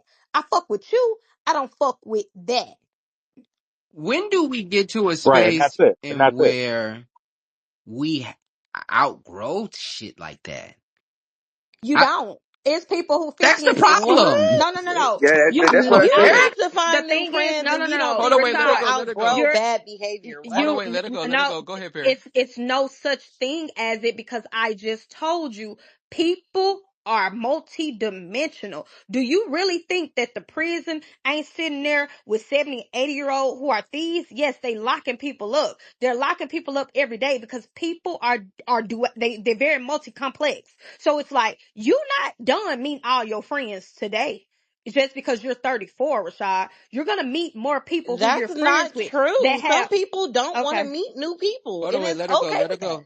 Let her go, Bray. but desire and actual what happens are two different things. You cannot desire to want to meet new people. That doesn't mean that you won't do it by simple fate, right? Divine intervention. So just because as of today your life looks like what it is, literally in 6 months from now, there could be somebody else new. There could be somebody else different. People up and leave relationships. So if I'm saying, hey, the same way people be like, oh, niggas come and go, they move on, whatever, right? They tell you in psychology, some of your friends change cycles up to 7 years after you become over 21. You'll keep friends up to 7 years and then you'll change out new friends up to 21. Bad and ill-gotten behavior isn't something you outgrow because it is a part of life. I think the mindset, right, of me, and I'm just talking about myself, of that time in where fucking hoes by any means, um, that is a mindset that's probably not the best when it comes to the foundation of friendship, right? And the foundation of just relationship. There is a level of you probably not in the right headspace, right? The way that you view things, the way that you think things, the reasoning on why you are acting this way. It's probably counterproductive to a lot of different things that we take for granted, right? And I think people who have lived that life, they would understand. Mushy, he talks about all the time, and where his mindset when he was in the street is different from the mindset of what he has now that he's not in the street. And so for me, understanding that, because I've went through the stage of fucking hoes, and that was primary, right? And me seeing somebody in that space, I probably don't want to be around that nigga. Right? Because there's a lot of things that are going on. There's a lot of deception. There's a lot of being slick and sly and behind folks' back. So that's not where I want to put myself in. So you, Paris, saying that, it's impossible for you to catch up because you drive, that's fine. But nothing ever affects you until it affects you. And for Right, and me, that's seeing fair. that and trying to be proactive in that space, that's why I'm saying, I'm not in there, and I know the mindset of a nigga who probably think like that, and I just don't want to be around that. No, and I'm not telling you not to. I'm not having this conversation from a standpoint of, oh, think like Paris. Oh, No, no, no, no. I I get that. I was don't just want making that a to be the case. personal thing. I'm just simply saying that from how you're describing it, right, to me, and this ain't nobody else, to me, it comes off as an extremist ideology because when I look at what I do in my everyday life, I have already imposed certain boundaries where it's like, oh, certain shit Rick never gonna call and tell me about. I'm just never going to be on the phone. I'm just never going to be complicit in, because he already understands that's not Paris's personality. That's not shit she on. That's not what she does. You get what I'm saying? And Rick, I use him for an example because he is the guy that I'm around the most on a regular basis as a friend, and we share family together. So we do things familially oriented around each other. But that's not to say that I agree with everything Rick does in his life. However, just because he's doing those things don't mean that I'm gonna get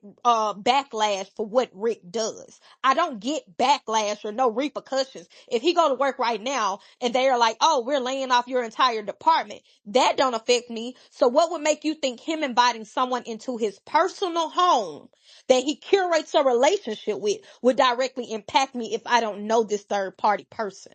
It doesn't. I don't know none of the people he go to work with, and I don't know none of them women he be fucking at his house or when he decides to go fuck them. None of that directly impacts me.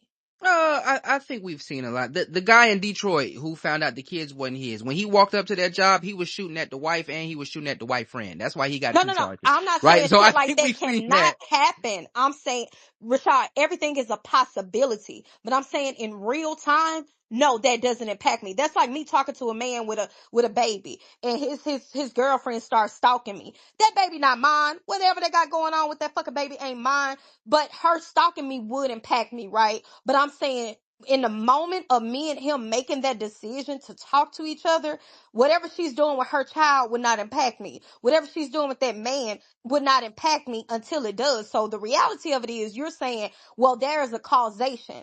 And to what you're saying with the causation, correct. But you take a risk in everything you do. It's just not as likely for those things to directly affect me. It's not. I get that. I understand that. Listen, whoever this young woman is that posted this video, I'm on her side. Let me read what Jonay said. She said, "You cheat on your man publicly. I'm definitely distancing myself.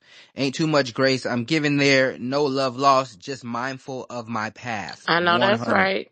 Jonay done got a nigga and start acting crazy on y'all ass. Now, Janae been showing y'all she always Nasty. been solid. She ain't acting different than who she Nasty. is. Talk about no I path. That's the things that you say when the relationship feeling good to you. I know my motherfucking path. Yeah, Y'all niggas Rashad, have at it. that's what I was Nasty. thinking. I was like, just when I forgot who was talking, but I was like, I think people who've been in good relationships understand how detrimental keeping people like that around can be to your relationship. I'm sorry. I fucked around and found out with my last friend a couple of years ago, and that's just something I don't subscribe to. Like, but like what Mushy said, with niggas, I do think that there is a certain line that men can be like, that's not them. You know, they're not around like Rashad, like he don't want none of that around, you know, don't even tell me, nigga, you know, not thinking that these, you know, I know that the friend's probably cheating or some shit, but I'm gonna hope that they're good men like my man. But I don't subscribe to that. If you're doing shit like that, it's just a sign of immaturity for me, and Now, I'm not fucking with it. Now I'm gonna One say I'm on second. Jonay's side with Jonah, Yeah. that cheat, Oh, because I'm not like, you can't. It's certain shit as a person you can't do as a in your character that would make me feel like I'm safe. When women get online and they start bashing their boyfriends and they start talking about they friends, bro, I'm one of the biggest advocates of we'll never be cool. I will be cordial with you, but the moment I see that, I cannot have no relationship with a woman like that. You think if I'm gonna go outside with you and you finna cut up on this man in public at no restaurant, no bar? I don't do that. You not finna do that with me. Girl, I will leave you there. Jonay, what's the word? Rashad, not too much on me. You cool or what? Hey man, listen. Yeah. I see the signs. Keep me She and my came up man. here. Keep my man's name My out man, my your man, my mouth man. on my Will Smith, nigga. Anywho. Talk your shit, Joe. They defend him, defend him, Period. defend him. He the best. Okay. The Like y'all, biggest. something Okay. else. I ain't gonna lie. Anywho, first off, Rashad, they ain't got nothing to do with me having Hey, no Jonah, man, fresh but out. salute to him. First off, Rashad, like Paris essentially just gave the explanation for what I meant. Like, my word spoke, but that really is how it be. Like, you think I'm about to be keying in like public like this? I'm gonna hold you down, and you never. Now, if there was like some like hearsay about something weird, I'm absolutely the friend gonna be like, bitch, what you got going on? I got to know. I'm not gonna be even really the friend that's gonna keep a rumor and be just nah. We gotta check that. And if there is a rumor and there's some, yeah, girl. And I'm like, girl, let's check. Like, I am an accountable friend. You slip up, bitch, get that together. I'm not fucking with it. I'm gonna be honest with you. We're not playing them games and you thinking you could do that. And then if you try to be one of them girls that be talking down to her man, and it goes even how you talk to your man around me, nah, I can't I subscribe. ain't I fucking with can't it. subscribe.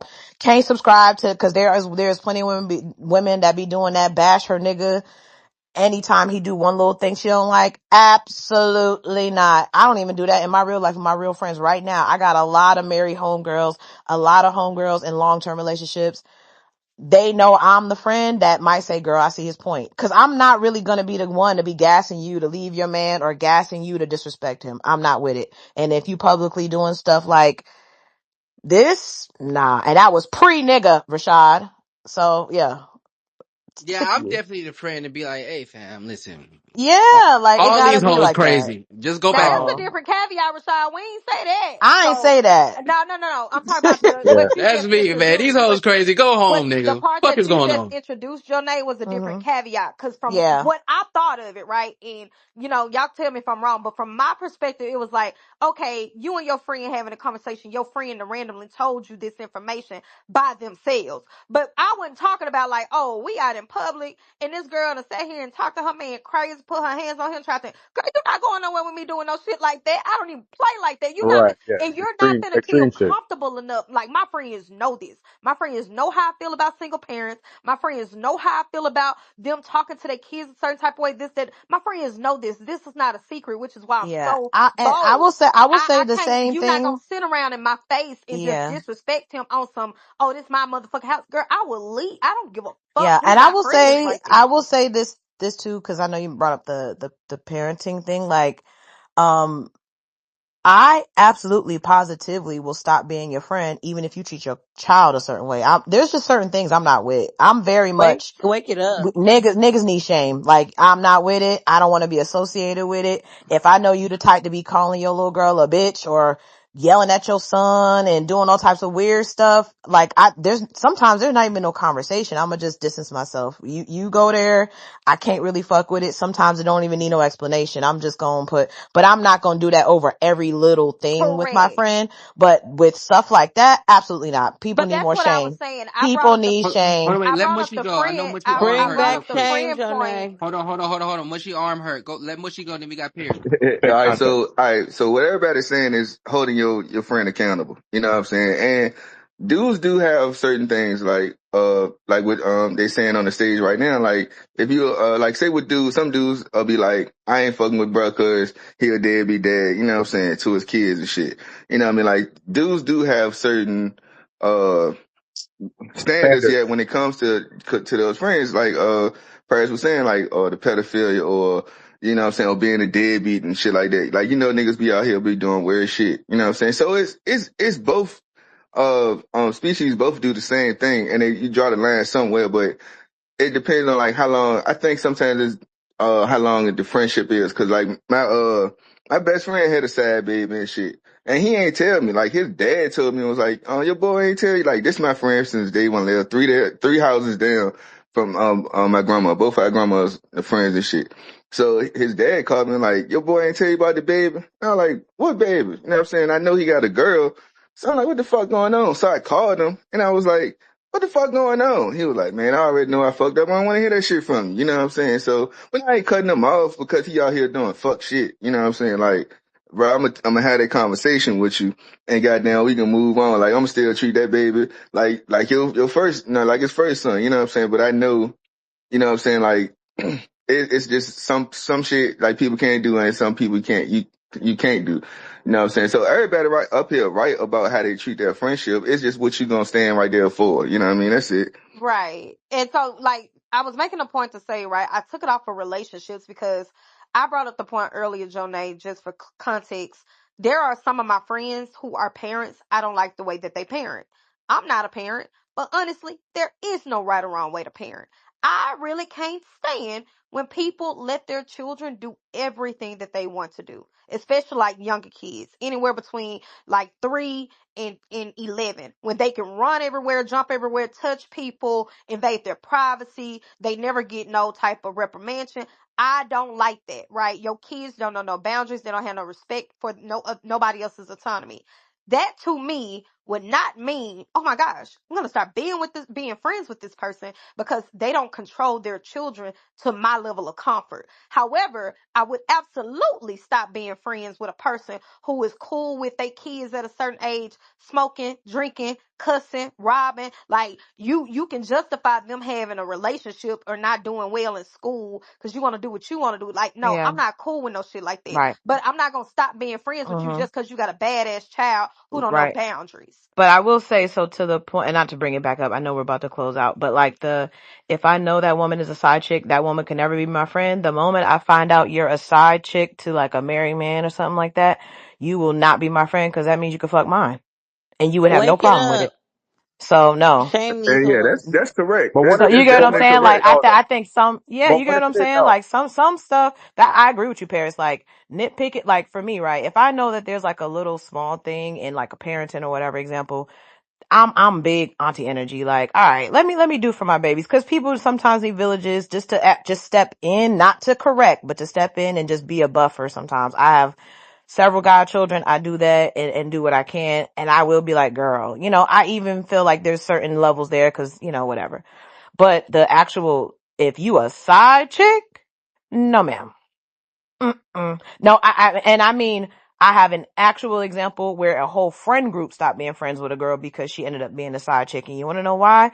She ended up being a side chick to a girl that we was kicking it with, and she was smiling in her face the whole time, and then circled back around and became a side chick to her baby daddy. Smile in your face all the All the Sometimes you time, time. they want to want to take take your Backstab. place. Backstab. Okay, them hoes that got terrible character. Got to get out of here.